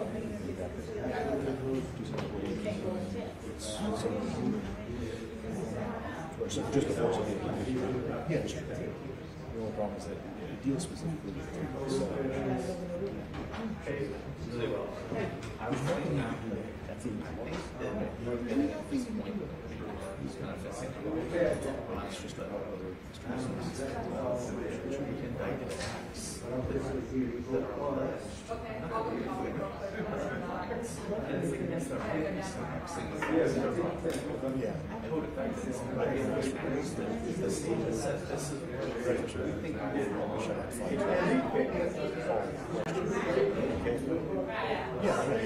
it's on the officer report, so you said you testify. Yeah, so you're done.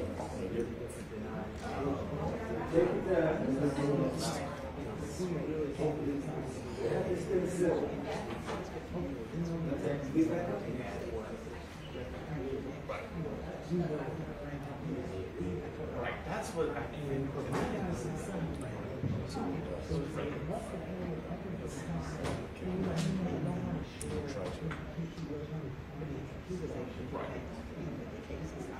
Right, that's the point. They don't have any involvement with each other. It's like, it feels very.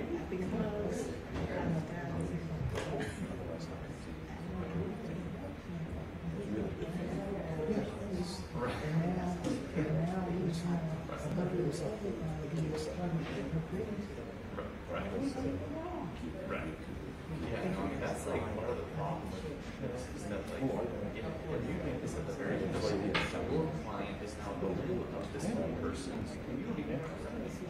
And that doesn't feel right. We'll see what happens. Right.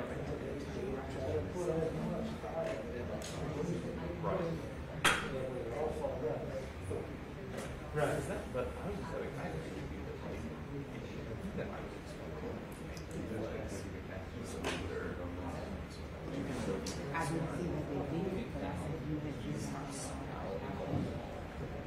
was he knows it. And so they may force him a lake. I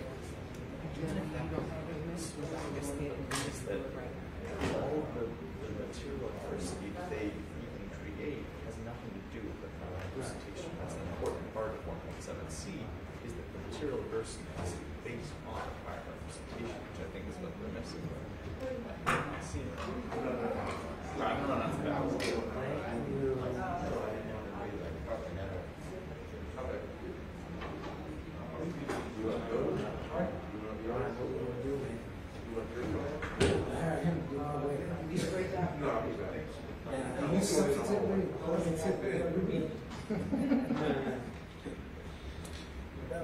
Without president's accreditation, this guy, the acting guy.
Yeah.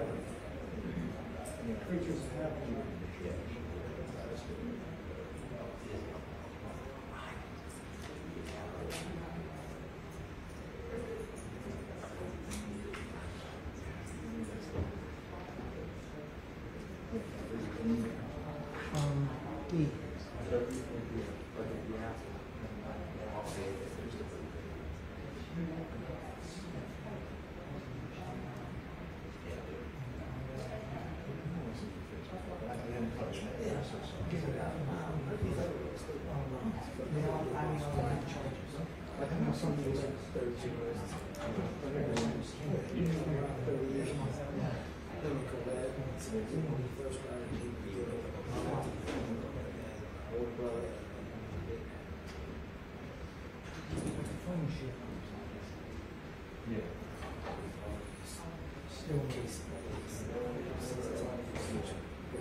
right. Better than car insurance.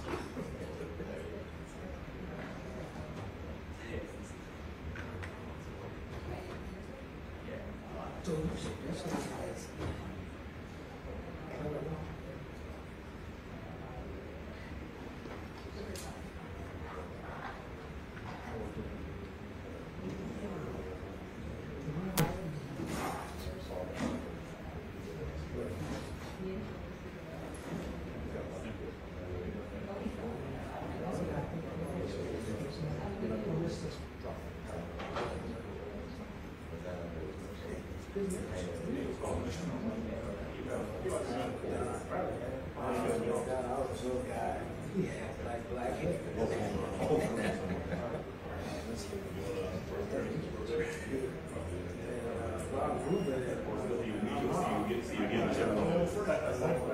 Adam, what's going on, man? How you doing?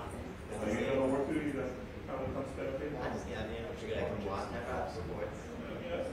Jason, you got a high on the I just got out of the bar. It's like the exact same time. But she got married.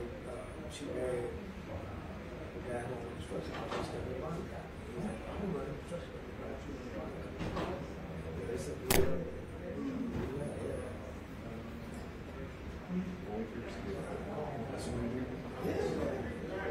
I take good risks.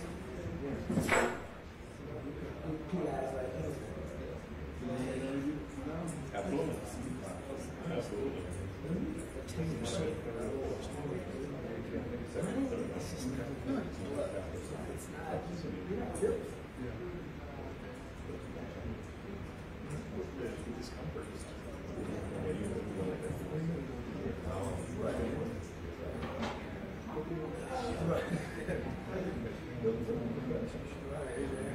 You are not mental sensitive anymore.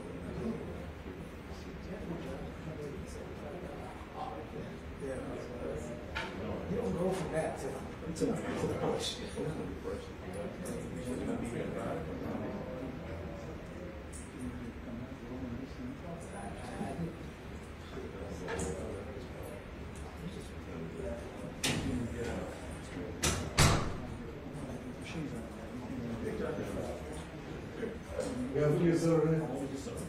Yeah, pretty much.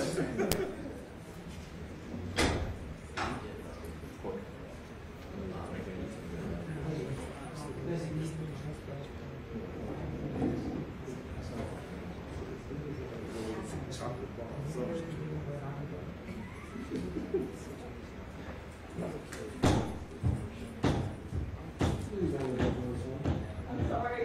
I know it's going to be that.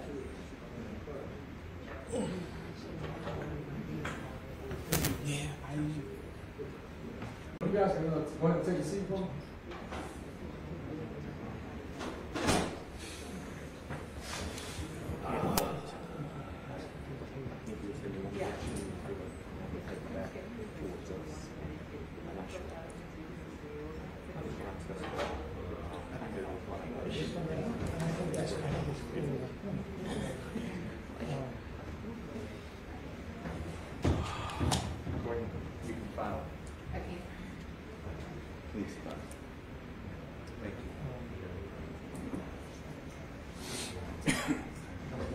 What's that? Me? No. Ready to roll, man. Let's do it. Jeff seems to be. He might not be. Jeff.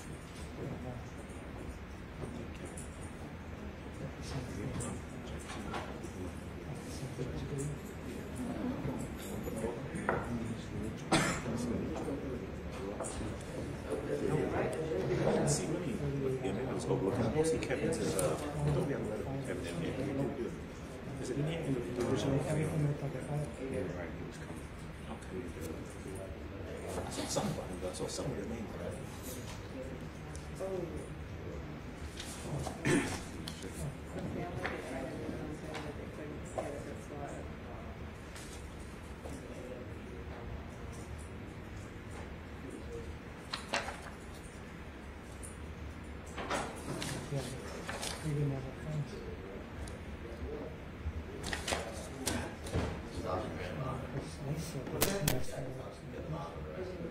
Yeah, so that's a change.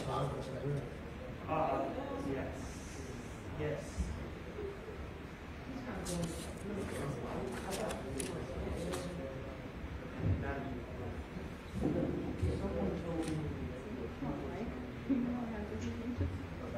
Hey, Brian. Oh, yeah.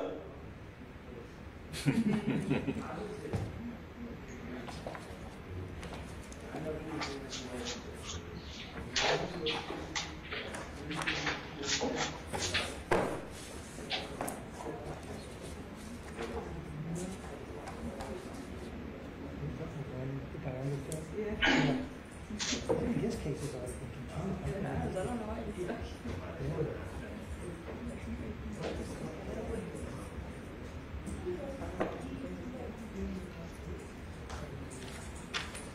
I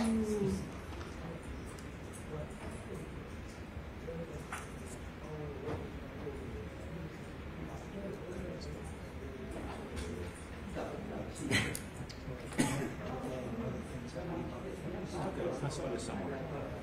When we have some bandwidth, is we need to figure out. Yeah, pull it together. So pull it up again. They're going to do motions to replace. Yeah, but I don't know, because we're looking at, we've got 2 acts left, 2, 3, and one of them I need to know what else I have to put in to 3. I have to witness that Melissa said, found the car, and then I'm going to come out and notice that she had done a school district. Other than that, I don't know what else I need. Before I come to order, please remain seated. They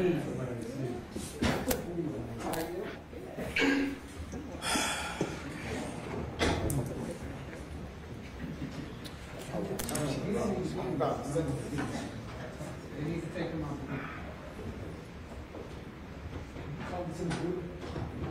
Lieutenant Gotti, because he. What's up? He's loud. Yeah, he's loud. Outside 214. Yeah. Roof, please. Yeah.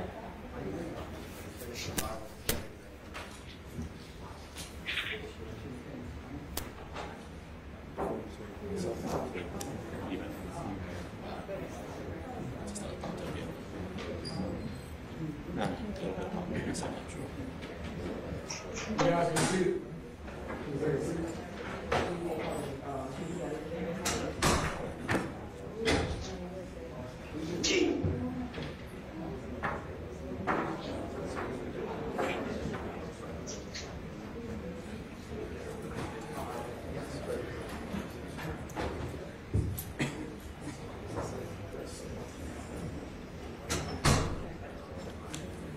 Oh, sorry about that.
Okay, the court's had an opportunity to reflect and consider upon the state's motion to disqualify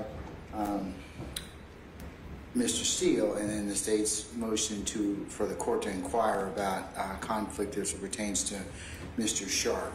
At this point, while I do have, the court has some concerns about the potential conflict and believes that they would be, they're great.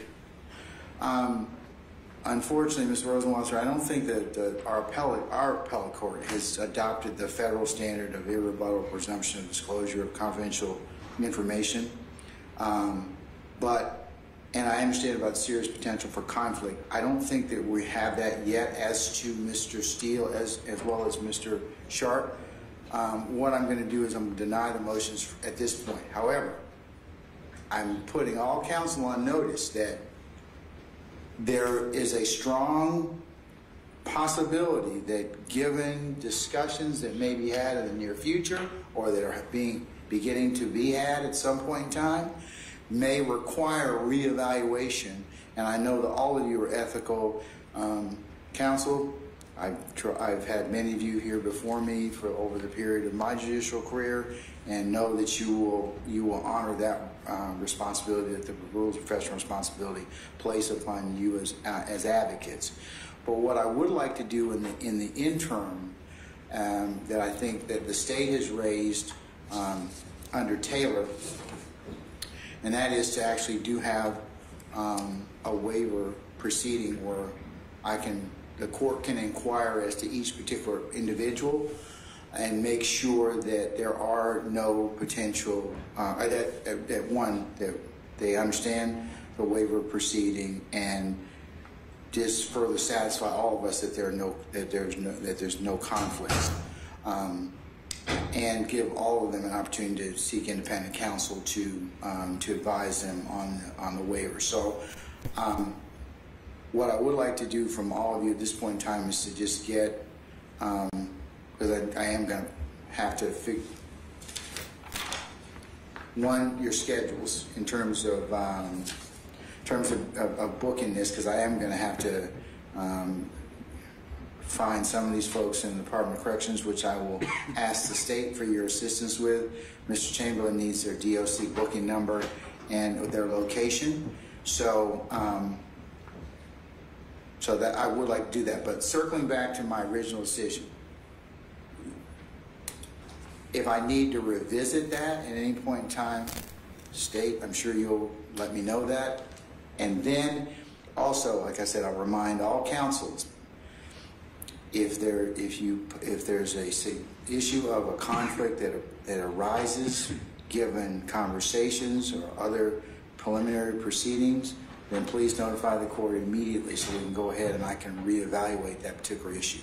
But at this point in time, the court's concern is under Lewis that it's speculative, but I do have some concerns. I have some really strong concerns given the fact that the number of people you're dealing with, 28, the equities that are involved, and even our Supreme Court indicates that the potential for divergent interest is great. And that's where I think we may have some issues in the future, but may have or potentially have is not really the standard in this particular situation, so that's why I'm going to deny the motions for the, at least as it pertains to Mr. Steele, for disqualification. But I am going to, Mr. Shard, to the extent that it is necessary, go ahead and inquire about the waiver proceeding for both for Mr. Eppinger, as well as for the other folks that are involved. So with that, any questions about the court's first ruling or first? No, sir. I'm not going to deal with bond quite yet. I'm not getting to that quite yet. I'm going to deal with that next, okay? Your All Honor. right. Yeah. Our question would be, is your ruling conditioned on everyone actually waiving? Because at this point we don't even have a waiver written or otherwise from Eppinger. No, I'm going to require everyone to be present for or either via Zoom or as I'll probably handle it and make sure I get a waiver from everyone. So I'll revisit the issue of conflict after we do the waiver. Okay? Thank All you, right? Your Honor. Yeah. So, and it will remain an issue, as I mentioned, because I do think that as we go along in representation, there may be a conflict, because if you start offering or people start volunteering, that's when you're going to have some other issues that kind of come forward. But not right now. All right, so that's that. Okay, so in terms of the waiver and who will need, folks,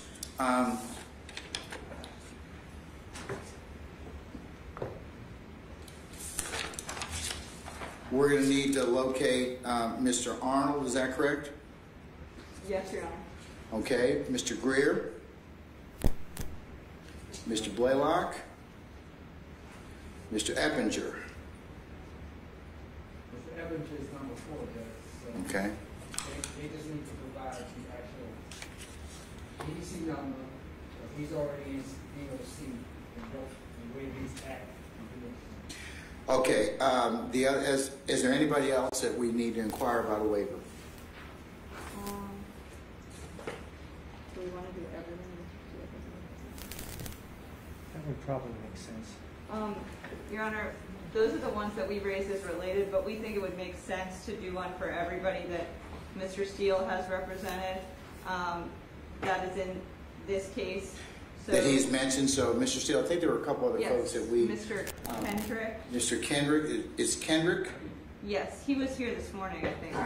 Okay, and then who else? Also Mr. Stillwell, who is obviously right. Okay, Stillwell. All right. Okay. I think that is all of Mr. Steele's prior. Mr. Steele, is anybody else I missed, sir? No, Your Honor. Okay. All right. So what I want to do is now that I've identified all the folks for waiver, we need to kind of talk about when I can actually hear or have that proceeding done. So I know that July, do you all have conferences for the public defender? I mean, for the public defender and for the state. And I know the court has one early August, but we start, I believe, on Sunday the 17th, I believe, Judge. Of what month? July, Judge. Okay. And we're normally out that week or most of that week, Judge. I think Mr. Smith and I have already filed a leave for that week to cover it. Okay. But other than that, I believe we're open into the future other than that week, Judge. Other than the week of the 17th? Yes. Like, so that would be the 17th through the 22nd? Whatever that week of July is, yes, Judge. I believe the 15th is Friday, so the 17th would be Sunday, 18th probably Monday of July. Yes, sir, that's correct. Yes, sir. That week we filed a leave for. Other than that, I believe we are at the discretion of the court to be here when you need. All right. Mr. Steele or Mr. Adams or Mr. Sharp, any conflicts during the month of July? I mean, I'm going to probably, more than likely, I'm looking at early August, I'm thinking. Go ahead, Brian. I'm fine, Your Honor. All right, well, guess who's not? Judge, in the month of July, I'm not talking about not July at all, just August. Yeah, because there's too many conflicts. People like like take vacations and have kids in camp and other assorted things that they need to kind of take care of. So yes, I was sir. trying not to compete against with that issue. So yes, I sir. was thinking probably sometime in early August. So along those lines, I've got to leave between August the 3rd and August the 10th. It actually goes beyond that, but I'll be available anytime after the 10th. Where's that? Mr. Chamberlain? Sir. How's August 18th? We can't compete with jail and... Well, no, we have jail. We have people at the jail. So yes. So you have somebody's being brought back from... No. I want to do it remotely. No, I'm saying remotely from GDC and the jail. You can't do both. You can't give out that day 18th. You already gave that for the jail August 18th. You have to pick another date or you do it later. You can't do you can't go to GDC. Never given it. I mean, Great job. Anytime.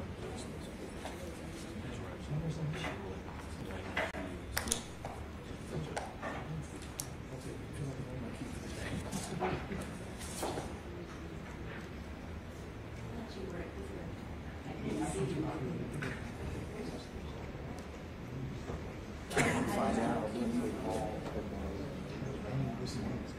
if that's available, because I don't want to pay.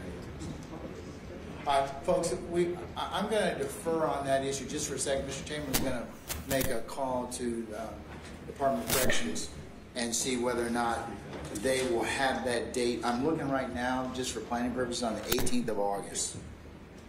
So if nobody has any conflicts for that time or for that date, I'll see if they are otherwise available, we can make these folks that are in DOC custody available. So I'll circle back to you in that second, in that regard, just a minute.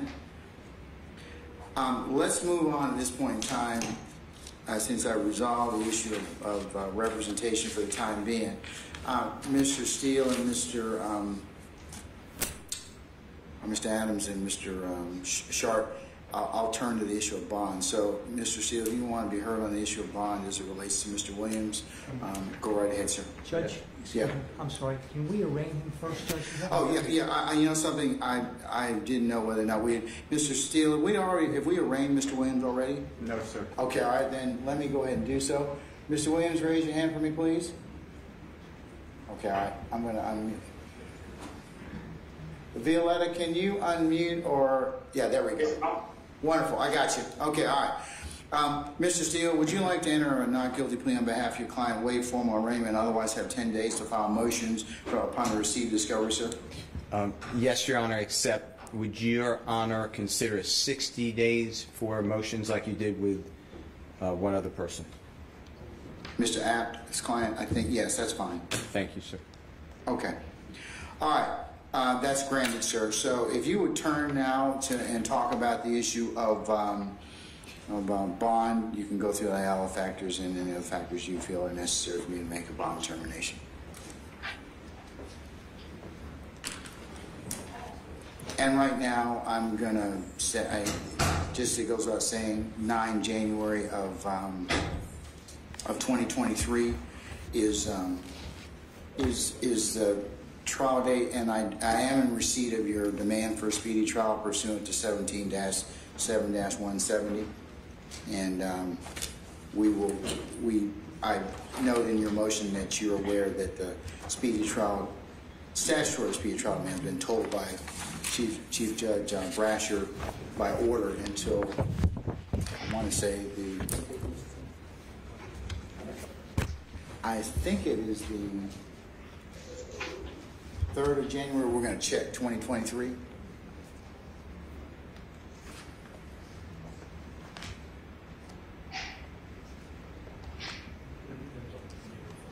Oh, it ends on January 1st of 2023.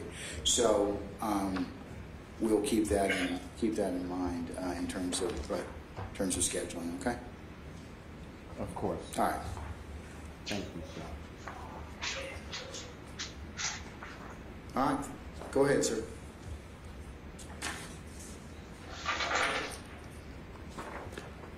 I may just have one moment.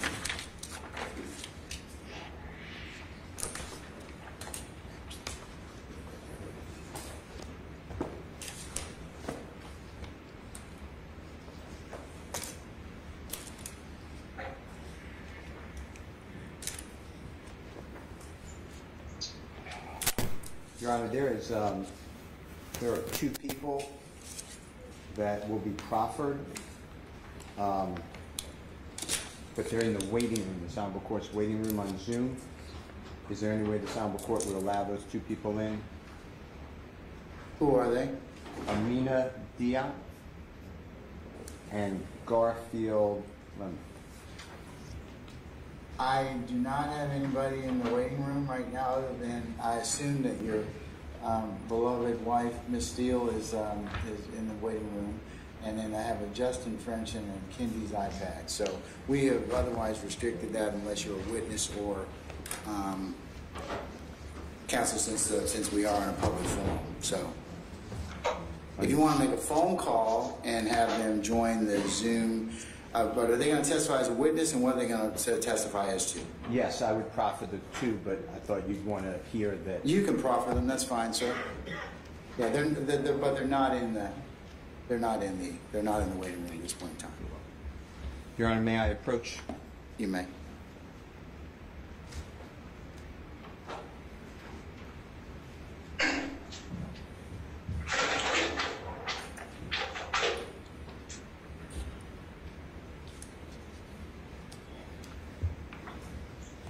May it please this Honorable Court, I wish to thank you for all the time that you give to everyone, always. Your Honor, on behalf of Mr. Jeffrey Williams, Mr. Adams and I respectfully request, along with the Honorable Avis Hornsby, bond to be set today.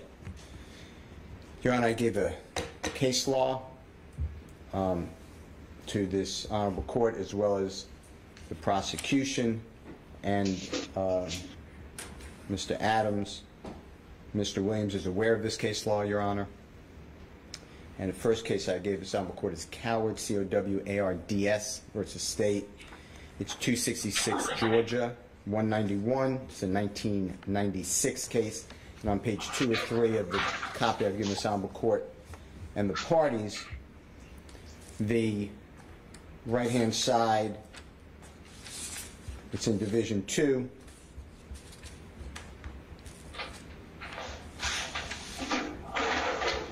It's 15 lines up from the end of the paragraph, first full paragraph on the right-hand side. And it reads that the defendant's guilt or innocence of the underlying charge is not an issue at the bail hearing, especially since the defendant enters the proceedings cloaked with a presumption of innocence.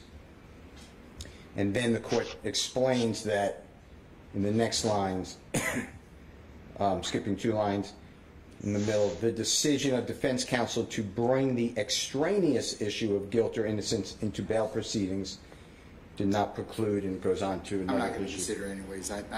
That's well settled. That's a well settled premise, Mr. Steele. We can move on from there. In United States versus Solano, S-A-L-E-R-N-O, which is 481 U.S. 739. It's 1987 on page 14. Of 20? Correct. Okay, all right. And on the left-hand column, Your Honor, that last paragraph in Division 3, the highest court wrote, in our society, liberty is the norm, and detention prior to trial or without trial is the carefully limited exception. We hold that the provisions for the pretrial detention in the Bail Reform Act of 1984 fall within that carefully limited exception. The Act authorizes detention prior to trial of arrestees charged with serious felonies who are found after an adversary hearing to pose a threat to the safety of individuals or the community, and this is what I stress, Your Honor, which no condition of release can dispel. All right, sir. In Jones versus Grimes, which is G-R-I-M-E-S, 219, Georgia, 585, 1964 case. It's cited often, Your Honor, on page 3 of 4. On the very top right-hand side, it's in Division 1, the High Court wrote that excessive bail is the equivalent of a refusal to grant bail. And that's what my issue was. I just want to point to court because in the next case, which is Coleman, C-O-L-E-M-O-N versus State, 361 Georgia Appeal, 901. Your Honor, this came out recently, November of 2021, so maybe 8 months ago. It's on page 3 of 4. It's the appellate court, or second highest court, is talking about excessive bail, which obviously is equivalent to no bail. And then the court wrote on the left-hand side, on the in the paragraph that is indented, excessive bail is prohibited by the Georgia Constitution and the 8th Amendment to the United States Constitution. For purposes of the 8th Amendment, excessive bail is defined as bail set to an amount higher than an amount reasonably calculated, and this is what I'm stressing, Your Honor, to ensure the presence of the defendant. When fixing bail in Georgia, a trial judge's foremost consideration, and it's stressed in the text, Your Honor, is the probability that the accused, in this case Mr. Williams, if freed, will appear at trial, and to a lesser extent, which is also emphasized in the text, Your Honor, the accused ability to pay, the seriousness of the offense, and the accused's character and reputation. A defendant who seeks release on bail has the burden of showing roots in the community that the defendant does not pose a significant risk of fleeing, threatening the community, committing another crime, or intimidating a witness. Your Honor, if you then look on the same page, on the right-hand side, the last paragraph, again, the court writes, and we're reminded, certainly we are not unmindful of the length of Coleman's pretrial detention and the presumption of his innocence. Your Honor, in Brown, which is B-R-O-W-N versus State, it's 314 Georgia Appeal, 1, 2012 case on page 3 of 3. On the left-hand side, in the second full paragraph, the appellate court wrote, the General Assembly, which is our General Assembly, provided for the creation of programs of electronic pretrial release to, among other things, assist sheriffs in alleviating jail overcrowding by creating alternative methods of pretrial release and monitoring and home confinement. Indeed, the General Assembly found that a, quote, program of electronic pretrial release, monitoring, and home confinement incorporates modern technology to accomplish various purposes. Thus, the General Assembly explicitly recognized a defendant's home as a place where he or she could be kept within bounds and restricted in movement for purposes of electronic pretrial release program. The next case, Your Honor, because we are going to ask for home confinement as an electronic monitoring. The next case is Ayala, which the court already noted, A-Y-A-L-A versus State 262, Georgia, 704. Your Honor, on page 2 of 3 that I've given this honorable court and the parties, the very top left-hand side, our highest court wrote, the purpose of a pretrial bond is to prevent punishment before a conviction and to secure the appearance of the person in court for trial. And then it goes through the four-part test, which is indented, Your Honor. On the the right-hand side, Your Honor, the first full paragraph in the middle, our highest court wrote, in this state, unlike many other states, the presumption of innocence has always remained with the person accused of a capital offense, even during trial. The most fundamental premise of our criminal justice system is that a person ought not to be punished for a criminal offense until the state demonstrates guilt beyond a reasonable doubt, unless the right to bail before trial is preserved. The presumption of innocence, secured only after centuries of struggle, would lose its meaning. Your Honor, the last case is Dunn versus Edwards. If I gave it to you, if I didn't give it to you, I apologize. No. Okay. I will then hold it for a minute. And then the last, I'll say the last case, did I give the court easy out bonding versus state? That is 224 Georgia Appeals 706, 1997 case. It's on page 3 of 3, Your Honor. Second to last paragraph on the left-hand side. And the appellate court wrote, it is further assumed that appellant who has taken a financial risk, appellant in that case with the bonding company, in ensuring the defendant's presence at trial would be motivated to keep track of the defendant's case and prevent the defendant's flight or relocation until the surety is relieved of its bond obligation. Such risk of flight is inherent in the criminal justice system, without which there would be no need for bail bonds or bail sureties. We have a bail bonding company that is here today, Your Honor, that will be representing that they would be willing to go on Mr. Williams' bond. They have vetted Mr. Williams, and they will be heard. Your Honor, with that being said, that is the premise of our law, and I'd like to call as our first witness Mr. Charles Middlestadt. What's Mr. Middlestadt going to testify to? Your Honor, he is a private investigator.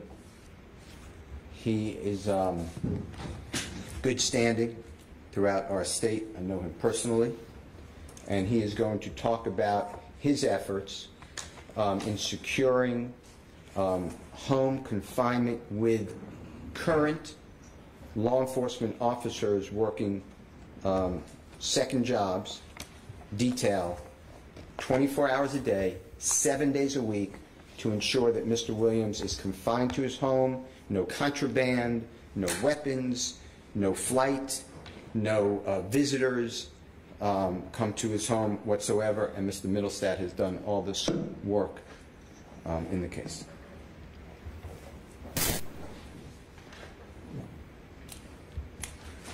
Okay. Swear to Mr. Middlestadt, please. You need to stand up, sir. Stand up. Stand up, please. I'm sorry. You swear to the truth, don't you, help you God? I do. That's it. Please state your name so that the court calls your occupation. My name is Charles Middlestat, and the last name is spelled Mittelstadt.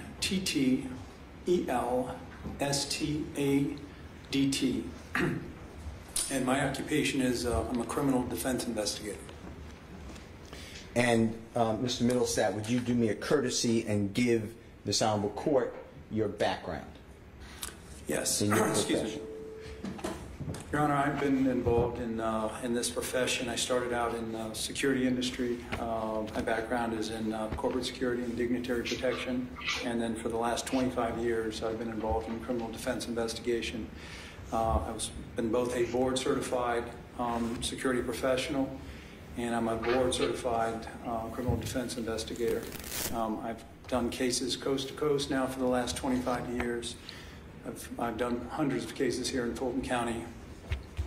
I have worked with the DA's office in assisting them on cases. I have helped represent members of the DA's office at the highest level, and worked with former DAs in private practice post career in their after they left the DA's office. So I've had extensive experience at this, and I've had the opportunity to be a part of similar sort of efforts that have been responsive to trying to address the concerns of the court as consideration with regard to bond. And Mr. Steele contacted me for that purpose to try to craft some solutions responsive to concerns that you might have, and to do some investigation into different circumstances that might be present with regard to some of the offerings that Mr. Steele is going to make today. Investigator Middlestat, would you tell this honorable court, first of all, do you have any relationship with Mr. Jeffrey Williams, who's on the Zoom? I do not. I have not met him at present. Okay. Tell this honorable court what specifically I asked you to do, and explain what you did, and take the court through every scenario of what we are proposing and through your work. Okay. When you contacted me, you asked me to get with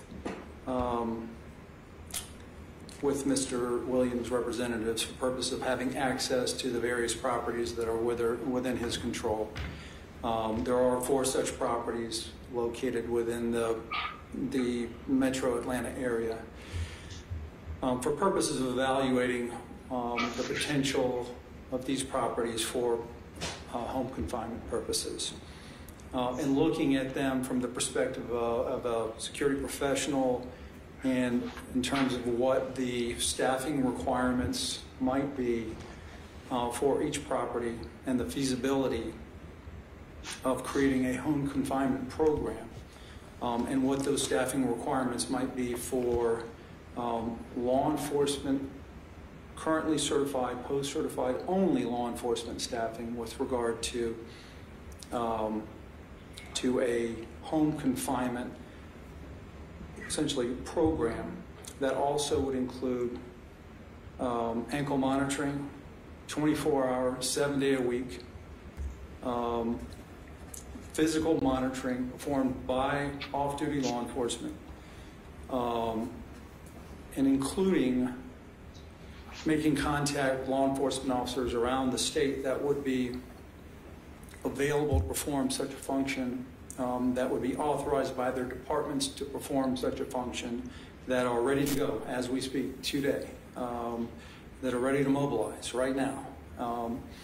And to date, I have secured 24 such officers that are authorized and ready to mobilize for this sort of assignment.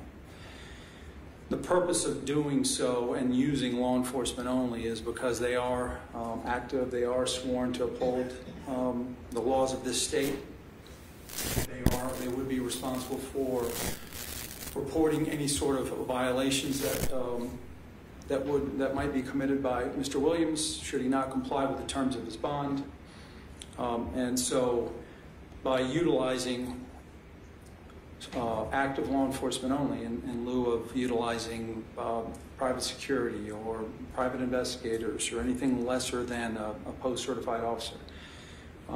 We seek to provide comfort both to this court and to the state, responsive to the concerns that I've heard. Frankly, I sat through the first hearing a week ago, and I was relieved to hear that what we crafted is entirely responsive to the concerns that I've heard from this court, which really revolve around the issue of witness tampering and any other concerns that could arise from communications that might occur.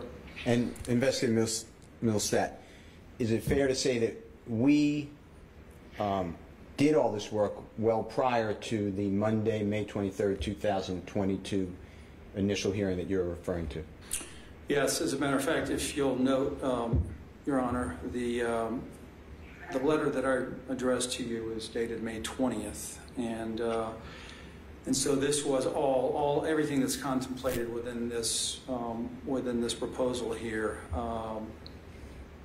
was crafted well before. I'm sorry, and it contemplated these sorts of concerns, and candidly, it's the most extensive, far-reaching effort that I've ever been a part of in terms of trying to directly address the concerns that could be anticipated in such a wide-ranging indictment with 28 defendants and 56 counts and the nature of these sorts of allegations.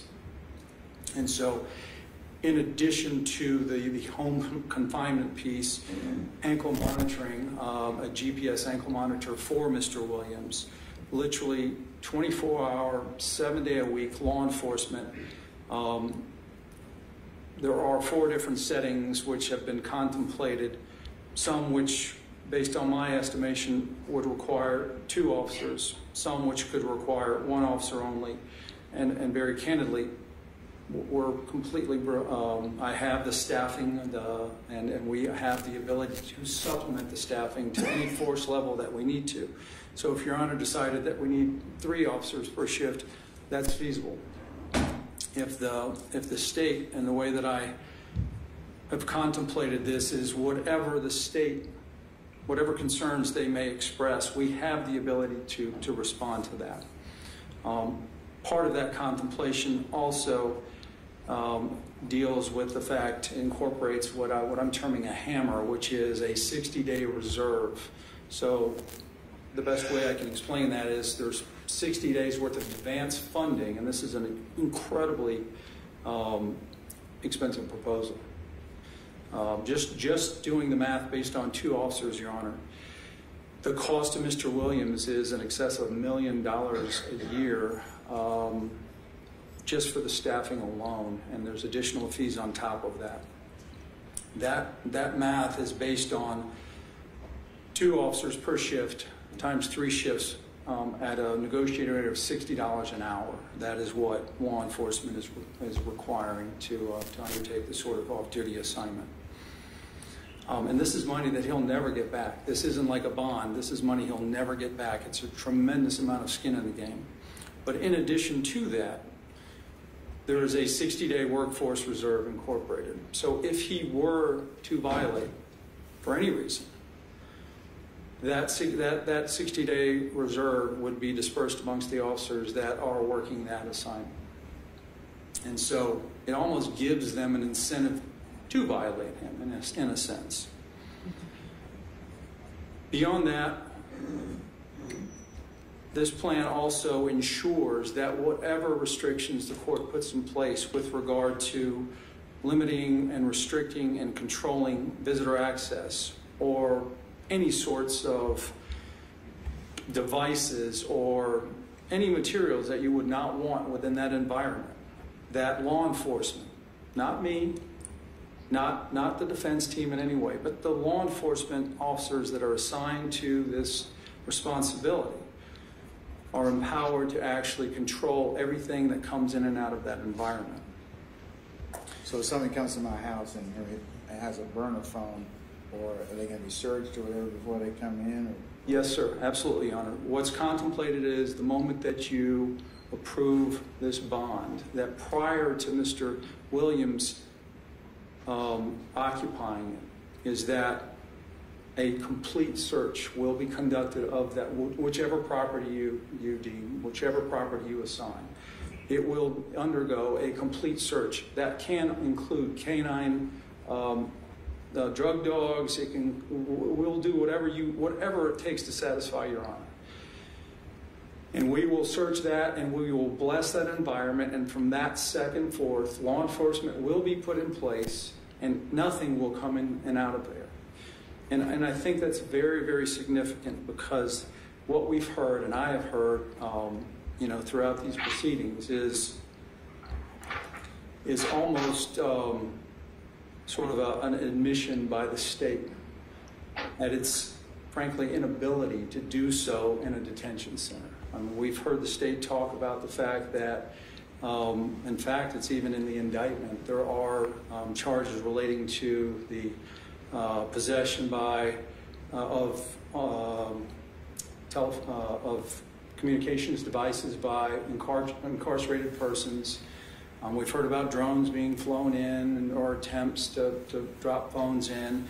And we all know that the fact of the matter is, in spite of all the best intentions of the good men and women of Fulton County Sheriff's Department or the Cobb County Sheriff's Office, or frankly any detention center around this country, is that contraband gets in, whether it's in the form of phones or it's drugs or any other sort of contraband. It's just a fact of the matter is detention centers are just wholly unsuccessful in keeping that out. It mostly does not come through visitors. It mostly comes by the jailers themselves. And we've also heard testimony and proffers by the state about the fact that there are other ways to beat communications if we're talking about threats being called in or any sorts of orders being called in, through code sharing and other means of making that happen. If the real concern is, in this case, accepting the state's concerns at their face value, is to basically freeze Mr. Williams out, eliminate his ability to communicate, eliminate his ability to present a threat to anybody. This is the only plan that's going to be responsive to that. The state has demonstrated, or not the state, the law enforcement, unfortunately, based on its, again, in spite of its best intentions, has demonstrated an inability to do any of that. Free, 1 second. Mr. Steele, do you have that letter that you included in your materials from last time? Of course. Can I have a copy of it, please? Of course. I mean, I know it's in the binder we submitted last time, but if you have a copy of that. I do. And, Your Honor, I'd like to give I redacted parts because I didn't think the court would want the law enforcement officers' names, but we have that as well in additional names. So if you want that, they're unredacted. Thank you so much. We ain't gotten there yet, but I just wanted to take a look at it. So, okay, all right. All right, go ahead, continue, sir. In addition to that, we also make provisions for closed-circuit television monitoring. There are a couple of these properties that already have fairly extensive surveillance systems in place, and we'd be happy to turn over control of those systems, access to those systems, to whoever the court deems fit, whether that's even the state or the Fulton County Sheriff's Office or anybody for that matter, whoever you seem fit or wherever that comfort level may arise. And we also are willing and capable of adding additional cameras to increase the monitoring. Mr. Millsap, may I ask you a question? Certainly. About the video surveillance, outside the home and inside the home?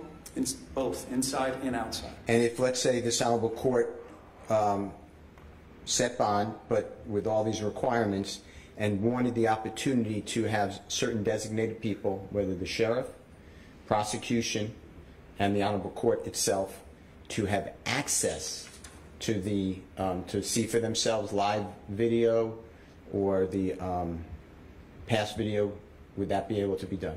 Absolutely. Thank you. I apologize.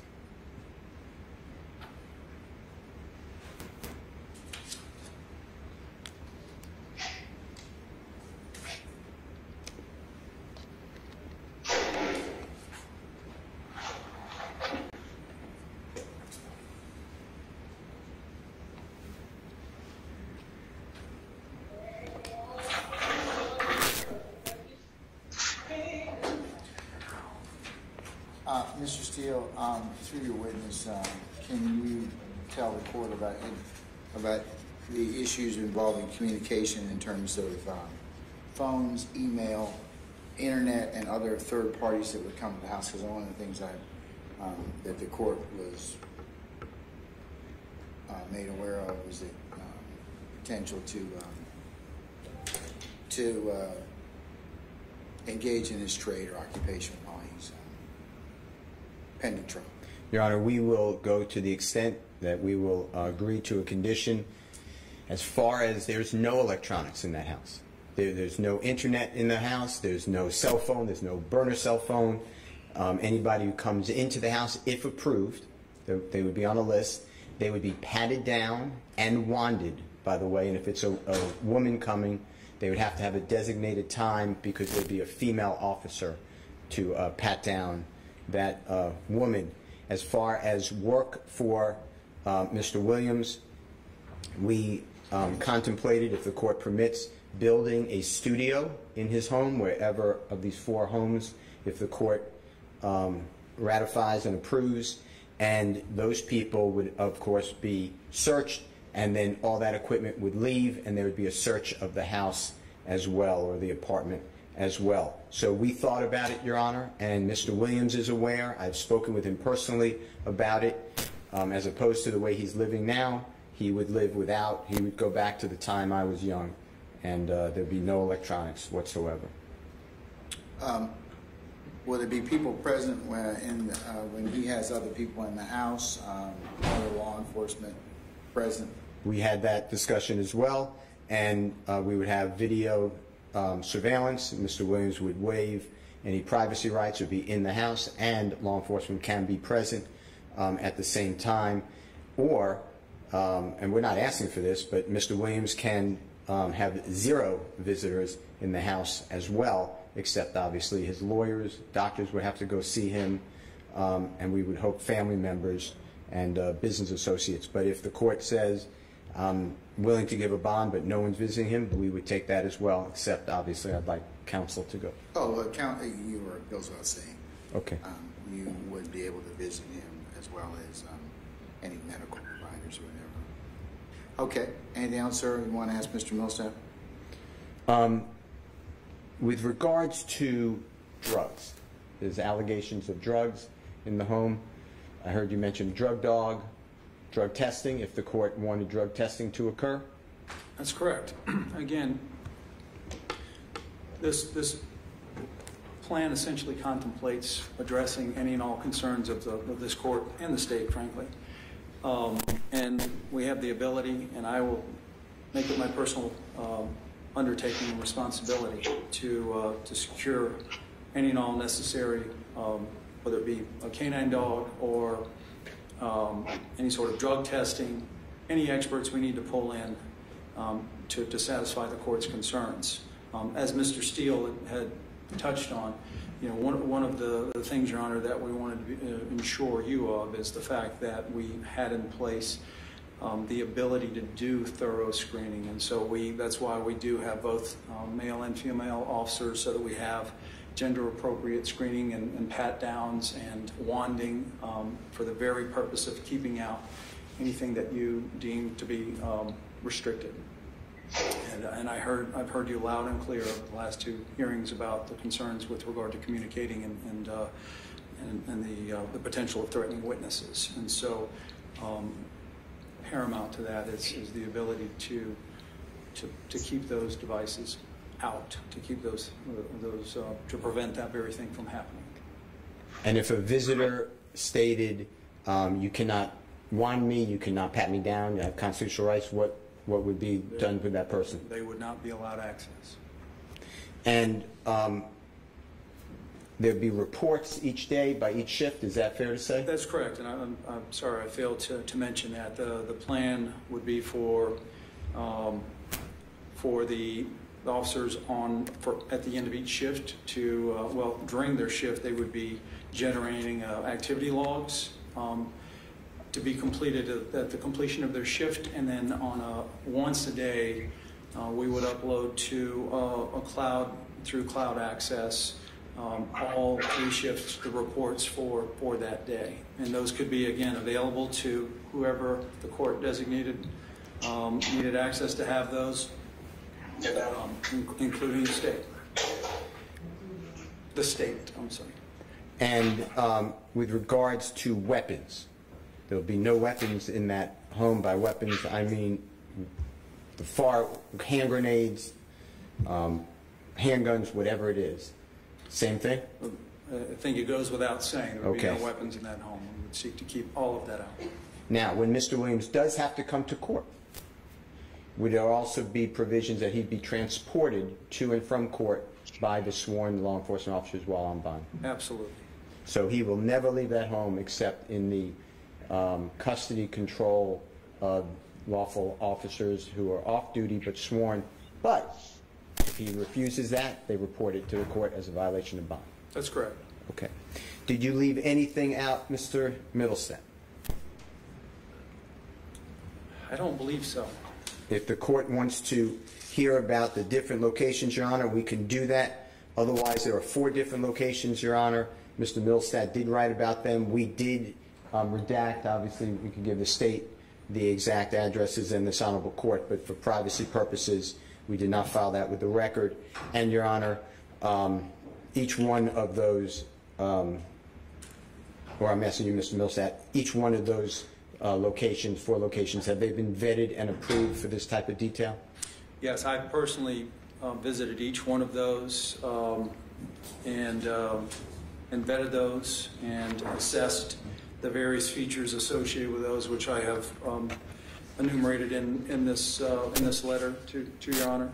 And I stand ready, and I'm certainly willing to provide any more details or answer any additional questions with regard to any one of those locations. And then finally, if this honorable court grants bond, conditionally that the house which is chosen for Mr. Williams to reside is then properly swept, approved, sealed, all that goes to the court and the prosecution. The prosecution can bring in people if they want as well.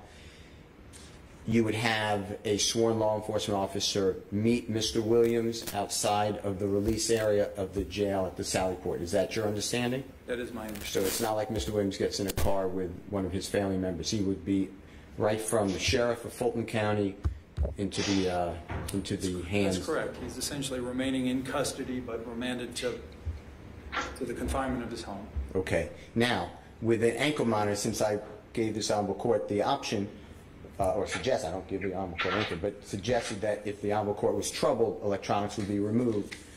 It's not my first choice, but if that happened, the ankle monitor, to your knowledge, can an ankle monitor work without there being electronics in the home? And if you don't have that information, there's another person here to talk about. I'll defer to that other person. That's fine. I want to thank you. Is there anything else that I've neglected to ask you that's important to sound court? I don't believe so. Okay, and the off-duty police officers, right now, they have been given approval for this type of detail? They have, and I have been reassured of that. And as late as this morning, once again, I have reconfirmed that all of the 24 officers are still good to go. And if there is a visitation list that has been approved by this honorable court, those visitors lists would obviously go to each detail. Is that fair to say? Correct. Okay. I don't have any other questions for Mr. Millsap. Thank you so much, Your Honor. Cross, Mr. Geary. Okay. All right. Sure, you can stand out. Thank you. Thank you. Your Honor, we would call Mr. Jamil Mitchell, which is J-A-M-I-L. Mitchell is M-I-T-C-H-E-L-L. Where's Mr. Mitchell? Is he? He should be right here, Your Honor, coming to your court. All right, Mr. Mitchell, if you would please approach the witness stand once you get there. If you'd be so kind to turn and face Deputy Talton, be sworn as a witness, please. Will you sit down?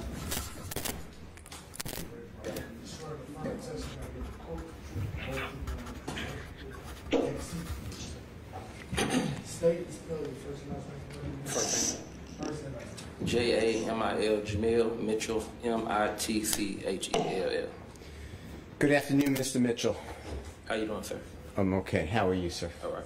Can you do me a favor when the Honorable Court is ready? Just, where were you born and raised? But let's wait for the Honorable Court.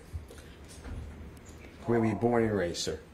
I was born in Jersey City, New Jersey, but I've been in Atlanta since I was 4 years old. Okay. And when you speak, just address the court.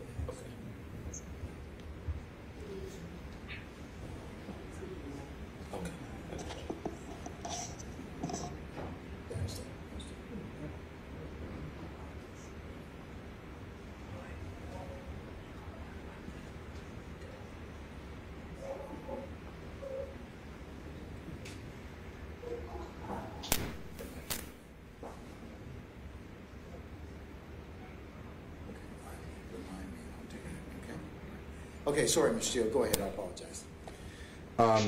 Mr. Mitchell, where were you born and raised? Jersey City, New Jersey, but I've been in Atlanta since I was 4 years old. And where in Atlanta area have you been since 4 years old? I reside from Cleveland Avenue. Okay.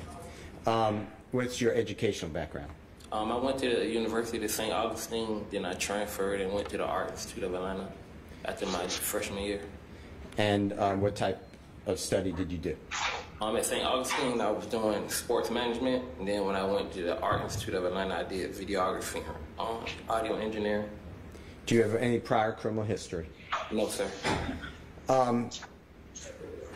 In your community on Cleveland Avenue, tell this Honorable Court the types of works that you do. I actually own a non-profit organization where we have football players and cheerleaders, so we trying to push kids into sports, you know what I'm saying, trying to get them to do something positive instead of just being around, just running around, doing nothing. Okay. And do you know the gentleman who is on the Honorable Court's Zoom screen, Mr. Jeffrey Williams? Yeah, I've been knowing Mr. Williams since he was like 13, 14. Okay. Tell this Honorable Court the ties that Mr. Williams has to this community and what he does to support the community that you are in. He actually supports my football team and cheerleading team a lot. He sponsored my football team with uniforms, banquets, buy trophies. When we do barbecues for the kid, he helps with that. He pays to cook. Like we did a Juneteenth event one year, a barbecue, because we never heard of it. So when we heard of it, we were like, okay, this is our 4th of July. So he helped give me money for that, and we paid to cook. He helped do a lot for the community, really, when it comes to the kids and everything. And what did he, I'm sorry, go ahead. He's trying to push positivity with the kids. And does Mr. Williams speak with the next generation of children to do positive things with their life? Yes, sir. I have him plenty of times where we FaceTimed each other, because, you know, he moves around a lot. He's an international star, so he FaceTime. I put the kids on FaceTime with him. They be excited. They shocked. They be like, oh, you really know him? I'm like, yeah, this is my friend. Like, he'll come to the banquet if he get a chance, or come to a game. And does he also come to the area in Cleveland Avenue? Yeah, he came there, passed out shoes a couple times, do community barbecues, feed the homeless. One year he came, gave out like 90 pair of shoes to the homeless and to the kids out there. Like, he do stuff for the community a lot. How old are the children in the football program? My crew go from 5 to 13. The 13 is the cheerleaders, but from football it's 5 to 12. And are there girls playing, or a girl playing football as well? I had a girl last year, yeah. I had a girl play football last year. And what's the name of the organization? Cleveland Avenue 49th Youth Organization, Development Organization. Does Mr. Williams support that organization through the children as well as breast cancer? Yes, he actually, I told him my grandmother passed away from breast cancer right when COVID hit.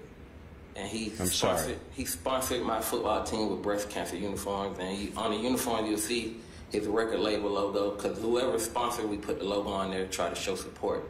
And what's that logo? His label, Young Star Life Records. Okay. YSL? Yes, sir. How about tell this honorable court what Mr. Williams did with trunk or treat? This is around COVID time, so the kids couldn't really go trick-or-treating, and they not used to that. Like, especially like my daughters, they used to going trick-or-treating and stuff like that. So instead, I sponsored where I teamed up with another program, another nonprofit, and we did something called Trunk or Treat, where we had people decorate their trunks. It was like going to a house, and we gave out candy, and then we gave the best trunk award. And did you team up with law enforcement officials on that as well? Yes, actually we did, because right where we practice at, I guess there's like a training academy back there, like back there by the post office, and we had police out there. We gave them food, barbecued, everything. They was there, police was there. And Mr. Williams is integral in all these events? Yes, sir. With regards to children going to school, getting educated, please tell us, honorable court, what, if anything, Mr. Williams does for school supplies.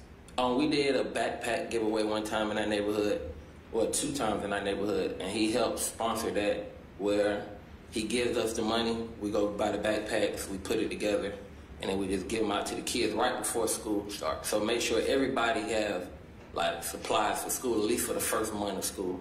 And we're talking about papers, notebooks, pens, pencils, folders, everything, calculators, everything you need. And don't matter the grade. And that was Mr. Williams? Yes, sir.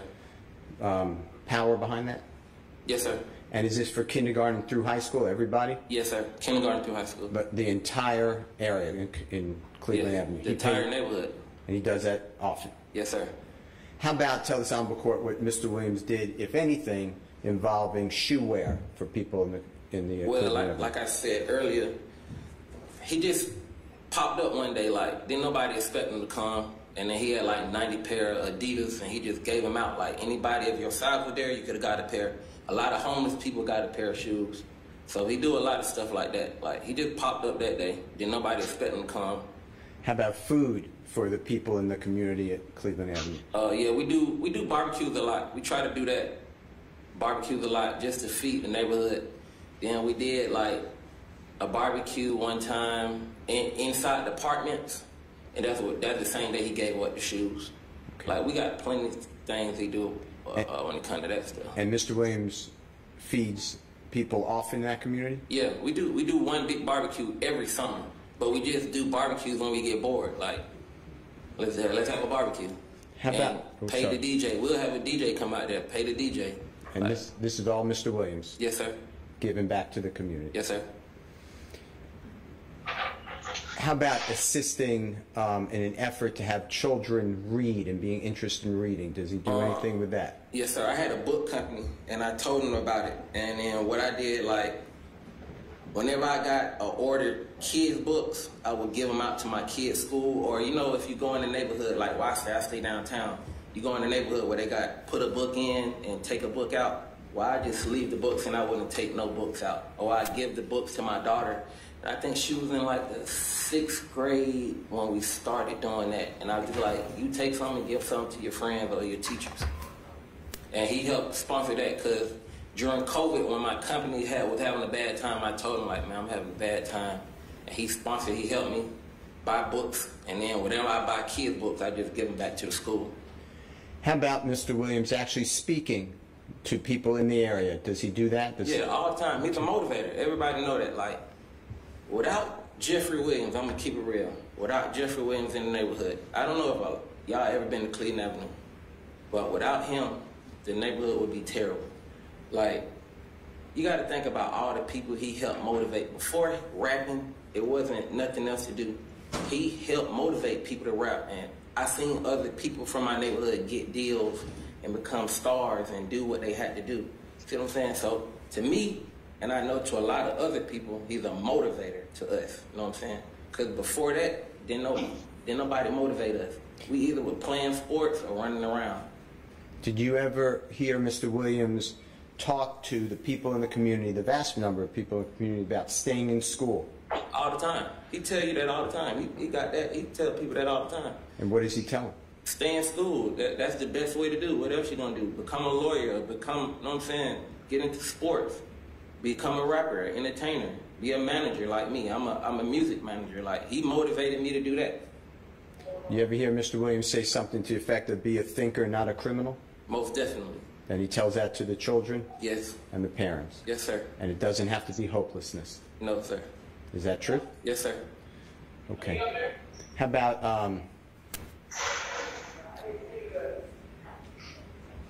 you know anything about Mr. Williams paying for the bond of strangers from the Fulton County Jail just because they couldn't afford their bond? Yeah, I was actually there in the meeting when they was talking about it. They were like, we're gonna pay for bond for people with bonds who can't afford bond. I'm like, bro, that's cool. Like, nobody does that. Like, you gotta think, Atlanta been the hub for music for what, the last 20 years? Name a rapper who ever bonded people out he never knew, never met before, and takes them out to eat. All of the items that you talked about, does Mr. Williams want any credit for that? Does he ever say, hey, put my name on this, tell people I'm doing it? No, not at all. He's not that type of person. He don't want that type, like, he don't care about that. Like, he don't care about the credit. He sit back and watch it, and I watch him, because I don't know how other people, but I watch him, I see him, I'm like, yeah, he happy. Like, he did something for the community.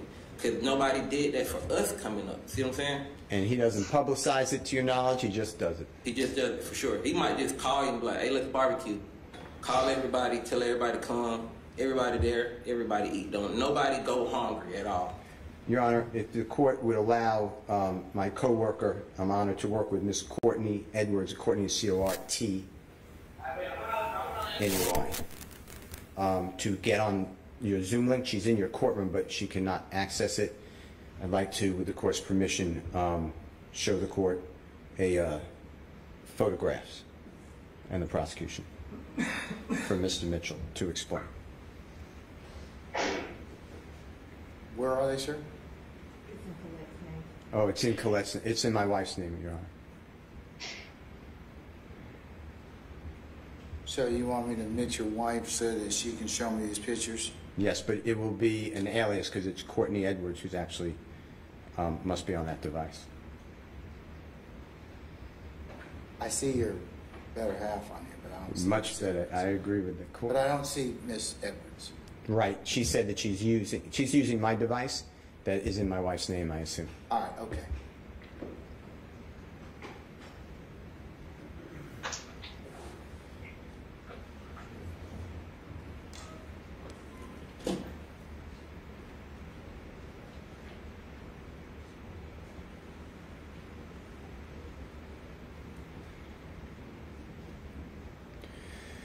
Mr. Mitchell, if you can look at what Ms. Edwards just displayed on the screen, and Ms. Edwards, if you could blow that up at all, is that a representation, an example of some of the one of the uniforms?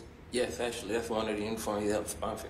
And you see the logo you were talking about? Yes, sir. And that's YSL? Yes, sir. Okay. And it's the 49ers, the Cleveland Avenue 49ers? Yes, sir. We're playing the City League. One more time? We're playing the City League, yeah. So. Congratulations and thank you. Okay. Next, Ms. Edwards. Do you recognize, can you blow it up, Ms. Edwards? Do you recognize what this is? That's our trunk or treat here we had. And that's what you explained? Yes, sir. And that's Mr. Williams. I know he's not named on there, but that was his. Yeah, that was him doing that. Yes, sir. Okay. And that was all for the children. Yes, sir.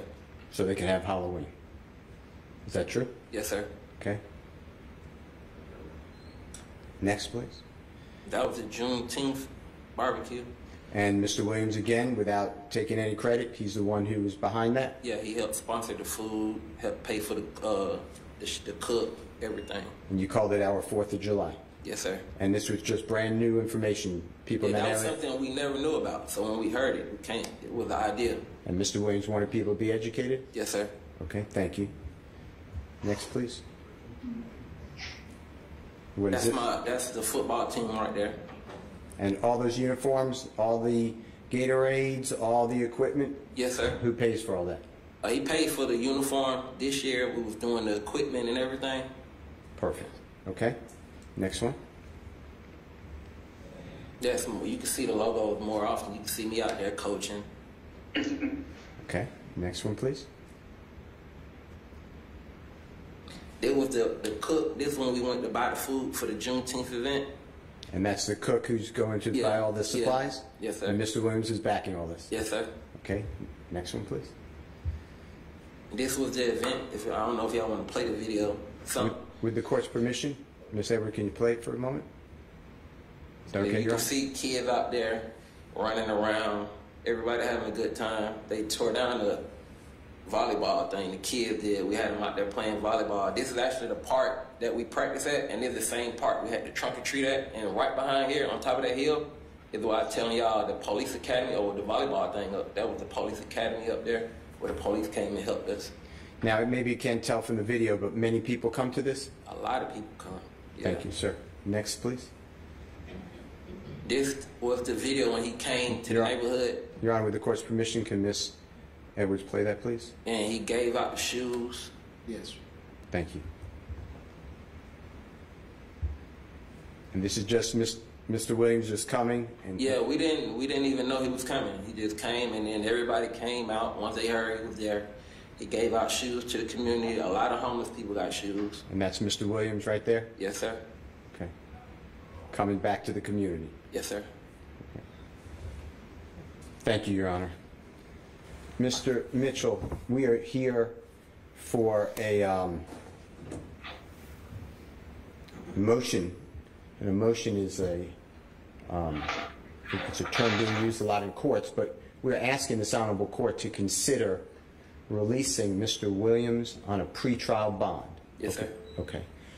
On your oath, knowing Mr. Williams the way you have since he was 13 years of age, do you have any evidence or belief that if granted bond by this honorable court, Mr. Williams would flee the jurisdiction of the court? What that means is he would not come back to court. No, he most definitely come to court. Do you know if Mr. Williams has family in this area? In which mean in Atlanta? Yes. I know his whole family. Yeah, so he's never leaving his family. His whole family's here? Yeah, I know his whole family. Same on your oath, any evidence or any belief, any speculation that if granted bond, Mr. Williams would obstruct justice? No, he wouldn't obstruct bribe justice. A juror? No, never. Intimidate a witness? Never. If granted bond, do you have any evidence that Mr. Williams would be a risk to commit a crime while out on bond? Never. And if granted bond, do you have any evidence that Mr. Williams would be a danger to any person in the community or any property in the community? Never. He's a motivator to our community. So I can't see him hurting nobody. When you say a motivator, does Mr. Williams actually talk to people in the community about being lawful? All the time. We can get, if y'all want, we can bring hundreds of people in here from the community, and they can tell you one by one, he motivated them. Like, if you got I got a buddy who cut grass. If you cut grass, he'll help buy you more equipment to cut grass. Like, this is what you want to do? Okay, do it, and do it 100%. He got to think. He stayed down with music, and we seen him go to the top and say the same thing. Stay down. You can have 3-4 lawnmowers. You can be hiring people. Like, that's how I look at him. I know, and a lot of people look at him like that, as a motivator. If they didn't, we wouldn't be in here supporting him. I want to thank you so much. The prosecution in this honorable court may have questions for you. Okay. Mr. Geary? No questions, Judge. Your Honor. Mr. Mitchell, thank you very much. You can stand down. Okay. Have a nice day, Judge. Have a seat, McGarry. Thank you. You're welcome. Your Honor, we will call, thank you so much, Mr. Corey Jackson. What's Mr. Jackson going to testify to? Your Honor, he is a young man. How many witnesses do you have, Mr. Steele?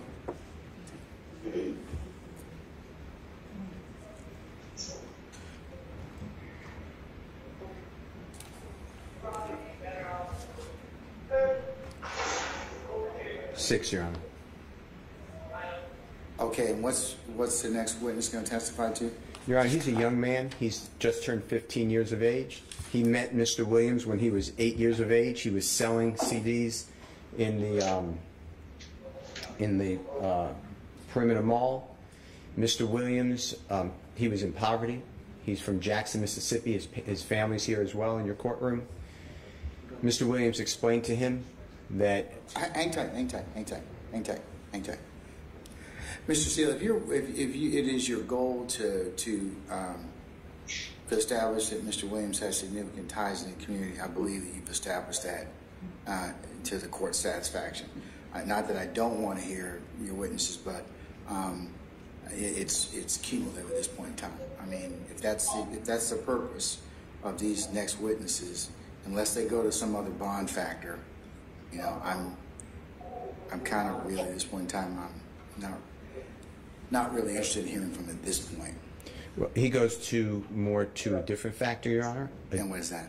Danger to the community, which is what I thought the state is arguing. Okay, all right. If he's going to danger the community, all right. Come on up, young man.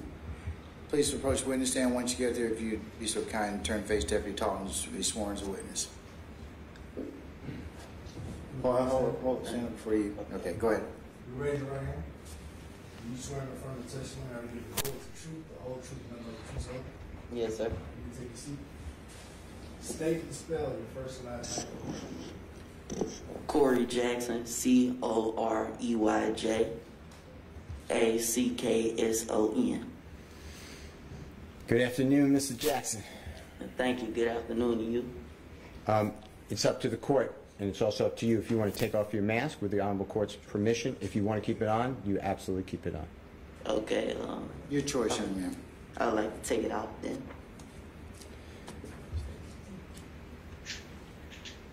Mr. Jackson, introduce yourself to the court. Tell the court what you do. Well, I'm Corey Jackson. I'm a recording artist, motivational speaker, and actor. And are you in school? Yes, sir. What grade are you in? I'm in the 11th as of right now. And you're 15 in the 11th grade? Yes, sir. How did you do that? Well, I'm homeschooled, and I stay up on my studies, and I work on that. Do you remember meeting a gentleman named Mr. Jeffrey Williams? Most definitely, yes, sir. Do you see him on this Honorable Court's Zoom screen? Yes, sir. And how did you meet Mr. Williams? Well, the first time I ever met him was in the mall. It was in Cumberland Mall.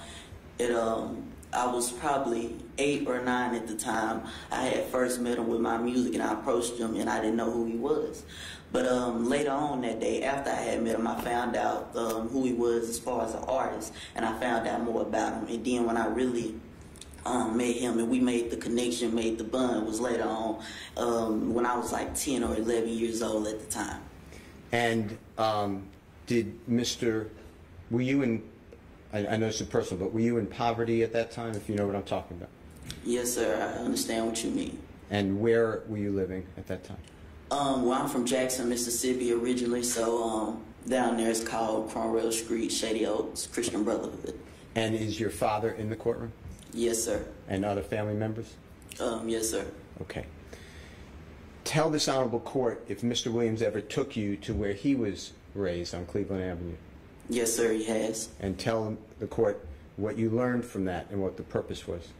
Well, at the time, he took me there because I always expressed to him how at me being at such a young age of being able to achieve what I have and have the knowledge that I do have, that's why I started motivational speaking, because I want to inspire the youth and show them that anything is possible. Because you can look at somebody while they're old and you say, oh, that's good, they doing it, but now you have an example that's your age and close to you in age that's showing you that it's possible. And Mr. Williams, he took me to where he was from. And he showed me where he came from. He showed me the property that he lived in. And he told me, a saying, each one teach one, which is something that he lives by. And he has also helped instill in me that I live by now, each one teach one. And he told me whatever knowledge you have to be able to spread it, because this is who you are trying to inspire and show them that they can become successful. So that is what he took me there for, and to show me how he was able to achieve what he has and where he comes from. And what I have to do if I want to motivate more young people like me. And tell this Honorable Court whether you have gone across our country talking to other students, people your age and younger, at schools. Yes, sir, I have. I've did different things like different school tours and doing motivational speeches for different organizations like the Boys and Girls Club and different things of that nature, and different youth centers, detention centers, of course, schools. Yes, sir, I have. And has Mr. Williams put upon you the duty that you have to always be positive and try to get other people not to do crime? Yes, sir, he has, and he has always motivated me in that goal and that mission. He has always showed me that path and always deterred me from anything that could be negative or affect me in a negative way. He always deterred me from that and showed me the right way and showed me a positive way to do anything that I have going on. Has Mr. Williams taken you on tour with him, with your family's permission, and taken your family? Yes, sir, he has. And if you can remember, what are some of the places that you went with Mr. Williams? Atlanta, Georgia, Los Angeles, California, St. Louis, Chicago, New York. I've been to New Orleans with them before, many different places, Tampa, and some more places. It's been a lot. Houston, Texas? Houston, Texas, Dallas, Texas. Okay. And have you been on stage with Mr. Williams and talking to people about all positive, motivating in a positive direction? Well, yes, sir, I have been on stage with them, and we have also made motivational videos with motivational messages. And when you go to schools, is that with Mr. Williams' request? Yes, sir. And what do you tell the other children when you're there? Well, first, I speak on my 5 keys to success, which are hard work, determination, dedication, motivation, and ambition. And I show them how you can utilize, if you are utilizing these 5 keys to success, how you yourself can become successful. And that is also what he helps and he sponsors me with. And when I go through the schools, I also speak on things that aren't at this stage in life taught, because while you're in school, you're going off of your report card. But when you get out of school, you're going to go off your credit report. And that's why I also teach and speak on financial literacy. Mr. Jackson, did you ever have conversations with Mr. Williams about your the way you are outlooked, and it has to be positive, as opposed to some people look at him with the name, quote, young thug? Does he ever explain to you that not to do that? Well, actually, we have had conversations, and he has been very vocal about not liking the image that is associated with the name Young Thug, because whenever you picture that, you assume, you know, he's a thug. And that's why we have talked, he has discussed with me how he would like to reevaluate and reshape his image into his name, Jeffrey, and how he would like to go forth with that being his name, and that's what people associate with him, Jeffrey, instead of the image of a young thug. Is it Mr. Williams' communications with you that he wishes that people do not do drugs or alcohol or be a danger to the community? Yes, sir. He has expressed that to me, and he has also expressed that to many others. And does he use you as a lightning rod to express it to other people?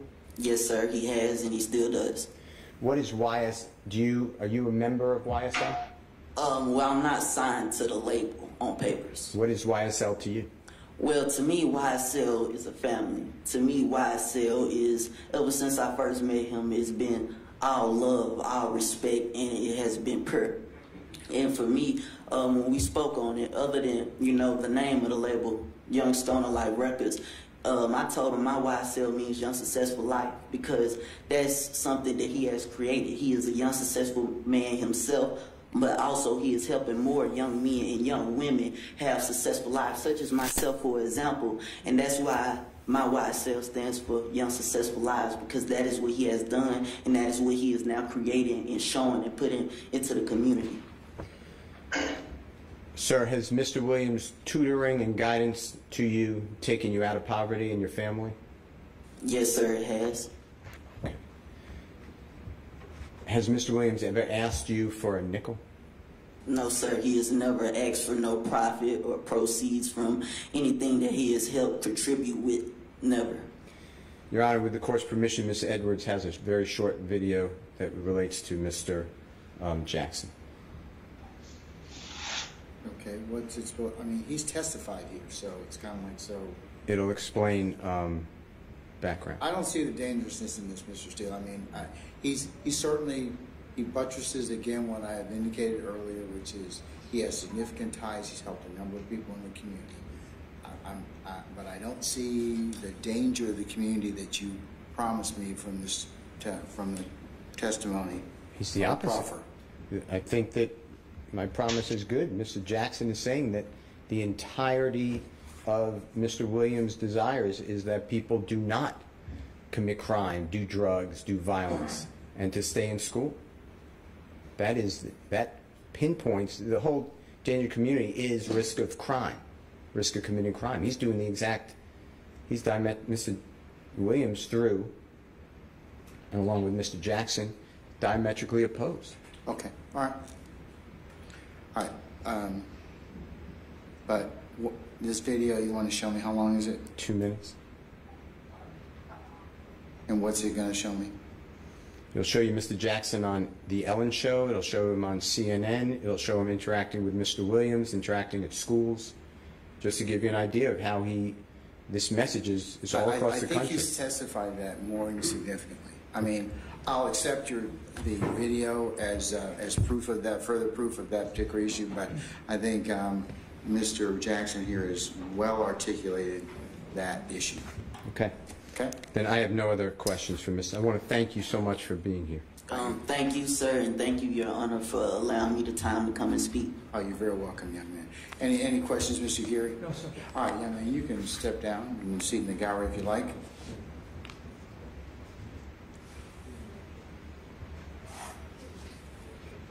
Your Honor, I'd like to proffer the next person then. Okay, who's your proffer?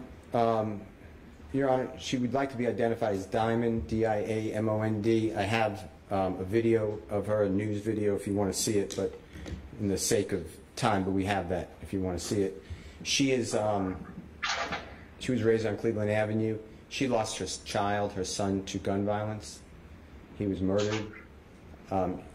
She heads a team to stop gun violence. She is partnered with Travion Martin's mother, Breonna Taylor's mother, and unfortunately countless other persons known and unknown who've lost family members to violence. And Mr. Jeffrey Williams, she would testify, is instrumental with trying to stop gun violence and trying to get people not to think that this is a video game and shooting is okay, and that everybody needs to speak about their controversies and their disputes and put down the guns. And she wanted that to be known, and there is a video if you want to see it, but otherwise that is my proffer. I'll accept your proffer. That's fine, sir. Your Honor, next is, he's a witness here, Mr. Kevin Lyles, which is L-I-L-E-S, and he has known Mr. Williams since Mr. Williams has been just an adult, and we'd like him to come and talk about the factors for bond. He is with the record label, Your Honor, and he has come here to give testimony on behalf of Mr. Williams, and he flew here from, he was out of state. He lives in New York, but I don't know where he flew here from. All right, where's Mr. Lyles? He is right here, Your Honor. All right, Mr. Lyles, good afternoon, sir. If you could please approach the witness stand. Once you get there, be so kind to turn and face Deputy Talton, the sworn as witness.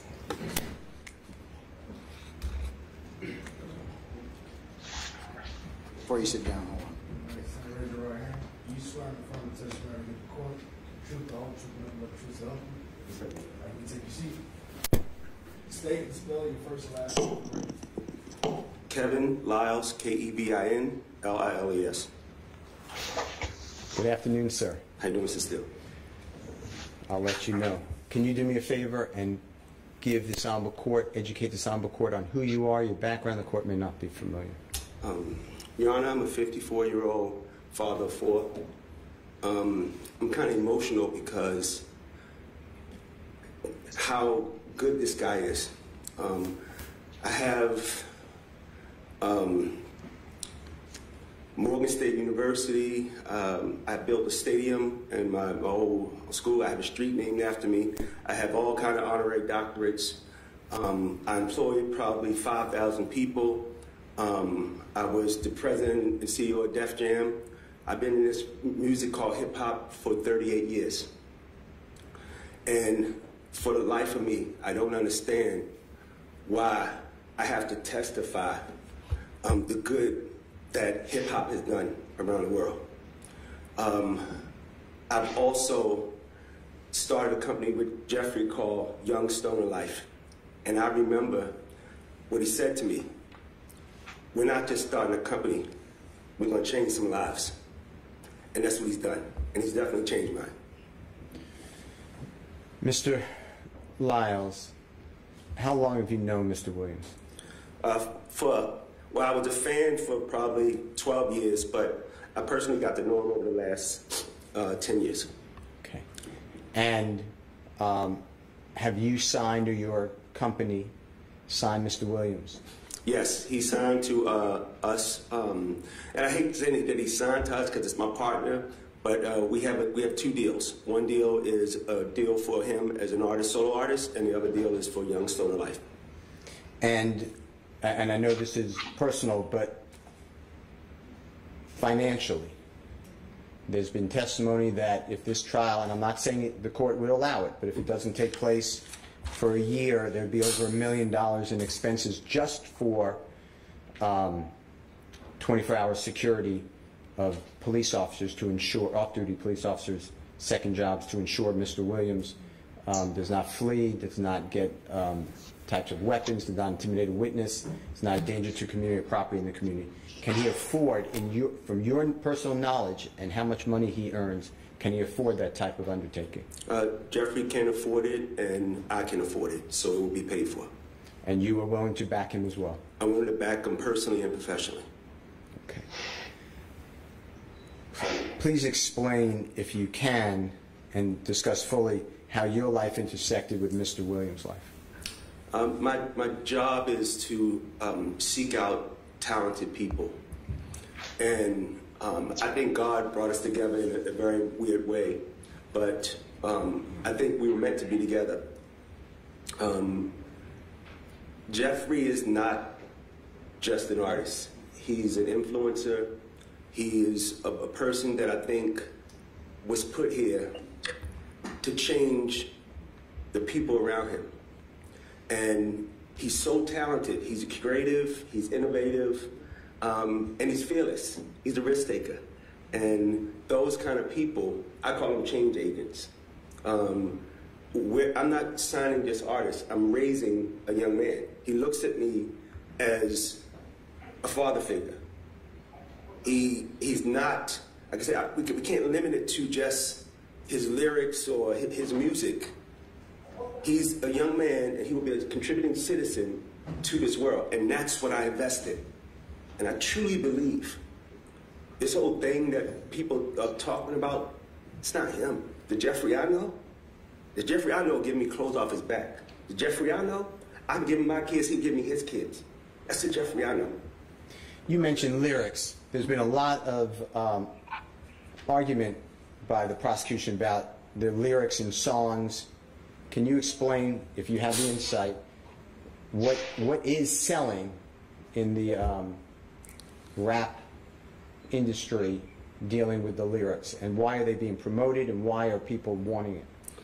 Your Honor, you've I don't know how old you are, but you know, older than you. So I've been fighting this battle for over 40 years. It's not new.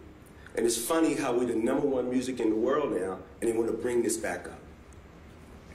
Now, we don't argue about any other movies or other genres of music that talk about I ran them over in my truck, or I got drunk and I went and shot him. We don't bring those things to court. But quote unquote our music, we've been on trial.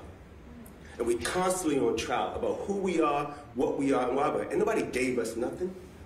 So we sit here on trial, and we talk about lyrics. Lyrics, I don't understand the thing, but I'm going to be here and I'm going to keep fighting for it because I believe self-expression. And I believe we should protect black art. We should protect black art. And I'm on trial for lyrics. Come on, man. With regards to Mr. Williams, and the court may not be familiar, where does he rank in, if there is such a ranking, in the music industry? Objection, Judge, that's not relevant to anything. Shows his employment status, it's part of the Ayala factors, and whether the record company is going to continue to back him. I think you've already established that to the witness. His relative needs to potentially be on alternative release. Okay. You understand that Mr. Williams was charged in 2018 in DeKalb County with a offense of involving, he was riding in a car with 2 other people, and there was a gun and a small amount of drugs in the car. Are you familiar with what I'm talking about? Yes. Okay, and you know that case, it's still pending, believe it or not, but it went up to the appellate court. I don't know, are you familiar with all that? Yes. Everything was suppressed by the Honorable Superior Court judge in another county, and then the state appeal got reversed, and it's pending. You're aware about it? Yes. Okay. So Mr. Williams is actually on bond for that case. Okay. The allegation also entails the fact that when Mr. Williams was arrested at the home here in Atlanta, a search warrant was then executed at that home, and there were multiple firearms. One firearm is allegedly illegal. It turned into like a machine gun, and there was supposedly about 2 pounds of marijuana and some items in, looks like an energy drink, but it supposedly contains either Schedule 2, 3, or 4 drugs in it, codeine, supposedly. You familiar with that? I read it. Okay. Understanding all those facts, the DeKalb County case, current bond, and the search of the home, you're also aware that many other people were in that house at the time of the search warrant, right? Yes. Okay. I'd like to ask you the following questions in addition to the fact that we are charging 2 counts in this current indictment. You're familiar with the RICO conspiracy and the gang count? Okay. On your oath, would you be willing to back with your own personal property and wealth, or as well as your own company's personal property and wealth, the bond for Mr. Williams if the Honorable Court wanted a high bond? Objection, Judge. It's ask and answer. The witness actually has already stated that, and I very Yeah, he already said he put up his his own and his company's resources, so I'll stand the objection. Would you be willing, okay, if it's the same question, just, I apologize, but I thought it's a different question. You have to understand that you would, if the court wanted to, you would lose that wealth if Mr. Williams violated condition of bond. I mean, it's not just go on bond with Mr. Williams in custody, you're released. The court could have you signed as a co-signer on that bond, and you would actually have a lien against your wealth if Mr. Williams violated condition of bond. Are you still willing to do that? Like a son to me, yes. Okay. Without hesitation, obviously. Without hesitation. All right. Do you believe that if granted bond on your oath, Mr. Williams would intimidate any witness? Nah. Obstruct the administration of justice? No. Be a danger to the community or property in the community? Not at all. And a risk to commit a crime while out on bond? No, not at all. He has too much respect for me and too much respect for the company that we're building and too many people that depend on him. It's not about Jeffrey. It's why it's about the family. It's about the community. You know, he understands. He's inspiring the world right now. There's a kid that he changes their life every day. I really believe that. For the better? For the better. I have one last question for you.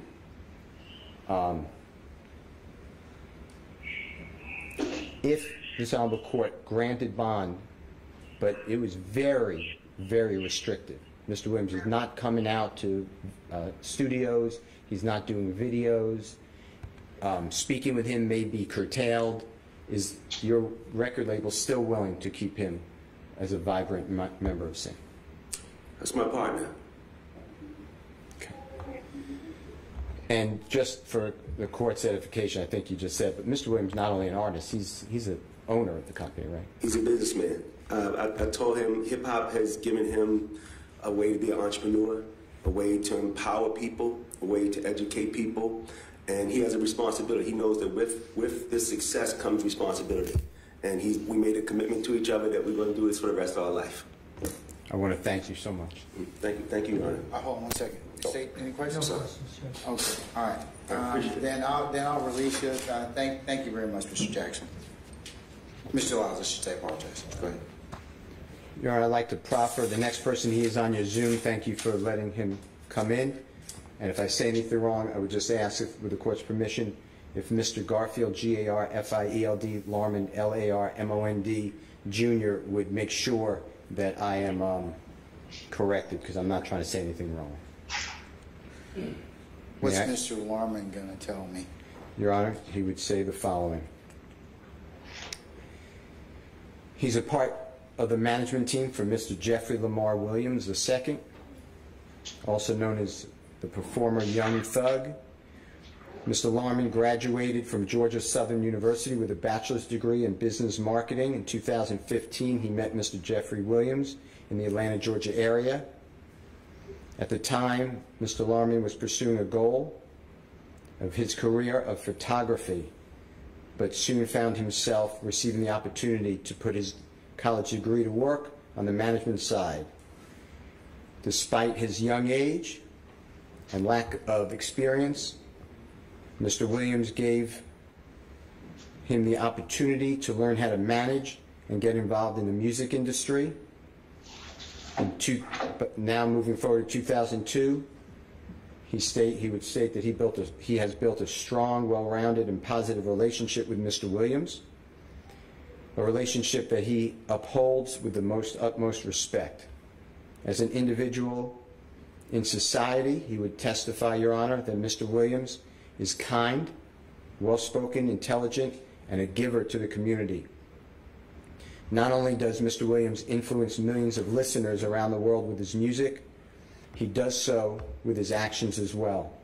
During the holidays, Mr. Williams ensures anonymously to give back to the community through toy drives in the city of Atlanta, donations to various organizations such as Planned Parenthood, to the Cancer Society, and others to support causes that affect people around the world.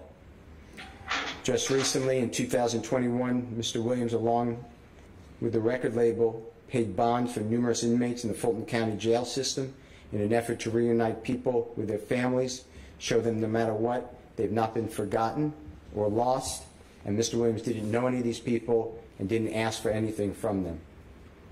Mr. Williams is a family man. He has his parents, 6 children, brothers and sisters, all right here in the Atlanta, Georgia area. If Mr. Williams is not working and bringing his talents to the stage outside of the state, he spends every holiday and celebration in Atlanta with his family. Mr. Williams' family gathers together for dinners, Christmas celebrations, birthday celebrations, and they have recently purchased a home for future family gatherings not too far from this courthouse. Mr. Larmond would tell this honorable court on his oath that there is no world where Mr. Williams would abandon his side of the family and children in order to avoid fighting this case. His family and the community are both large pillars in his life, and they both support Mr. Williams throughout every court date and every step of this upcoming trial. Mr. Williams has never been convicted of a crime. He has never missed a court date. And Mr. Larmond has personally traveled the world with Mr. Williams. They have performed on every single continent, Your Honor, except Antarctica. Mr. Williams has performed in front of as many as 300,000 people. And he always returns to the state of Georgia with no issue. Mr. Larmond's oath backs Mr. Williams for pretrial bond. Mr. Larmond was also at the home at the time of Mr. Williams' arrest. He would testify, and it's on video, the surveillance video, that there were many other people in that home. Mr. Williams did not have a gun. Mr. Williams did not flee when the police came to the home. I received telephone calls from Mr. Larmond. I received telephone call from Mr. Williams. I told Mr. Williams, no one's going to hurt you. surrender peacefully to law enforcement. He asked me to please come to that area. I came to his home. Mr. Williams was then, after I got there, escorted out of the house. He did nothing wrong. He was actually drawing in the house. There are drugs and guns in that home, according to law enforcement. Mr. Williams, I've interviewed these people already. They hide those items from Mr. Williams. He could be drug tested. He's been drug tested, by the way, since 2018. Mr. Larman would testify to what I just said. If I am wrong, Mr. Larman, though, you have to correct me, because this honorable court takes that as your testimony. Yeah, I will accept that, Mrs. Crawford, okay? Thank you, sir. All right. Anything else? Yes, sir.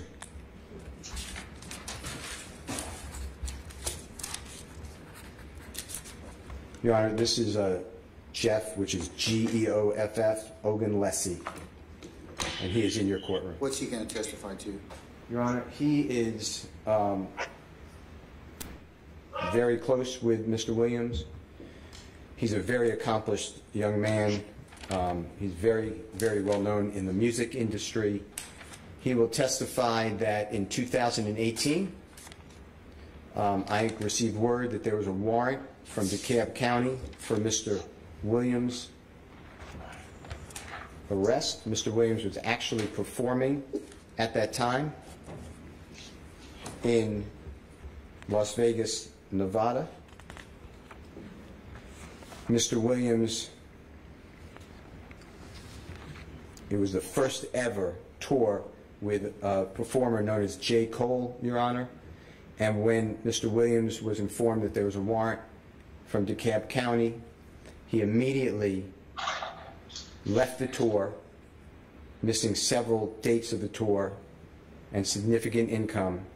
He turned himself voluntarily in, I was with him, Your Honor, to the sheriff in DeKalb County, and he would testify that Mr. Williams will comply with all conditions of bond, and he will not be a flight risk, because Mr. Williams' commitment to the law, to the family, to his family, to his musical career, and his roots here in the Atlanta, Georgia area, and that if Mr. Williams did become a fugitive, he would end all of his contractual obligations, all of his money would end, and all of his royalties would end, because he's, as a fugitive, nobody would deal with him. It would be harboring a fugitive. Mr. Ogunlesi, Your Honor, is the vice president, current vice president of A&R for 300 Entertainment and vice president of Young Stoner Life Records. It's a record label that was created by Mr. Williams. Mr. Williams, by the way, Your Honor, is CEO of that record label. Mr. Ogunlesi has worked since the inception of the 300 Entertainment company in 2014, and for Young Stoner Life Records since that inception, since 2016. Young Stoner Life Records has become a hugely successful black-owned company, enjoying millions of records sold.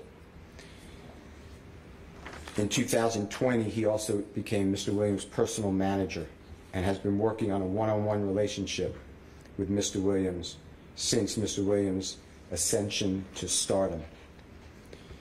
But he'll also tell you that his relationship transcends Mr. Williams as an artist and a record label or a business partner. They've developed a deep friendship. He would tell the court that Mr. Williams has achieved the following successes. He was 2017, Your Honor, MTV Music Video Awards, Best Editing. He won that. 2017 United Kingdom Music Video Award, Video of the Year, Best Urban Video, Best Editing Video. He won that. 2018 MTV Music Video Awards, his Video of the Year. That was a song called Havana with another great artist. They won that. 2018 American Music Awards, Collaboration of the Year, Video of the Year, as well as Favorite Pop and Rock Song. He won that. 2019, Mr. Williams won Grammy Awards for Song of the Year. In 2020, Soul Train Music Awards, Mr. Williams was the best collaboration as well as the best dance performance. Won that. 2022 at the Grammy Awards. Album of the Year went to Mr. Williams. 2022 XXL Awards, Your Honor. Video of the Year. Mr. Williams was deemed the winner of that. Also in 2014, BET or Hip Hop Awards, Mr. Williams was nominated for Who Blew Up, Make You Look Award, and Best Banger Award. 2015 BET Awards, Your Honor. Coca-Cola Viewers Choice Award was nominated for Mr. Williams. 2017 United Kingdom Music Award. Vivo Must See Award. 2017 Music Video Awards, Best Production Designer in a Video. 2018 MTV Music Awards, Song. Jack, at this time, this is nothing but repetitive. It's pretty impressive to show who we're dealing with, Your Honor. But you've established, I think, his ties and his depth. So I'll accept Mr. Ogunse's proffer and what he would testify to in its entirety. Right? Yes, of course. Ogunlesi.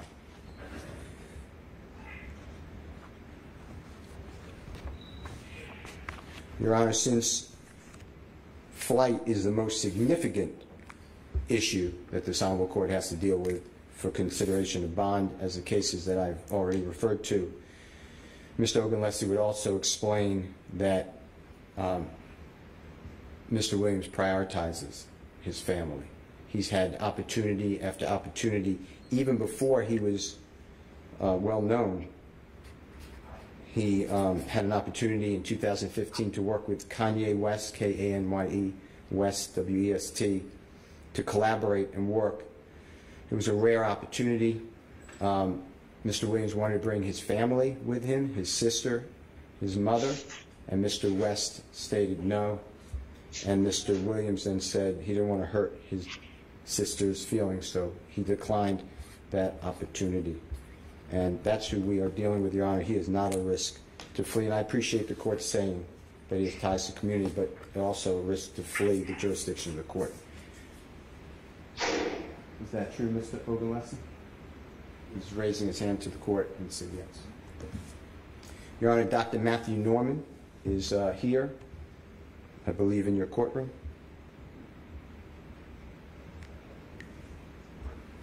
Okay, he is outside, Your Honor.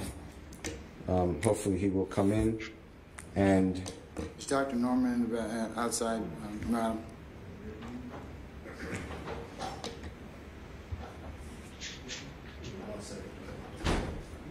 Judge, just a question. We were told 6 witnesses, about 8 witnesses ago, so I'm just curious how much we're going to repeat.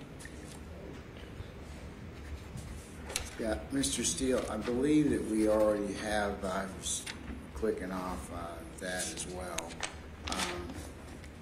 By testimony or by proffer?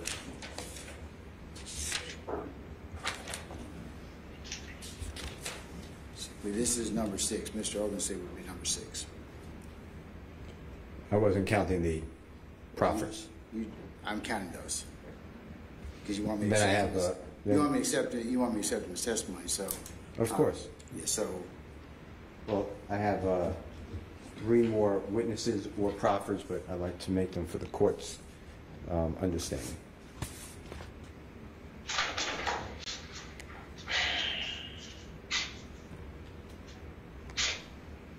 What's this? Mr. Williams, where he's being held, and he would, I'd ask him to educate the court what the conditions are for Mr. Williams and how that Dr. Norman is a very well-known psychiatrist, and how the studies show that the conditions that are being placed upon him, Mr. Williams is living under, are detrimental to his mental health, and they disintegrate people.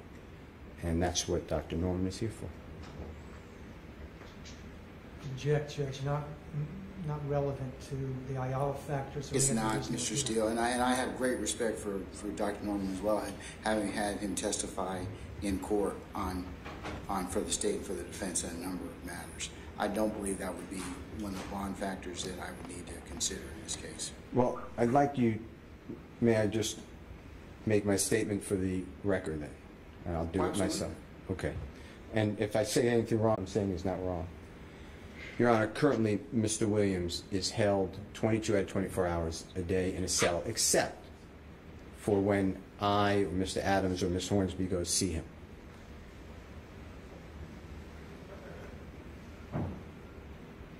That cell, according to Dr. Norman, will break a person's spirit. But that's not part of the bond factors. In prison, pretrial incarceration is viewed as being oppressive. It's not lost on the court. We don't jail people for shucks and giggles. That's why we have bond hearings, and the case law that you eloquently pointed out tells the trial courts of their responsibilities. But I don't need to hear any testimony on that. It's not lost on the court of what incarceration subjects people to. So I don't think it's relevant for purposes of my bond consideration. The reason I'd like the court to consider it is as follows. It was not requested by Mr. Williams, but he's treated differently than a typical pretrial detainee, and it's said for his protection. That's what the sheriff has told me, and the sheriff is always nothing but professional. The problem with that is it is detrimental. It is punishment, and we don't punish pretrial, and that's the cases I gave to the court, and that's why I thought Dr. Norman was important, because having an ill effect on a gentleman who's presumed innocent, and if they can't make conditions for him, I've made those conditions. I tried to put together to this honorable court conditions that would satisfy this honorable court that Mr. Williams will be a good person. I hadn't made that decision yet, Mr. Steele. No, I know. But with all due respect to you and Dr. Norman, that's not something that I need to consider at this point in time. I think it's fair to assume that, and I don't get involved in our good sheriff's business as well, but he and his colleagues and teammates have a methodology of what they do for the inmates that are there, depending upon what stage they're in, and that's independent of my determination of bond. So I certainly, in terms of the bond and the factors for granting bond, it's not something I need to hear about. I'm going to take it at word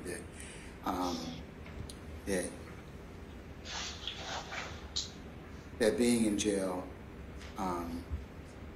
is problematic for most folks, and that he is presumed innocent, and that the issues of being granted bond or bail I will take into account. Okay?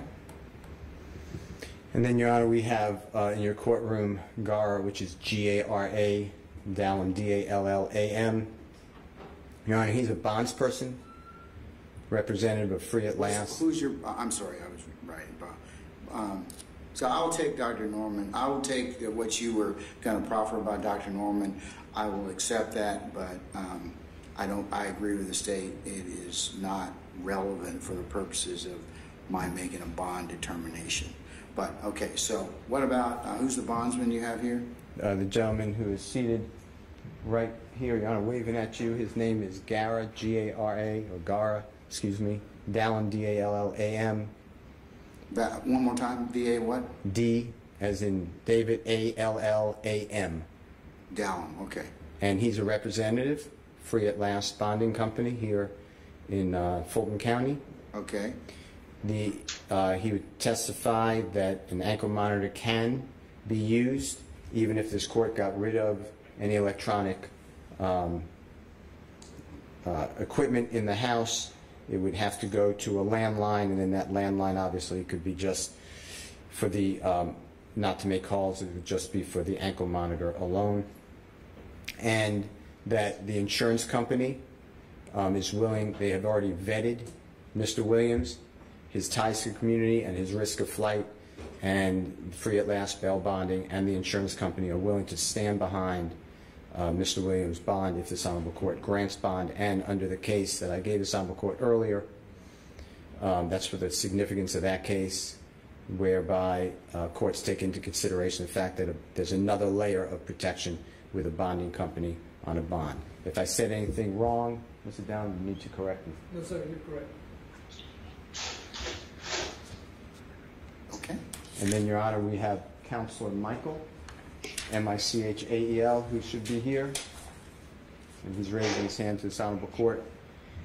He is actually the preferred person that Your Honorable Court, Fulton County, many counties, but use for all the drug programs in the counties. We had the pleasure of using him. Judge Adams wanted, Judge Adams of DeKalb County, the Honorable DeKalb County Superior Court Judge. And when Mr. Williams was on bond for that case, Judge Adams wanted Mr. Williams to be drug tested.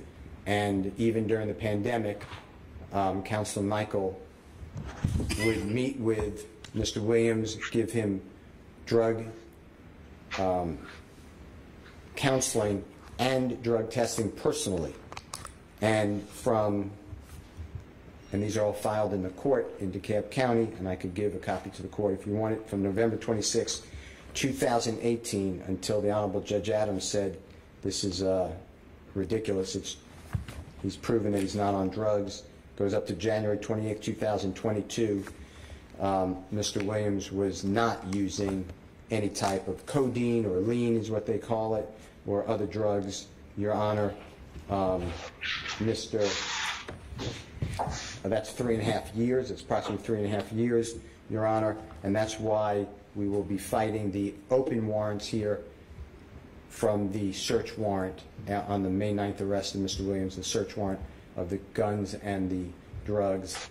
Mr. Williams is not using those drugs, and not with the guns, and other people actually live at that house more often than Mr. Williams. He will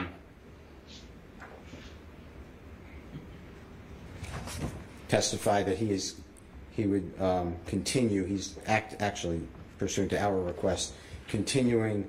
We need an order from the court, but continuing counseling with Mr. Williams, one time a week for himself, one time a week with his partner. And when he's been at Mr. Williams' home, there are no drugs in sight, and Mr. Williams tests negative. That would be Counselor Michael. All right, sure, I'll accept the proffer. Is that true what I said, Counselor Michael? That is true. Your Honor, there are some videos that we have, and I can proffer one from Colson Baker, C-O-L-S-O-M-B-A-K-E-R. He's a performer known as MGK. It's in Exhibit S. I've already submitted it to this honorable court. It's in a Dropbox link. You could look at it yourself if you want. And he talks about Mr. Williams assisting the community. There's also other videos that we've already given to this honorable court, talk about Mr. Williams appearing when there's tragedies like hurricanes or tornadoes. He is constantly going to other states, as well as when there's tragedies here in Georgia, and performing for free. All the monies go to Target to restore the neighborhoods. Mr. Williams has employed thousands of people had studios put up in the Cleveland Avenue area, so children don't have to think that it's all about selling drugs and running the streets and being in gangs, that they can go and have places to be with sports, dance, reading, tutors, and the like. Your Honor, I have Mr. Williams' passport. We'd ask that if this honorable court grants bond, the passport be surrendered. I could either hold it personally, and I would not release it without order of this court, or we can give it to the court or the sheriff or whoever the court designates. Your Honor, there's also a gentleman, Mr. Cohen. He is the worldwide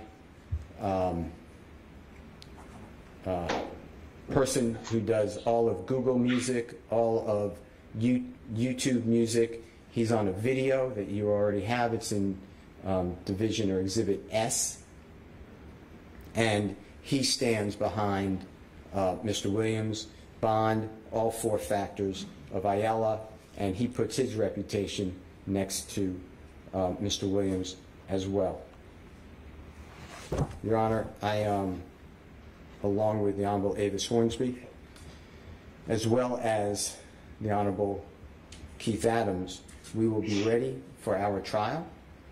We understand the enormity. I've only had 2 cases with this type of discovery that I'm being told 5 terabytes would fill up the entire hallway on the 8th floor of the Fulton County Courthouse or more.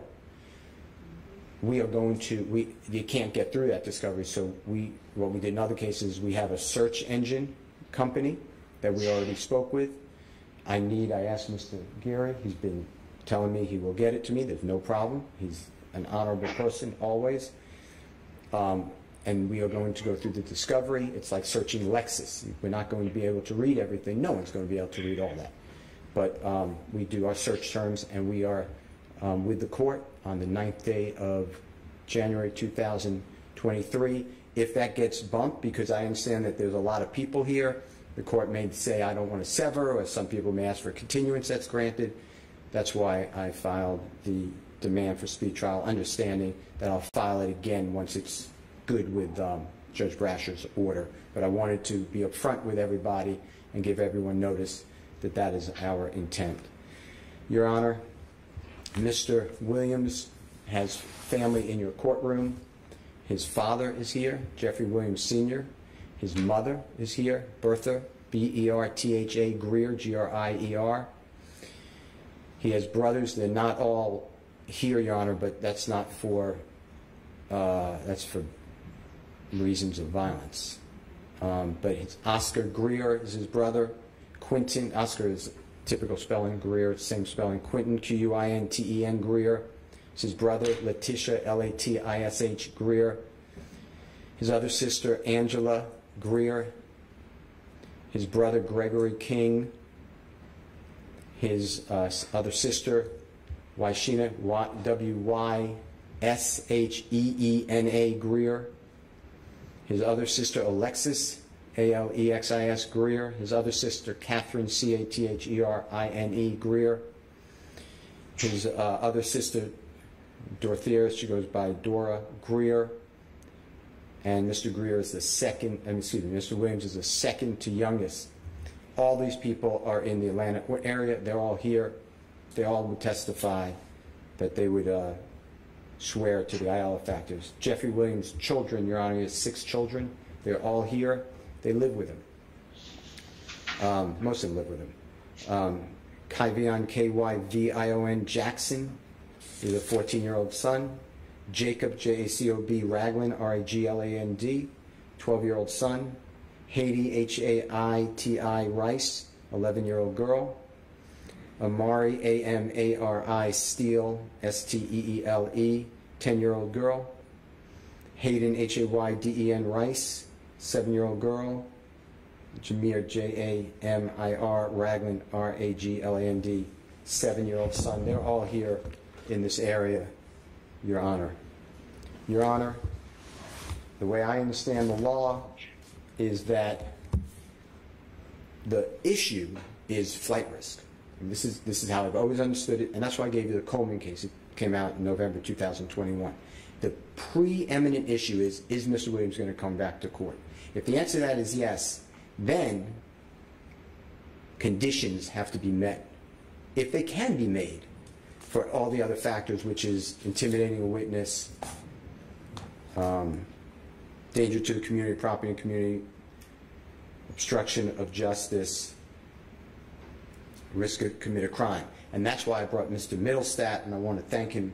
I want to thank everyone, but I want to thank Mr. Middlestat especially.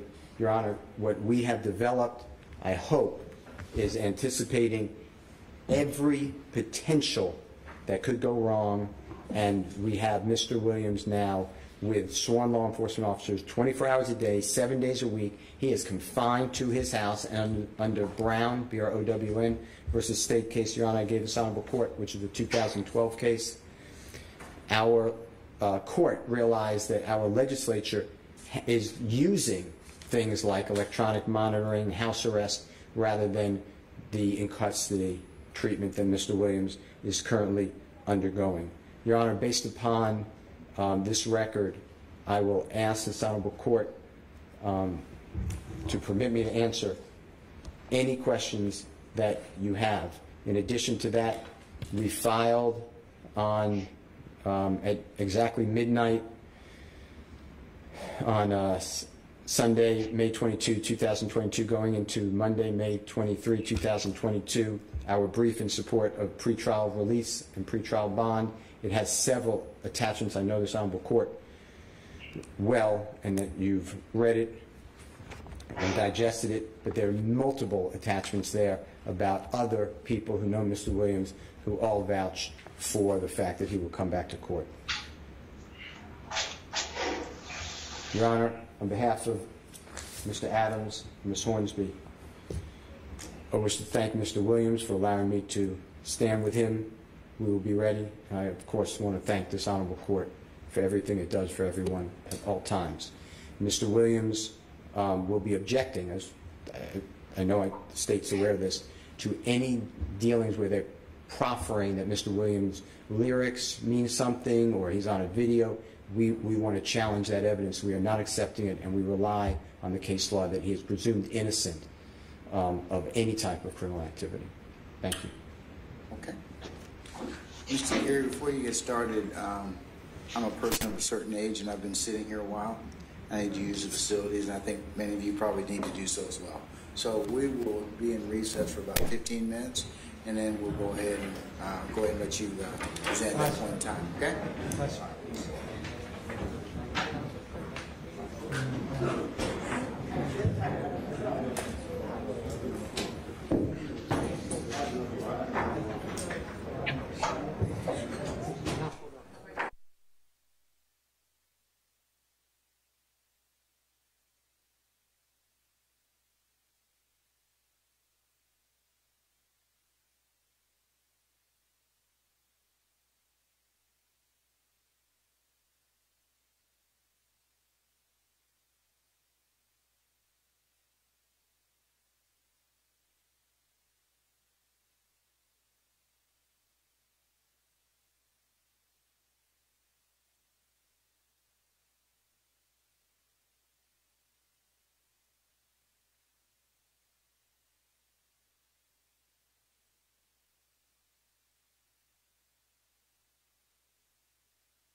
Is it? I know it's people in the wall. Hey, Ron, tell the family they come in and they come on.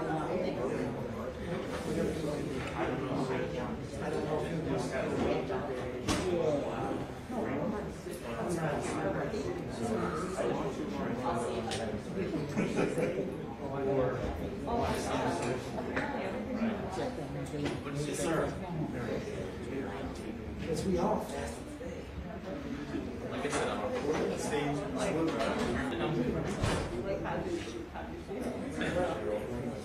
Sure. Oh, John, get one. We found it. I have no idea myself what happened. Yeah. I thought it was Oh, what's up? We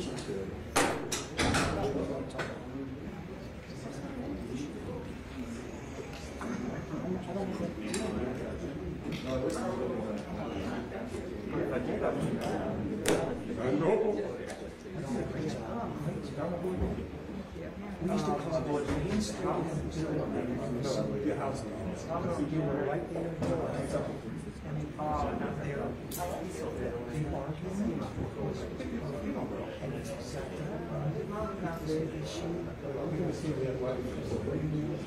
Explain. Yes. No, I think he just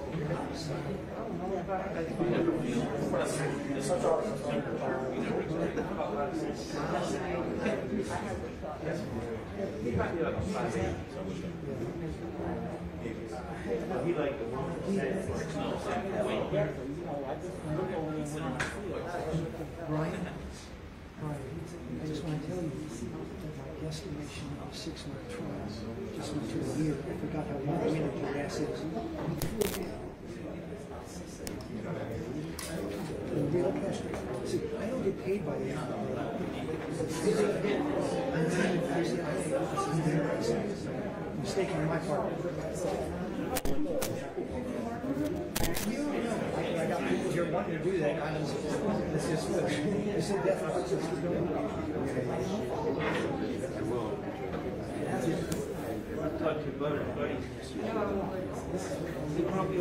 when I say I am going to go through the lyrics. I'm just going to see. Yep. You hook it up? I don't think I'm going to go Appreciate it.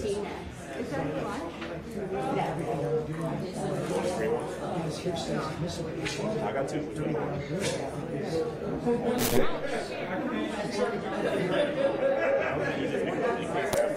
Say it now, I want to read time. Thank you. This is lunch.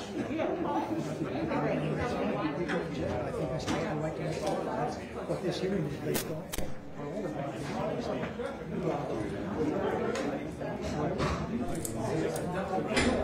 Please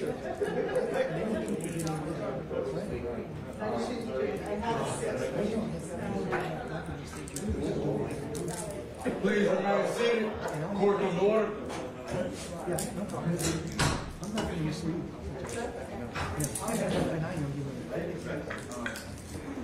Before we go back on the record, y'all are looking at pilfering candy. Is that what you're doing, Mr. Adams? Is that a new low for you?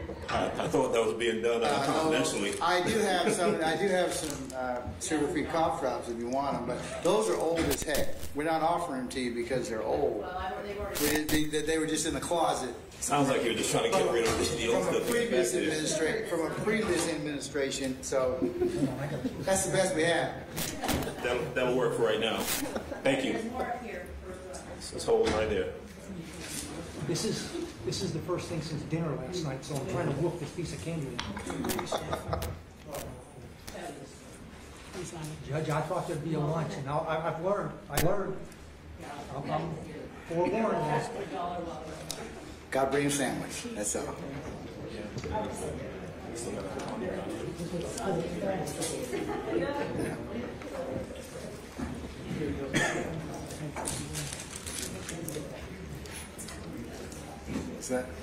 I have cough drops if anybody wants them.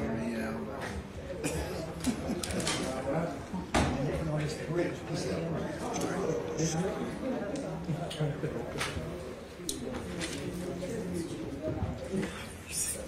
Yeah, forget it.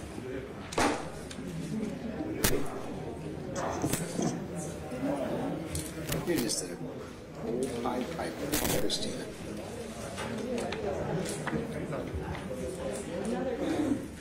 All right.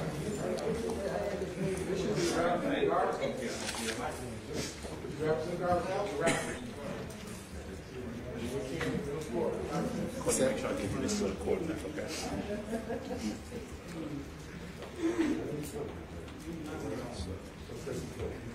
All right, Counsel, we're going to go back on the record, and for those of you interested parties. Before we go ahead and continue with the state's portion, and I'll let Mr. Sharp kind of do his portion. I'm sorry to interrupt you, Judge. It doesn't look like Mr. Williams is back on the screen. Oh, let's see what we can do. Fix that.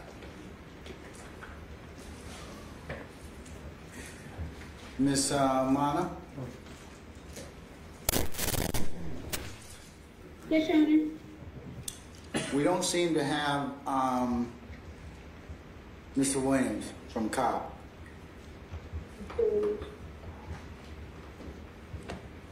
Looks like he logged out. Let me try to put him back on a moment. Thank you.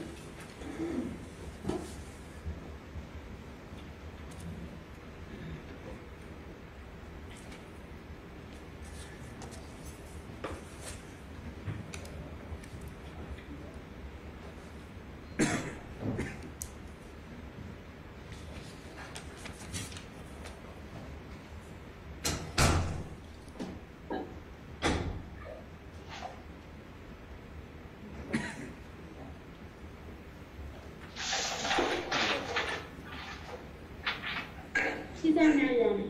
Thank you, madam. Okay, all right.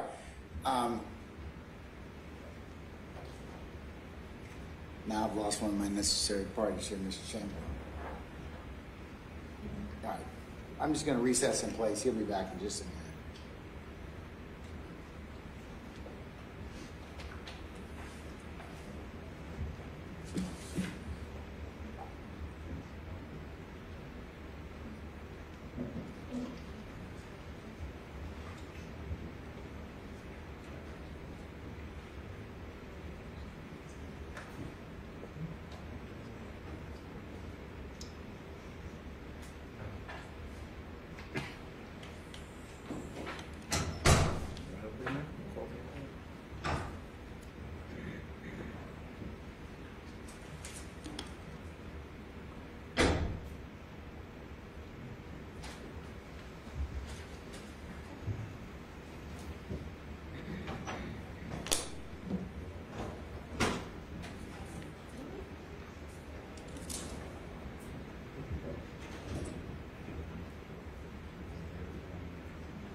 Okay, counsels, before we continue, as I mentioned, I have my litigation manager, Mr. Chamberlain, out here with us, and we've been working on at least trying to get the date of August the 18th for us to be able to have a proffer waiver hearing session. So it looks like if all of you are available, the 18th of August would be the date that I would do it, at 9 o'clock via Zoom. The only issue that I foresee right now, and Mr. Chamberlain can speak, this is involving Mr. Eppinger. So right now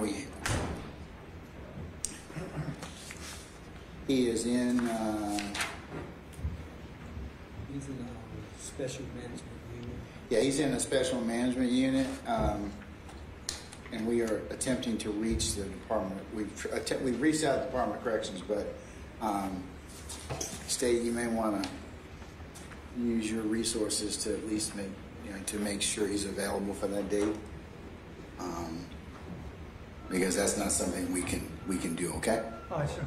All right. I mean, I should receive. Hopefully, I receive a response tomorrow, and they will let me know if it's if they can schedule. If they can make him available for the 18th of August, so we'll circle back with y'all. But tentatively, right now, that's what I'm going to give is the 18th of August for the release of the motion on the waivers. Okay. Yes, sir. We'll work with Mr. Chamberlain on that to make sure we can record it. Wonderful. All right.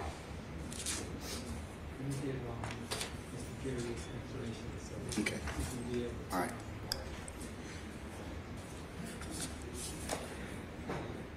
Okay, with that housekeeping matter out of the way,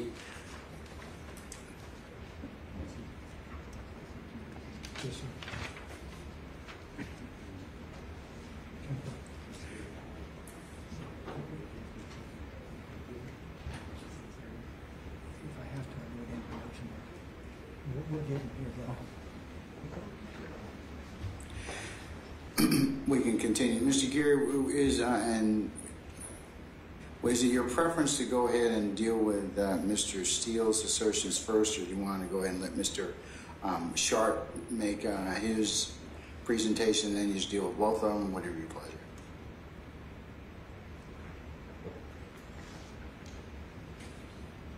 I'm not sure counsel has filed a bond.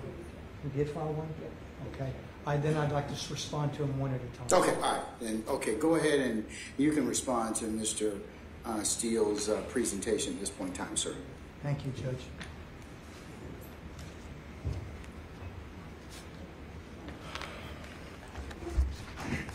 Judge, I'm going to rely on the statement of age to say that I'm about to have a Paul Harvey moment. We're sitting here and you got the song and dance, but now you're about to get the rest of the story. And the rest of the story will tell the court why a bond should not have been granted or should not be granted in this case. Of course, the court is aware of the indictment. The court is aware of some of the evidence that's been presented in the other cases and or proffers. We intend to, again, proffer in this case as well. Hearsay is admissible, and we intend to go in that direction. And Judge, I'm going to say something here in a minute, and it's not my intent, please, to offend the court. I'm going to go somewhere with this, so please bear with me in a second. This is all about money. This is an attempt to say, Judge, I can buy a bond, respect to the court. Judge, everything you heard was someone that has a financial interest or some other professional interest relying on Mr. Williams. Yes, they need him out. Yes, they need him to be there. Yes, it's very important to them because it's all about the money. Mr. Williams has said in his songs, it's all about the money.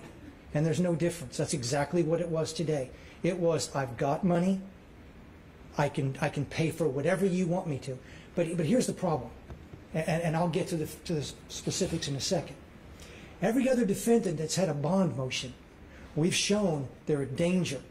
And there's no issue about, well, what can, okay, can you pay for this or pay for that?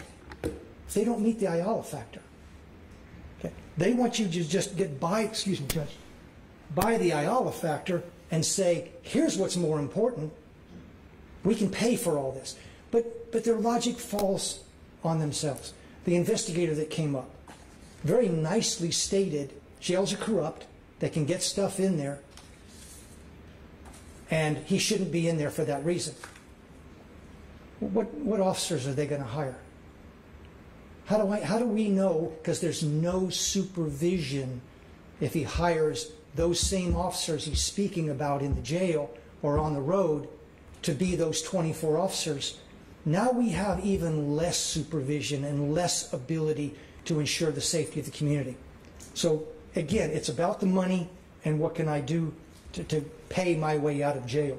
Judge, I understand all of the witnesses that just testified and the proffers that were made. But bad people sometimes do good things. Even the Gambinos, one of the big crime families, the crime boss, they had charities. They ran legitimate businesses.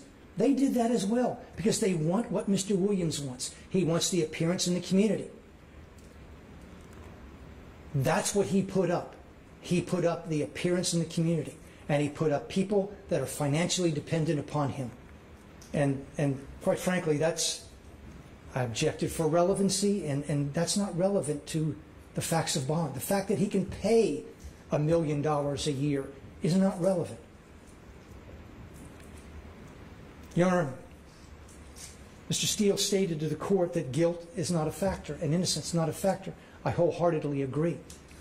But the nature of the offenses charged, guilt or innocence, is at a time later. And that's the reason is why if someone's charged with a misdemeanor, they automatically get a bond. Felony, they've got to come before a judge and ask for a bond and be judged on the Ayala factors 1761. And that's why that's that way. And for the court's knowledge also is, and it was talked about, and I don't know the court's intent, so I'm going to address it one way and the court can inform me otherwise, is we have two things here. We have the indictment charged that I understand they're seeking a bond on, and then we have a separate case. That separate case is 22 CP 208957. That is the arrest of Mr. Williams on May 9th, 2022. And that is the one where in his house there are drugs all over the house.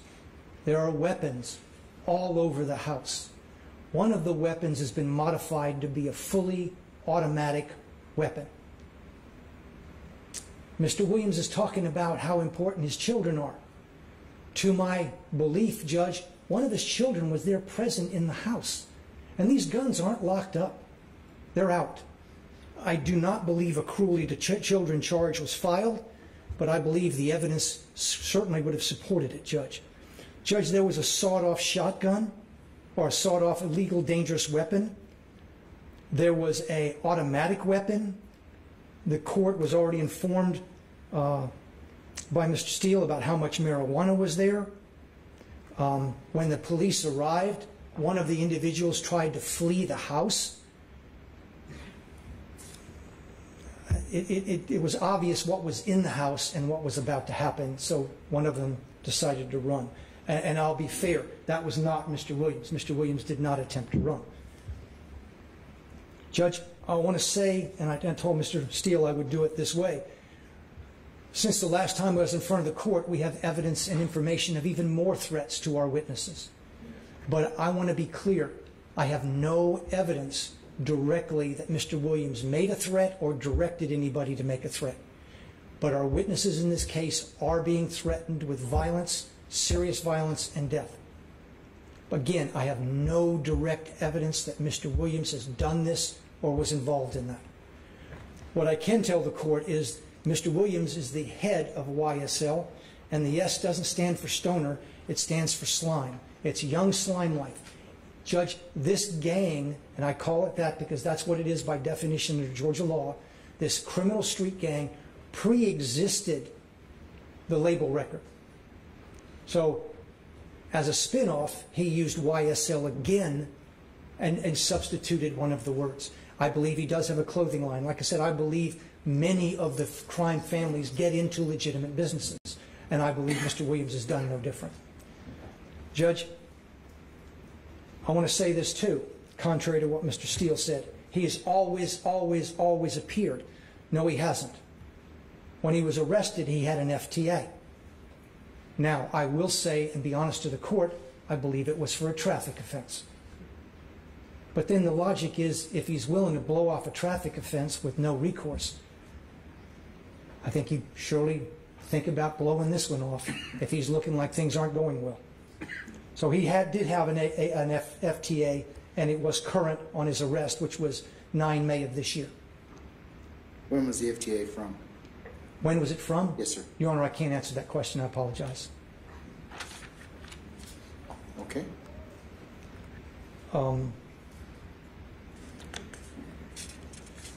Now, Mr. Steele put up that there's no evidence he's done drugs. You know, he's had these drug testing. Everyone knows we listen to jail calls. We've got a call from Mr. Williams at Cobb County that he needs help for his drugs and he needs to detox. He needs drug help. That's on a jail call. So that's directly from Mr. Williams. So that's not accurate. I know Mr. Steele says he's got his visa. Mr. Williams now... Passport? I'm pardon, Judge? Yeah, passport, you said visa. Well, passport, I'm sorry. Yes, sir. Okay, all right. Okay, yes. I just want to make sure. Yes, sir, Judge. I'm just used to one of those red things that I know the court knows, and that's what I've always traveled on. Judge, he's got access to a private jet. Now, I don't know if he owns it or if he leases it. I know he continuously flies on a private jet out of PDK into DeKalb County. Again, I'm not speaking for or against the officers that are on this list. I don't know any of them. That list has not been provided to us. We've already been contacted by 2 police agencies who want to know, because if their officers are on that, they will not permit that to happen. So there might be some pushback on that list. I take the investigator's word that he's cleared all that. I don't know. I don't know who's on the list, Judge. Judge, I will also say that we have taken proffers from fellow gang members from Mr. Williams. Some are on this indictment, some are not.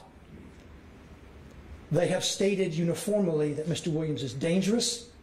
They are afraid of him, that if they cross him, he will kill them and their family. And they were very clear about that.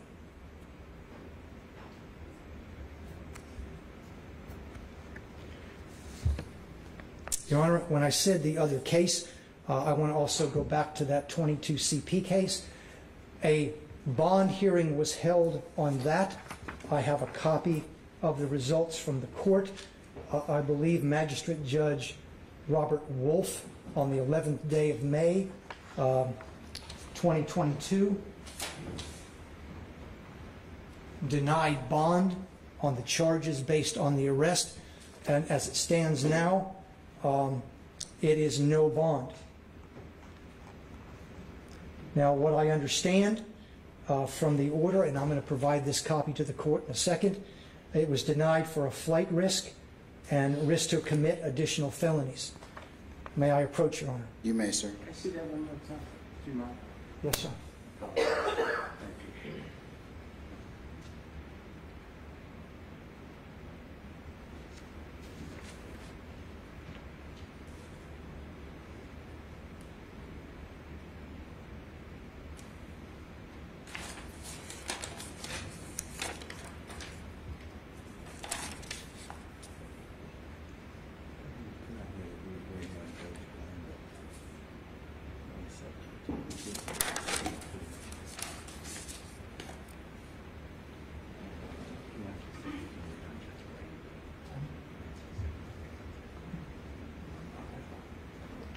May I approach, Judge? You may, sir. Thank you.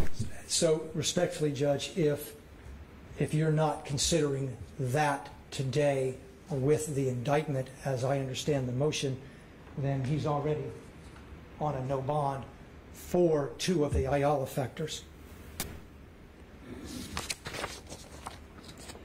Your Honor, Count 1 alleges racketeering, and it basically alleges that the enterprise, if you will, for the racketeering is a criminal street gang as defined by Georgia law. That Streamo Street Gang is a gang called YSL. That's Young Slime Life. Young Slime Life has a reputation, if you will, both inside and outside the court system. Your Honor, I'm going to go through some of the things in the indictment just to let the court know. Mr. Williams, in Act 4, which is from 9/9/13, had a stolen firearm on him. Now, I will say I believe his counsel was, in fact, Mr. Steele, and that act was to a pretrial. So it is not a conviction, but it is still a predicate act under Georgia law. He did possess a stolen weapon. I will say there's a Act 9 on 4/20/14. It is a song. The name is EWW, and in it, basically, the defendant says, "All I ever wanted was the money." Basically, if you mess with me, you go into a wheelchair. That's what that one says. Your Honor, we have other, and I'll leave some of the social media. I'll handle that generically for the most part. But we have numerous social media posts where the defendant is in what I would call gang colors, flashing gang signs with his fellow gang members, some of which are his co-defendants on this indictment. And on those, they are, on the videos, they are replete with gang statements, gang hand signs, threats, etc. Judge, and again, they're listed in the indictment. Judge, the murder of Donovan Thomas that we've spoken a few times, that's basically Act 16, 17, 18, 19, and 20. In that series of acts, in Act 16, the state can prove that, or I will say this, it's the state's contention that the car used in that murder was a car rented personally by Mr. Williams just days before. And evidence will come in concerning the beef between Mr. Williams and Mr. Donovan Thomas that involves another well-known rapper and how that gentleman's career was going to go. And Mr. Thomas and Mr. Williams had a serious disagreement about that, which led to Mr. Thomas's untimely death. Your Honor, on Act 25 from January 25th, 15, we have a conversation. A conversation is an electronic digital form where the defendant states sacrifices must be made, soldiers must fall in order for battle to be won. And then it goes on to talk about everyone has to line up between all the sex, money, murder, which is a subset of blood, which basically YSL comes under, that they must all line up under one of 5 leaders, and they must do so immediately. And that is again from Mr. Williams. Your Honor, on 126... Is that in a, you said that's in a digital It's format? in a digital format, yes, Judge. Is it a conversation? Tell me the context. Yes, Judge. Okay. It's a conversation? It is, I believe it's in the form of a group chat where Mr. Williams is putting this out to many, but to his crew. And when did this occur? This occurred on 125/15, Judge. Okay. Okay. Now the next day, 126/15. Remember. Now let me take you back again already. On 110/15 was the murder of Donovan Thomas here in Atlanta, Fulton County. Okay. So approximately 16 days later, Mr. Williams releases a video, and he's basically stating, or doesn't basically state, I should be quoting, is that he basically says if anybody goes into a courtroom and tells the God's honest truth, and pardon my language, they need to get fucking killed. And again, that's only 16 days after the murder of Donovan Thomas. And that was a threat that still is being talked about by some of his own gang members and some of our witnesses as to what will happen to them if they continue to cooperate.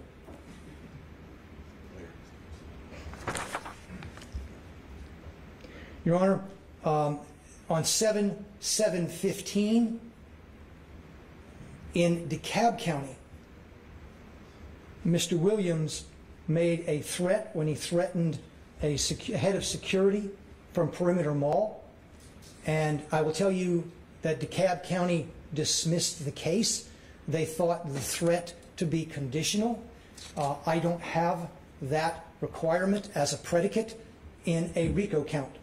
So the terroristic threat resolved or formed from Mr. Williams and his associates entering the mall on those two-wheel hoverboards, and the mall told them they weren't allowed to have them. They informed mall security that to F off, they could do whatever they wanted to do. You can't tell them what to do. Mall security followed them out to the vehicle to inform them that they now have a trespass warning and they have to leave.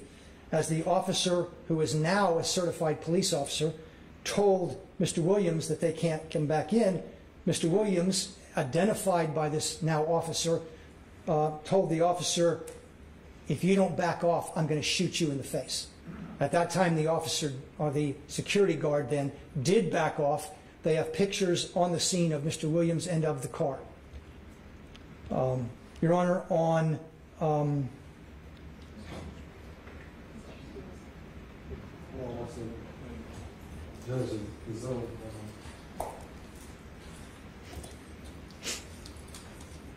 hang tight. Ms. Amana?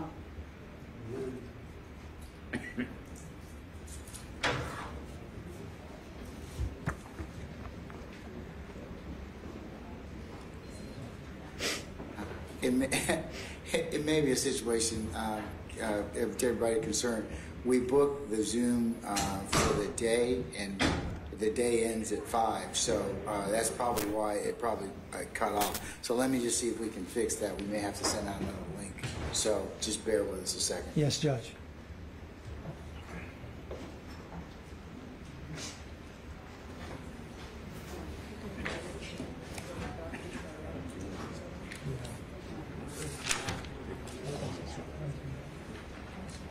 Still working.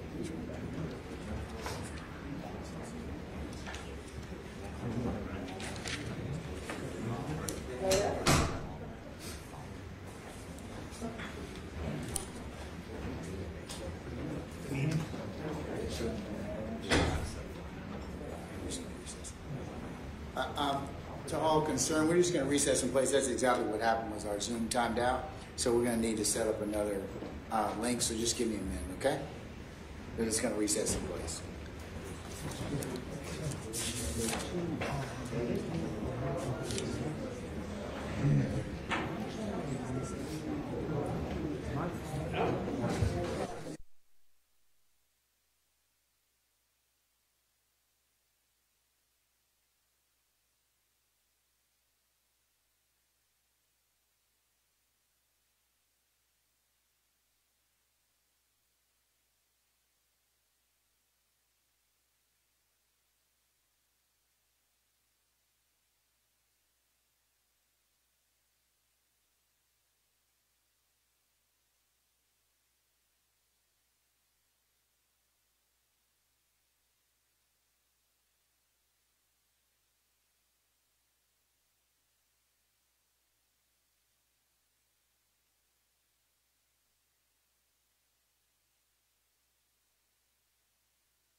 All right, Mr. Geary, you can go ahead and continue, sir, at this time. Yes, Judge. And Judge, I believe I finished with Act 51, which is the terroristic threats against the security guards at the mall. Yeah, you were talking about last. Yes, Judge. The next one is going to be Act 60 of the indictment, which is on 3/25/16. It is a music video entitled Slime Shit, and it talks about YSL shit, killing 12 shit, 12 being a euphemism for police officers, fuck a jail shit, I'm a VIP and got a pistol on my hip. Again, and you know, I took what Mr. Lau said, and I don't disagree with him. If we have someone singing these kind of lyrics and isn't living this lifestyle before they sing about it, I don't think that's a crime. That's not the case here. We're basically singing lyrics about what they're doing. The fact that Mr. Lyles isn't aware of what his business partner is doing is the other issue. In that song it goes, again, fuck the police, fuck the judge, mob life. On 9/24/17, Act 68, I believe 69, 70, 71, and 72, Your Honor. This is a act out of Brookhaven Police Department that Mr. Steele spoke of, where Mr. Kitchens and Mr. Williams were stopped in a car based on a traffic violation, and a stolen weapon was found in the vehicle, and methamphetamine with intent to distribute, hydrocodone with intent to distribute, marijuana with intent to distribute, and a criminal street gang charge arose from that. And the interesting thing on that is when the officer asked Mr. Williams' name, the response from Mr. Williams was, I'm a superstar, can't take me to jail. The officer did. I think Mr. Williams discovered there that that didn't work. Your Honor, in Act 73, on 12/30/17, Mr. Williams appeared in a video. It was called Original Slime Shit, with lyrics, murder gang shit, YSL till you're dead and pale.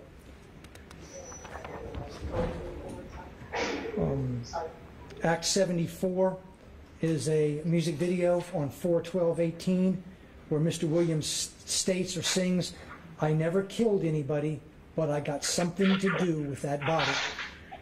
That would be our position, is that as the leader of this criminal street gang, Mr. Williams probably has never killed anybody. I don't know that to be true or not, but he probably has others do it for him as we understand the evidence, Judge. When was that Act 74 music video? Which one, Judge? I'm sorry. Act 74, you said. Act 74 was 4/12/18, Judge. Okay.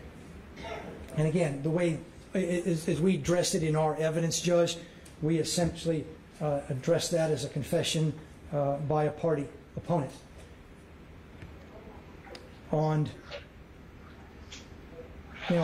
In Act 75, Judge, which is another traffic event in DeKalb County, it's on 5/18/18. In prior songs, the defendant sings that he travels with snipers, he travels with a dangerous gang, you can't mess with his people. In this, it was a traffic stop, two vehicles speeding down the road. Officer stopped them for speeding. Mr. Williams was driving the lead car in a Porsche. I do not believe any weapons or any drugs were found in that car. And Mr. Williams indicated to the officer that the people behind him worked for him. The people behind him stated that they worked for Mr. Williams. In that car were 4 individuals, some prior felons, and they were armed to the teeth to include a fully loaded 30-round mag with an AK-47. I do not believe Mr. Williams got any charge other than a traffic ticket at that time. Again, no weapons were found on him and no drugs were found on him. Your Honor, on Act 78 from 11519, it's a video called Bad Boy. Now, understand at a point, Mr. Williams got into a beef, if you will, with another rapper by the name of Rayshawn Bennett, also known as YFN Lucci. At some point, Lucci's mother was shot at, and the song comes out with Bad Boy that says, let's see, you better watch the way you breathe around me, for that breath be your last, boy. Smith & Wesson 45 put a hole in his heart, better not play with me. Killers, stay with me. I shot at his mommy, now he no longer mention me. Again, we believe that Mr. Williams doesn't sing about random theoretical acts. He sings about gang acts that he's a part of or his gang participates in.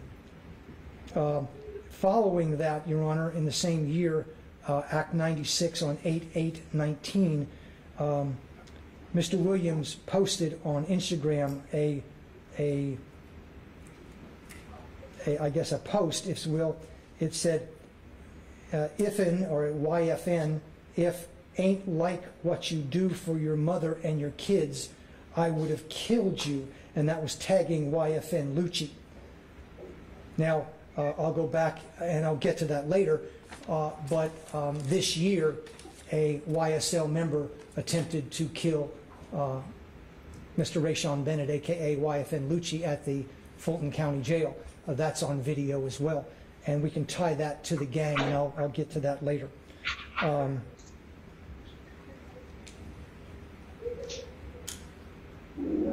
Your Honor, on Act 97 from 9/16/19, Mr. Williams posted a video called Just How It Is.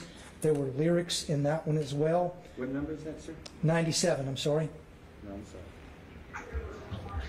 And it said, last N-word tried me, almost got popped at Lennox.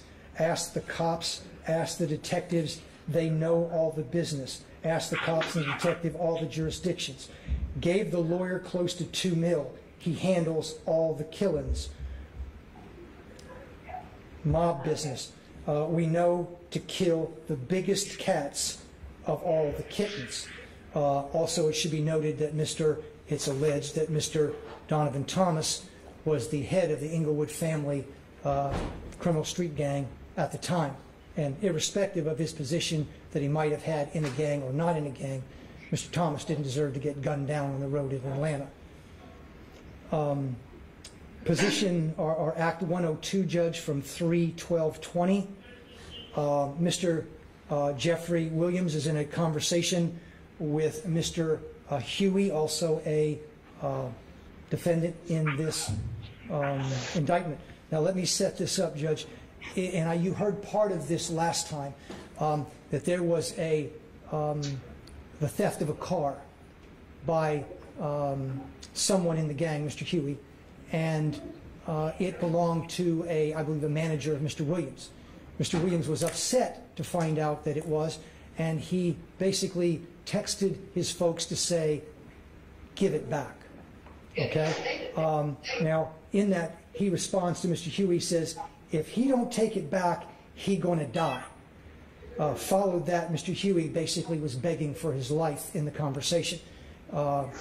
It's very clear that he believed that statement by Mr. Williams.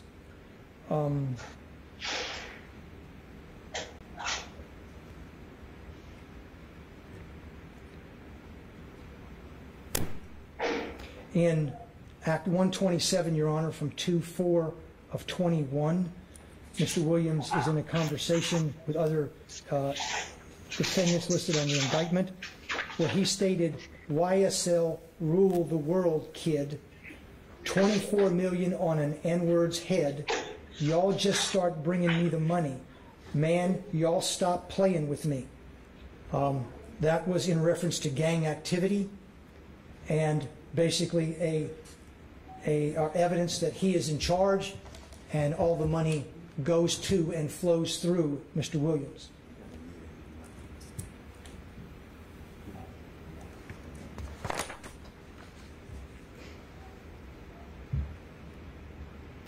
On Act 130 from 4/16/21, Judge, there's a social media post titled Slatty, S-L-A-T-T-Y, lyrics stating, I killed this man in front of his mama, I guess sister and his cousin.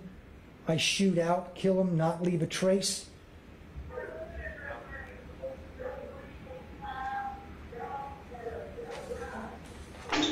It says, you think you a gangster, you got a pistol, look at my trigger start itching. YSL, we going overboard. And again, YSL is a direct reference to Young Slime Life, the criminal street gang. On Act 131 on 4/16/21, there's a video released called Ski, S-K-I, with lyrics stating, I fuck with slats, slacks being basic slang, life's forever. We come to eat rats, I came with some piranhas. I tote an FN, a reference to a handgun. And in that one, which is interesting, Judge, which you'll hear in the evidence of this case, is this is a hybrid gang. This gang isn't pure Bloods. There are rolling 60s in it, Crips. There are 30 Deep. It is a combination of many different gangs to form this gang. In Act 132 from 5/13/21, Judge, a conversation where Williams asks the others in the conversation, y'all ain't beat him up or shot him yet? Y'all N-word getting soft. And I believe that's directing the activity of the gang to stand up for the reputation of the gang and not be disrespected. Your Honor, in Act 139, I'll miss 139, Judge.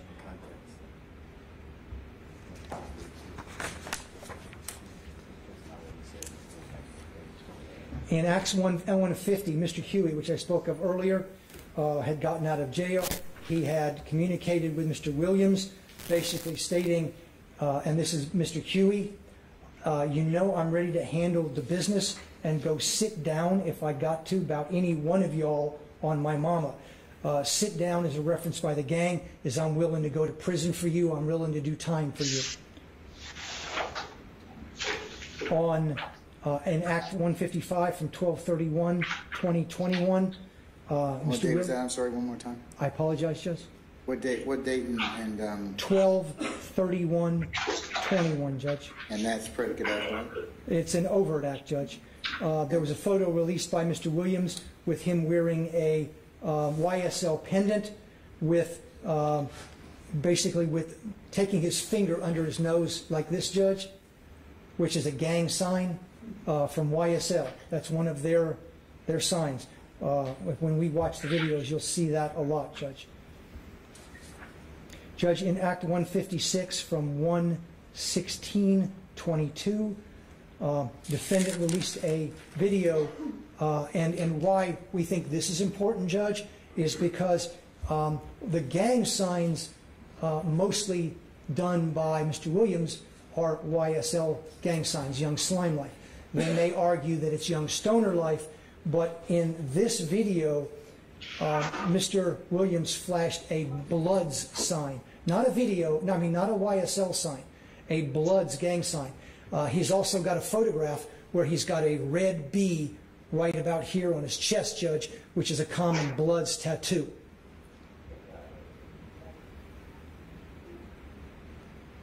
On 3/9/22 in Act 172, Williams posed for a photograph with the caption, Slat Business YSL 4L for Life. Judge,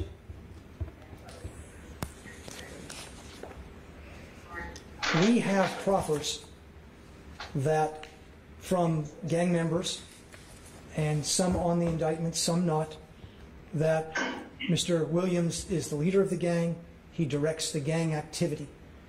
This gang, as you can see through the indictment, there are numerous murders, there are numerous armed robberies, there are numerous attempted murders, shootings. You know, just like, again, I spoke about the Gottis, about the criminal gang, mafia families out of New York. The bosses themselves never got their hands dirty. The position here is, Judge, is Mr. Williams directs and has directed all of these individuals, Judge. And he recruits people continuously, Judge. We have a proffer, Judge, even from the mother of one of the defendants in this indictment, who told us that Mr. Williams does the community events in order to recruit more people, that her son was recruited by money, shoes, clothes, because they didn't have anything. And now her son's, by her statement, is in jail for the rest of his life. And that's that's the mother from one of the defendants on this case. Judge, Mr. Williams essentially is YSL. Everybody else is a follower. There are leaders. We said Mr. Kitchens, Mr. Greer, they are also leaders. But the leader, the top dog, the most dangerous man here is Jeffrey Williams, because he doesn't have to get his hands dirty. He has others to do his business. Judge, in an analogy, you found the others danger to the community, danger to commit additional felonies. And I would say, of the least of them, you found them dangerous. This is the most of them. This is the one that you see the shadow in the back of the room. He's the one directing traffic. He is the one they're all afraid of. He's the one that's king slime. He's pulling the shots. He is the most dangerous of the 28, Judge. And I implore you not to grant him a bond. He is dangerous. The setup they've given to you is actually going to be less control, not more. If he gets a burner, Judge, and the court may know this, a lot of the communications that Mr. Williams is on FaceTime, because it's not traceable, it's not trackable. And we know that to be their MO. He gets a burner, he gets in there, he runs his gang from inside, and he won't get that, and no one's going to throw his cell. I know what the investigator said, with all due respect. That's not the jail. That's their job. It's not the job of 24 officers being paid by Mr. Williams. That's not their job. The job is the sheriff of Fulton County or any other sheriff where our sheriff decides to put Mr. Williams. That's their job. He is dangerous. And I normally don't do this, but I don't hesitate in this case. Respectfully, Judge, I believe if you give him a bond, we're going to have more witnesses in danger or going to be missing. I believe he's that dangerous, Judge. Thank you. Court permission, if I may offer rebuttal. Just a few closing statements to. All right, Mr. Adams. Thank you, Judge.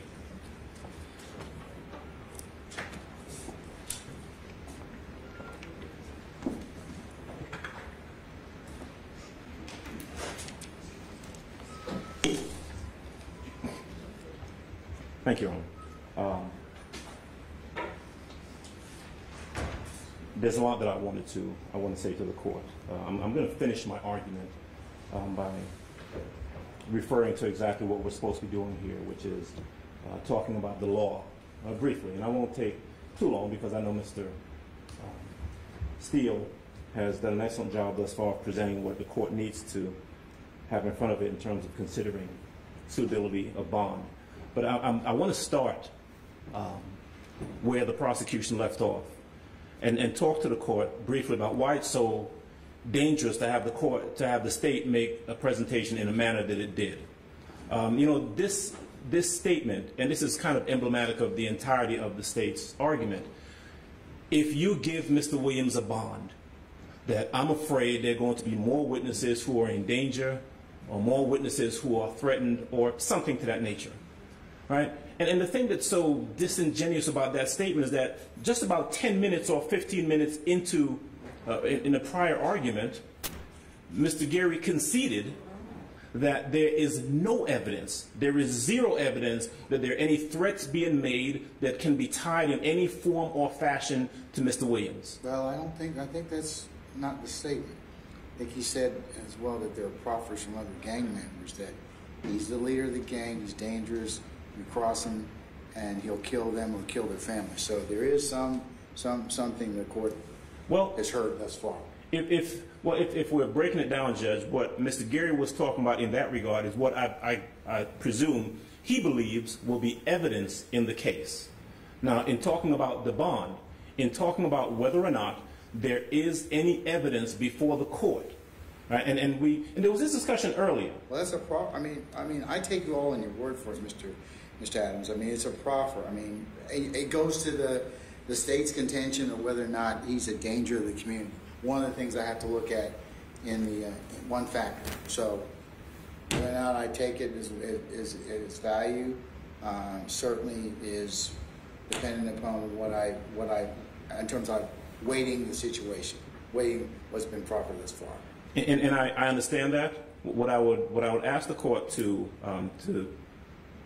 pay close attention to and to keep in mind is that allegations put forth by the state in regards to what they say is evidence that is going to be forthcoming are exactly that, allegations that have not been vetted, that may or may not be accurate, that will come before this court, presumably, during the course of a trial. But for purposes of the bond, and for purposes of whether or not Mr. Williams, if given a bond, is going to return to court to face process of the court, to face these charges, whether or not there's evidence that goes to his guilt or innocence, whether he is guilty or not guilty of these charges, is not what is before the court. So you're absolutely right. Yes, sir. You don't have to waste your breath on that. Right. I'm very familiar with Mr. Williams and the other co-accused, presumption of innocence, and the court deems them as being innocent of these charges. I'm asked to pass on bond, and the bond is predicated on, on the issues that the appellate case law tells me I need to kind of consider.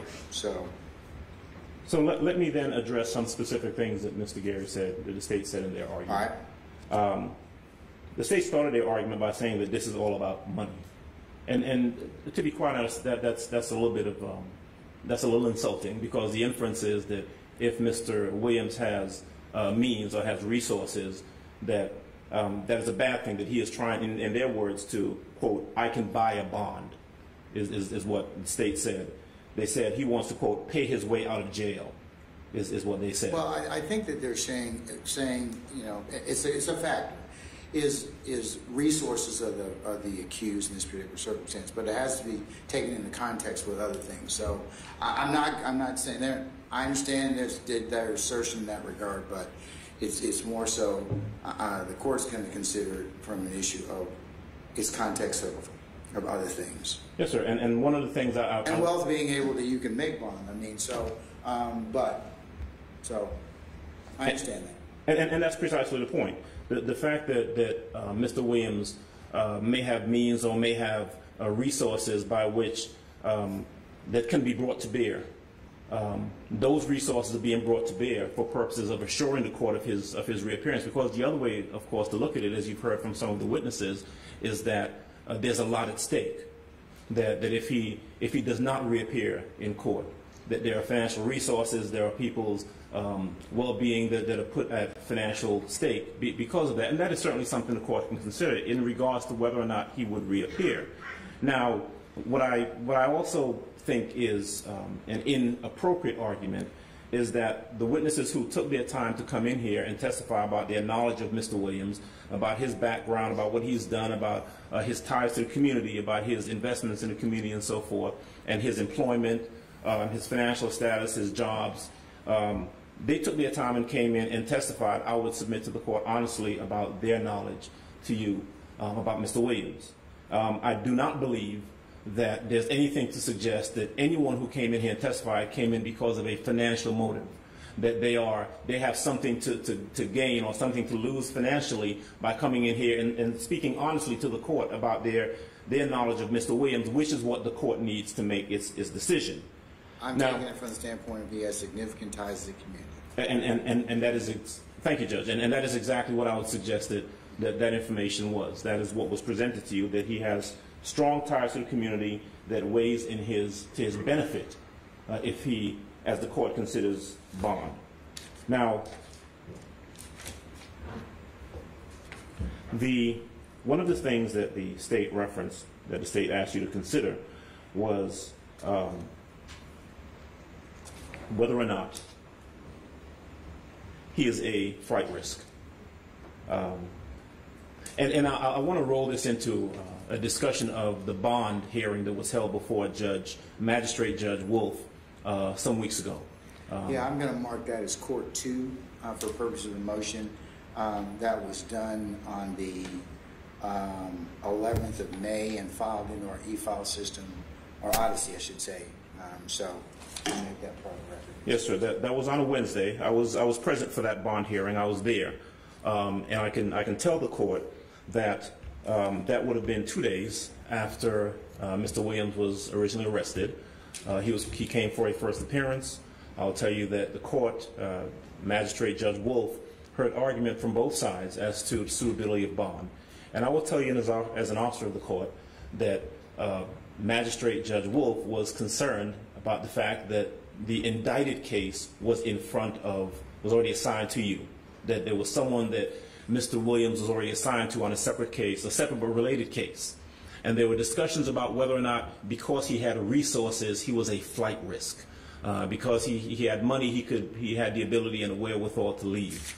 And Judge Wolf, I will tell you, in denying the bond, which he did, essentially indicated that he asked me very many questions about whether or not there was a bond hearing scheduled in front of Your Honor, and whether or not you'd be considering the issue of bond on the indicted case, and that he would defer, that he was going to deny bond at the time, but he was going to defer to Your Honor because the other case was in front of you and because that case was related. And so it is my impression from the hearing on that day and the denial of bond that the court anticipated that you would be making the larger decision as regards whether or not Mr. Williams receives bond on both matters or not. And of course, both matters are in front of you now. Now, there is, in regards to flight risk, whether or not he's a flight risk, and some of what the state has said, there is no indication that he's a flight risk.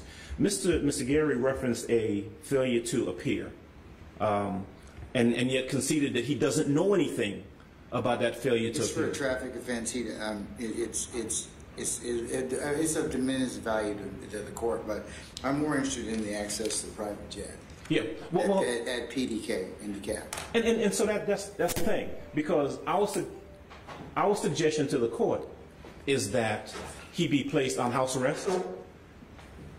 That he be placed on house arrest. That he have an ankle monitor. That there are certified, post-certified law enforcement officers who are responsible for making sure he complies with the court's conditions. There is no suggestion on our part that he be allowed to fly by way of private jet, commercial jet, helicopter, or anything of that nature. And so the argument that because he has resources, he has in the past has had access to a private jet, that is something the court should be concerned about. We would suggest to you that is not something for you to consider, because we're not asking that he be allowed to have that access. You heard from Mr. Middlestat, who indicated that what would happen essentially is if the court were to graciously grant bond for Mr. Williams, he would be released from where he is now. He will be transported by law enforcement officers to the location that the court has indicated, and he will stay there. And he will stay there. And if he is to leave to come to court, for the only reason, that he would do so under supervision and under guard of law enforcement officers. And when Mr. Middlestat testified, I think he was clear, and he was deferential to the court in regards to what the requirements would be. These are going to be post-certified law enforcement officers who are sworn to uphold the law. We did not suggest that private security, just any individual off of the street, serve as the people who would guard the house where Mr. Williams would be confined. As a matter of fact, the list of those individuals was provided to the court. They can be vetted. That we have indicated and we have suggested to the court that the DA's office can vet them if they want to. They can go to the home. And quite frankly, circling back around to this private jet issue, let me tell you, Mr. Williams doesn't own a jet, has never owned a private plane or a private jet, and he would not even have access to that because we're suggesting that the court not allow that.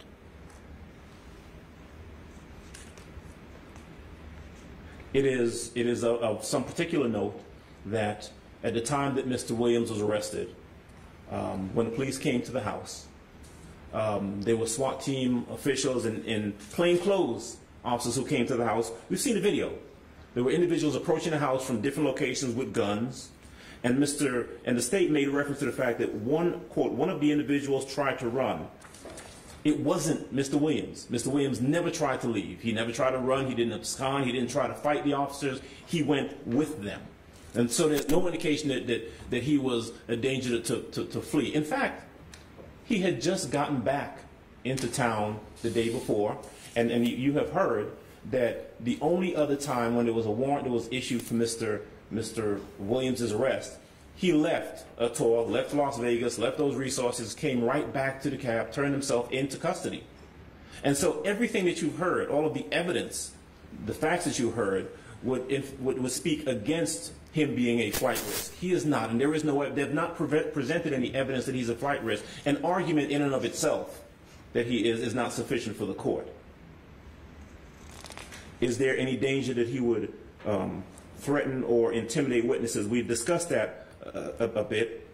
There was some discussion in another bond hearing previously, and I'm wary about trying to make comparisons or make reference to bond hearings regarding any other individuals, because Mr. Williams deserves to have his bond considered simply based upon the factors involving him, characteristics involving him, his suitability for bond, not anybody else.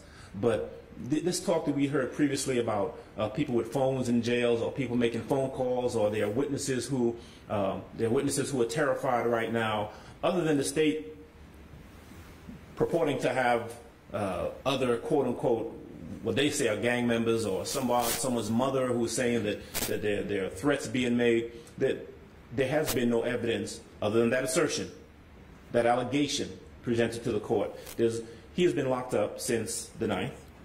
They have access to his phone calls. They're recorded. They have access to, I mean, he's locked up 22 hours out of the day, sometimes 23. But you've not heard any indication here that, well, he made a recorded phone call and there was something that he said in that phone call that we perceive as a threat. Or he's contacted someone and he has asked them to do something that we believe is commensurate with intimidating a witness or trying to influence a witness. You've not heard any evidence of that. And so there's simply no evidence to substantiate their allegation that he would be a threat to intimidate witnesses. Now, moving specifically to the indictment. And I heard you say it before, and I accept when the court says, Mr. Adams, I know that guilt or innocence is not the province of a bond hearing. And thank you for that. But they spent a good bit of time going through the indictment. But what they actually did is they simply read their allegations. These are their allegations. Right? These are what they say Mr. Williams did, or what they believe Mr. Williams, offenses they believe he's committed. They have to prove that. And there is nothing to suggest that simply because they have sat down and drafted up an 88-page indictment that the allegations in this indictment are accurate or are true. I've been doing this for a long time. And there have been times, many times, when the allegations put forth by the state have simply not been borne out at trial. So the state can stand up here and sound as certain as they want to that, hey, we think the evidence is going to, or we know that the evidence is going to show X, Y, Z. And then when months later, after the court has considered that in regards to whether he gets a bond, when we're actually standing up in a courtroom, they don't prove it. Or it turns out not to be true. Or a witness that they say is going to say something, says something different. Or is impeached. Or someone is proven to not be telling the truth.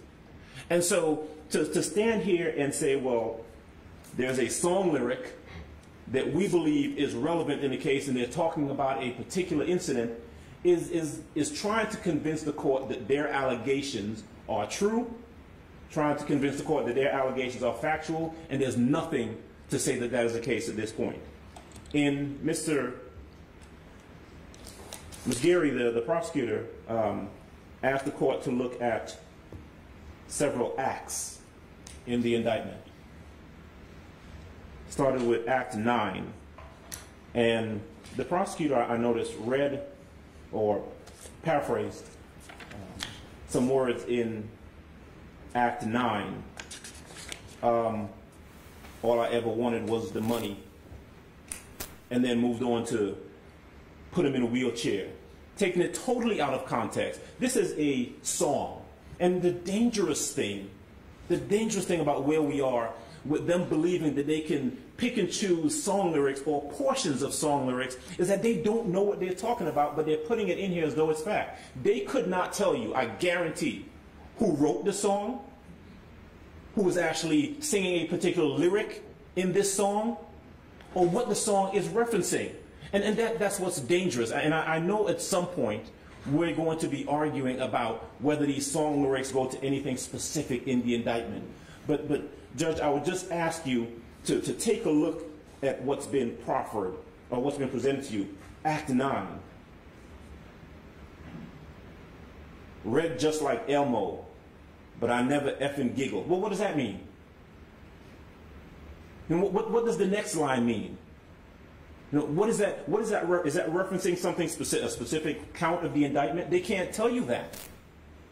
And it's taken out of context. You know, last week when we had a bond hearing, Bob Rubin represented one of the other individuals, said something that I thought, as a 56-year-old person who grew up in Brooklyn with rap music and all of that, thought was particularly insightful. He said, Judge, you know, it seems kind of bizarre, you know, some 50-something-year-old white guy is trying to tell you what, you know, someone who's a rapper means in a particular song.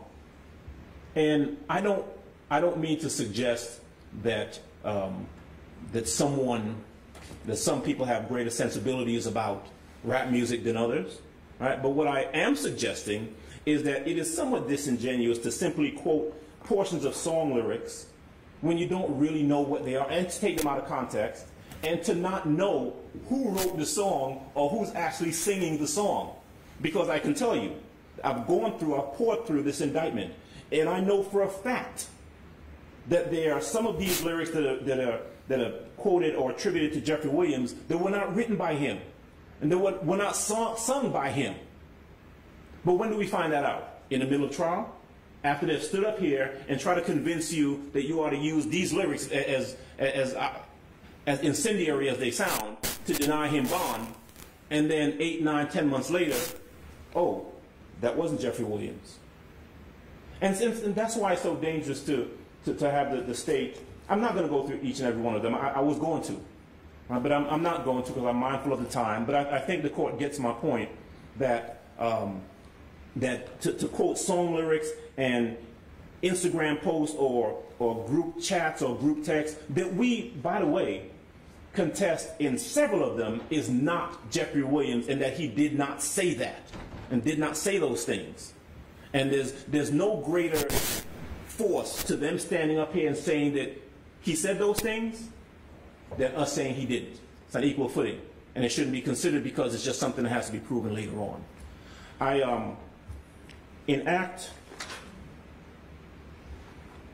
thought this was funny. Act 74, I think it is, that the state reference.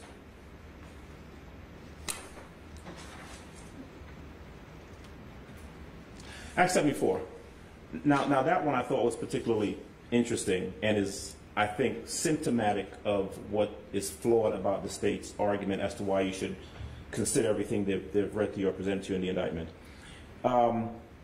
Act 74 references Jeffrey Williams releasing a video. They said it was released on 4/12/18. I'm going to suggest that at some point in the future they'll go back and they'll correct that, and they'll recognize that this was a song, Anybody, that was written by Jeffrey Williams, Nicki Minaj, and a third writer. and that some of the lyrics that are in here are actually lyrics that are sung by Nicki Minaj. But they don't know that. They don't know that, but they stand up here and say this with the force of authority, thinking that that's going to be... And they made that essential part of their argument. What did they say? They said, the song lyrics say, I never killed anybody, but I got something to do with that body. And that, Judge, is exactly where we're telling you that Jeffrey Williams, no, he may not have ever killed anybody that we know of, but he's the man in control, he's King Slime, he's the one who's running everything, and he's confessing it by saying that in this song.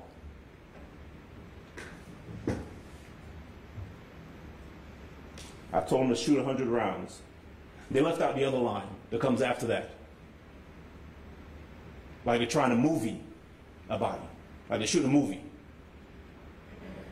I mean, it's laughable, but it's an issue for later on down the road. Judge, in regards to the court's consideration, 4 things, maybe 5.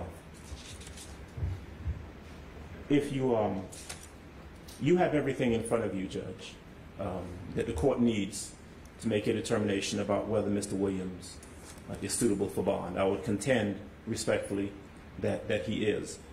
There are no greater set of assurances that any defendant can put in front of you that can give you some assurance that he will reappear for trial than we have done.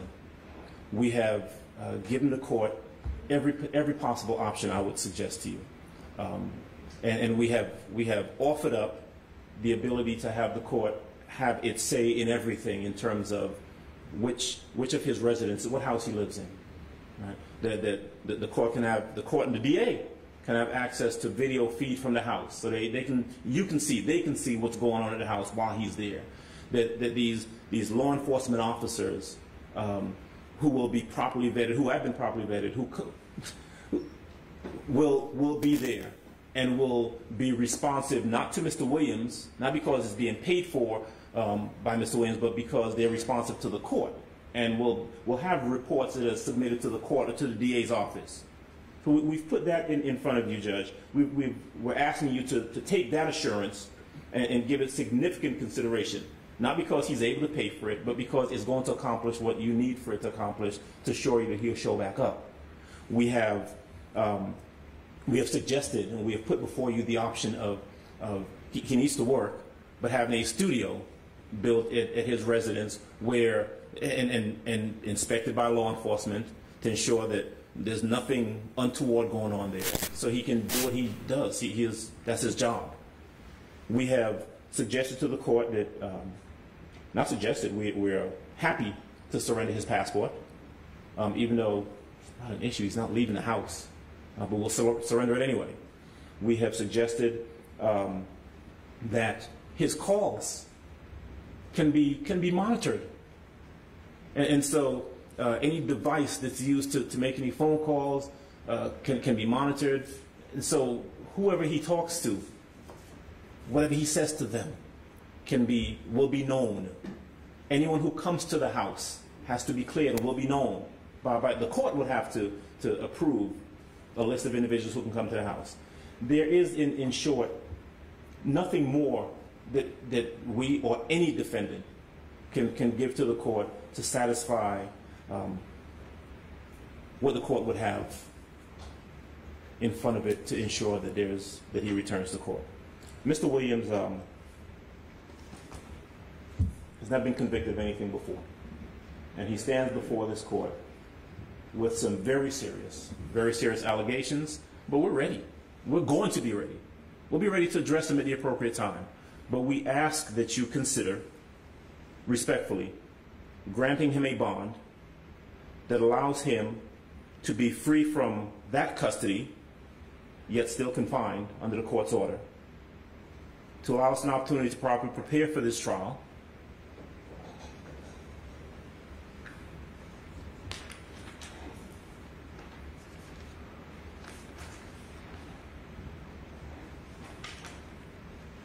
we think it's appropriate, Judge. A bond is appropriate.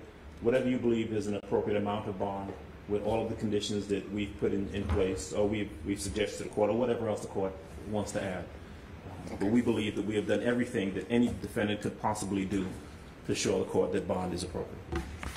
Thank you. All right, Mr. Adams, thank you.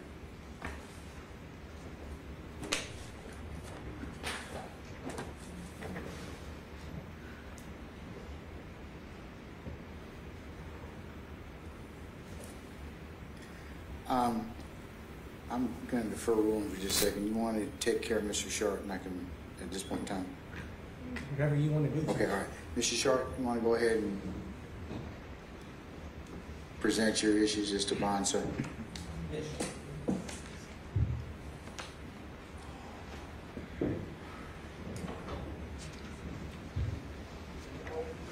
Excuse me, Your Honor. May I use the restroom, or I need to be here? I've been holding it for a long time. It's not funny. Y'all be at ease. Yes, sir. In fact, I'll just take 5 minutes, and you can go ahead and everybody can. You come back, okay? All right. Yes, ma'am. I'm going to recess in place just for a minute. Okay?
old times in the cab. I'm okay.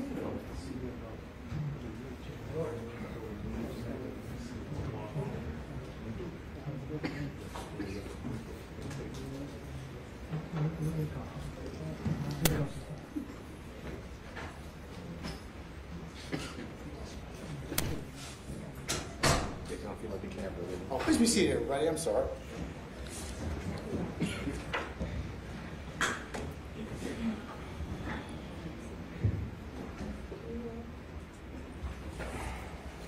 All right, Mr. Shard, sorry for the delay. Go right ahead, sir. Well, Your Honor, based on some information that I've learned about today, I'm going to ask if Your Honor would permit me to withdraw the bond motion for the time being, and allow me to refile should circumstances change. There's some things I need to talk to my client about, and I think that would be in the best interest of Mr. Jackson at this moment.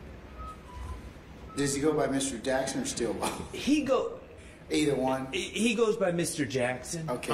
But he is also Mr. Stillwell in the indictment. Okay. All right.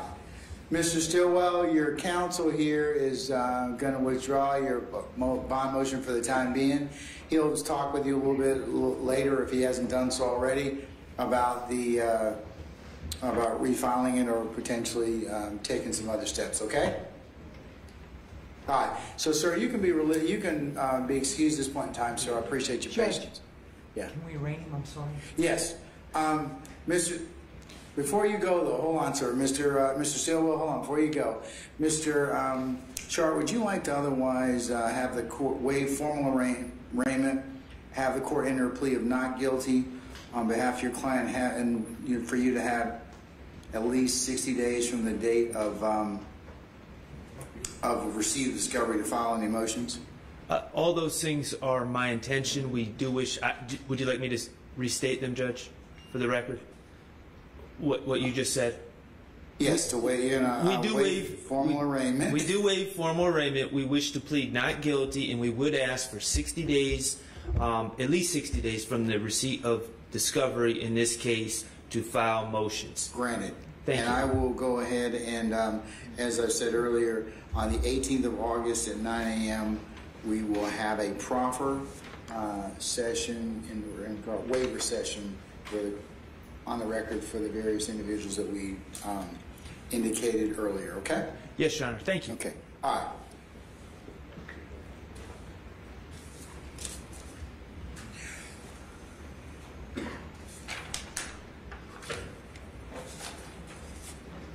And Ms. Charlotte, I will set your client's trial for 9 January of 2023. Yes, Your Honor. Okay. All right.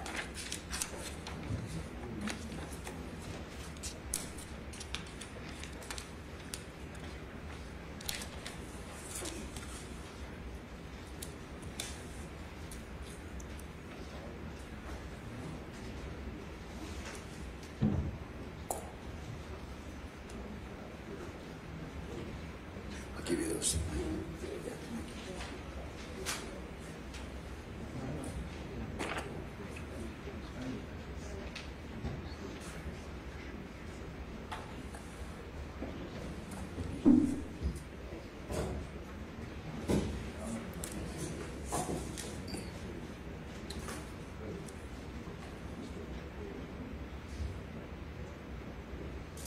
All right, folks, before I go ahead and get started, whatever the decision is today, this is a forum, a public forum, where all are welcome. However, if you feel that you cannot govern your behavior or have acceptable conduct, please, you can exit the courtroom and nobody will be the wiser.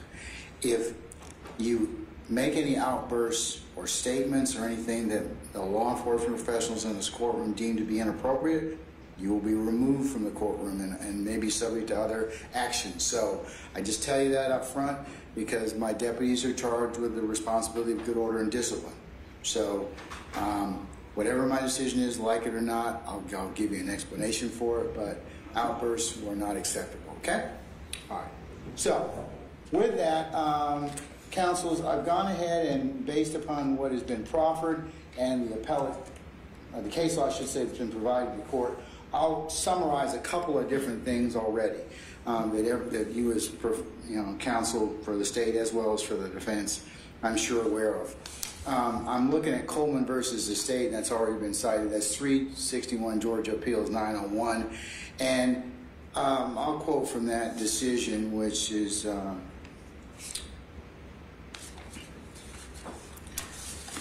which comes from our court of appeals.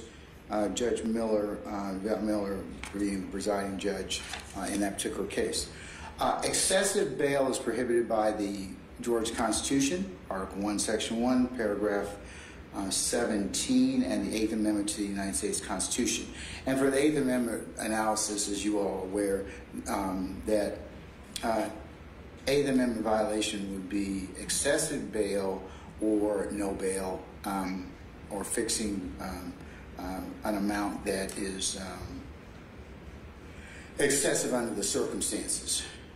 When fixing, for the purposes of the 8th Amendment, the excessive bail is defined as bail set at an amount higher than the amount reasonably calculated to ensure the presence of the defendant. When fixing bail in Georgia, trial judges' foremost consideration is the probability the accused, if freed, will appear at trial, and then the court in Coleman goes on to quote that lesser factors or lesser extent or considerations are the accused's ability to pay, the seriousness of the offense, the accused's character and reputation. I have heard a lot of evidence today about those particular factors in regards to Mr. Williams and his ability to pay, and the seriousness of the offenses, and his character and reputation from as presented by Mr. Steele, Ms. Hornsby, as well as Mr. Adams. So I have considered those particular issues. Now, also, Coleman goes on to say that a defendant who seeks release on bail has the burden of showing roots in the community. The defendant does not pose a significant risk of fleeing, threatening the community, committing another crime, or intimidating witnesses. And along with this particular case, the court also has considered the seminal case of Ayala versus the state at 262 Georgia 704. And Ayala gives us the framework in Georgia for the purpose of a pretrial bond is to prevent punishment before conviction and secure the appearance of a person for trial, quoting Roberts versus the state, 32 Georgia Appeals 339. And it goes on to say that a trial court may release a person on bail if the court finds the following. So I have to look at the first thing that Coleman directs me to look at is consideration of whether or not the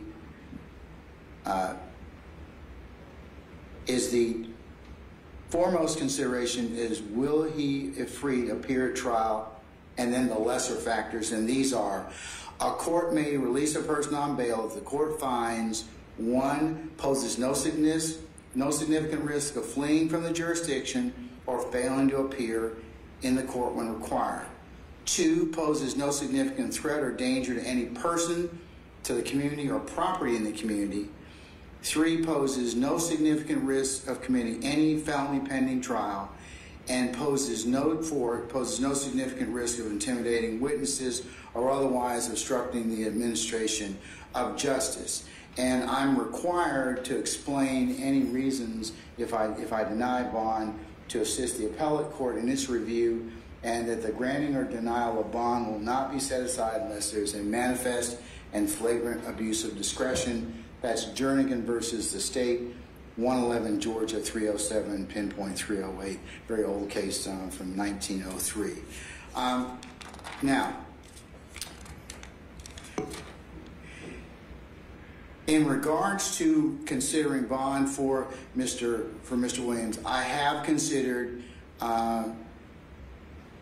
the first consideration is, if free, will he appear at trial, and to a lesser extent, the other factors. And based upon the court's consideration of the proffer, the two things that the court has significant concerns about are him being a danger to the community and flight.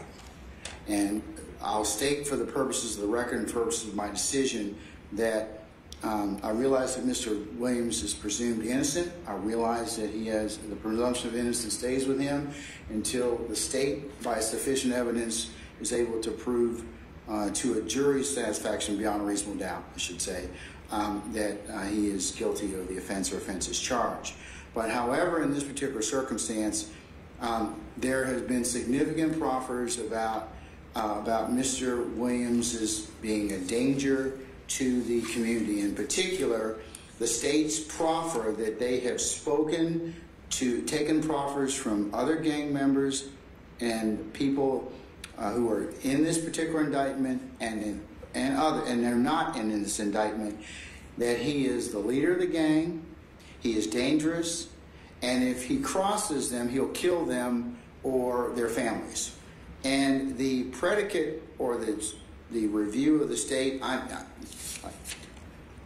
the concerns that I have are some of the statements that he's made about the threats and to others, and that have been chronicled in particular in some of the predicate acts that have been stated for the court's consideration. Whether or not those acts, as Mr. Adams has pointed out, because they have to be proven at trial, is a discussion for another day. But at this point in time, in the aggregate, those particular discussions, in particular, the proffer from the people that the state has talked to already, the group chat that from 2015 starting, anybody goes into a courtroom and tells God honest truth, they'll be fucking killed, pardon me for the language, and this threat is still being talked about. So that is of a concern to the court in regards to the danger to or threats to persons in the community. So and factors, there's no significant arrest of intimidating witnesses or otherwise obstructing the administration of justice. That is the court's concern. The two major concerns that this court has is danger to persons and threats to intimidate other witnesses and obstruct the administration of justice. So I have some concerns about the flight that I share with Judge Wolf also indicated, but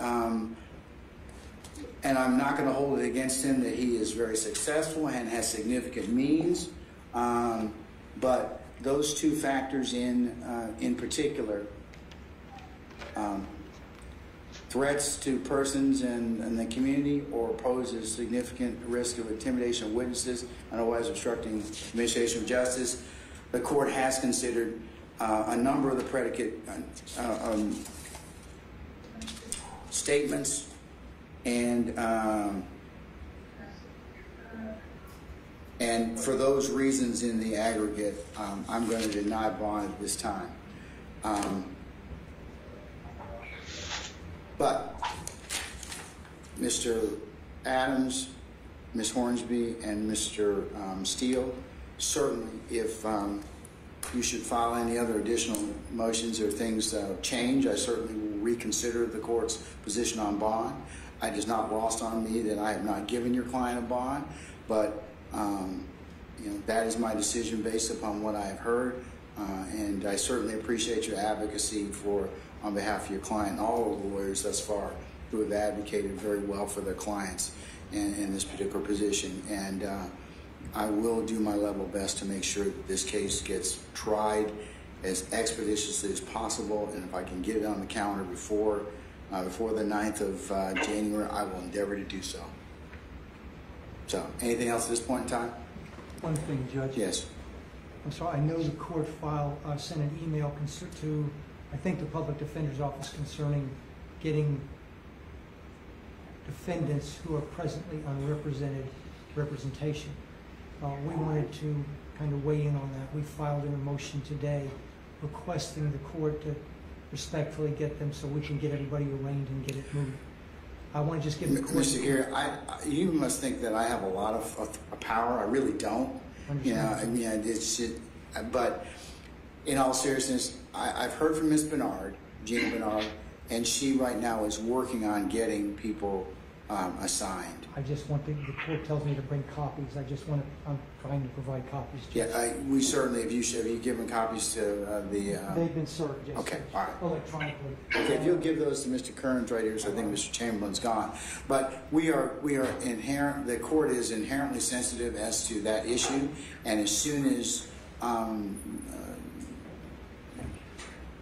those attorneys can be appointed, and I have some correspondence from Ms. Bernard saying that they are working on that issue right now, and that we will certainly get those people brought over as soon as possible. But and if you all have any other information in regards to that, please let us know. But we are tracking that issue, and I will continue to talk and dialogue with Mr. Chamberlain about that. Okay.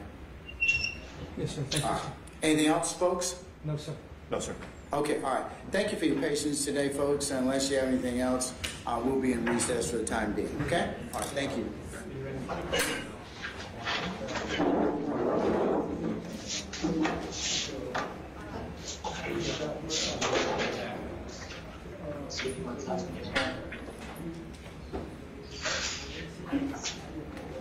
Okay, I'll talk to you.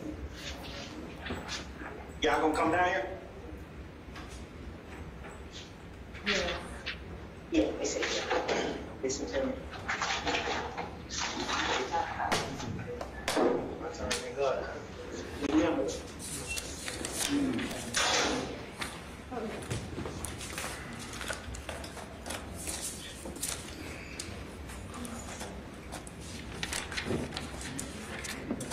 Don't freak out.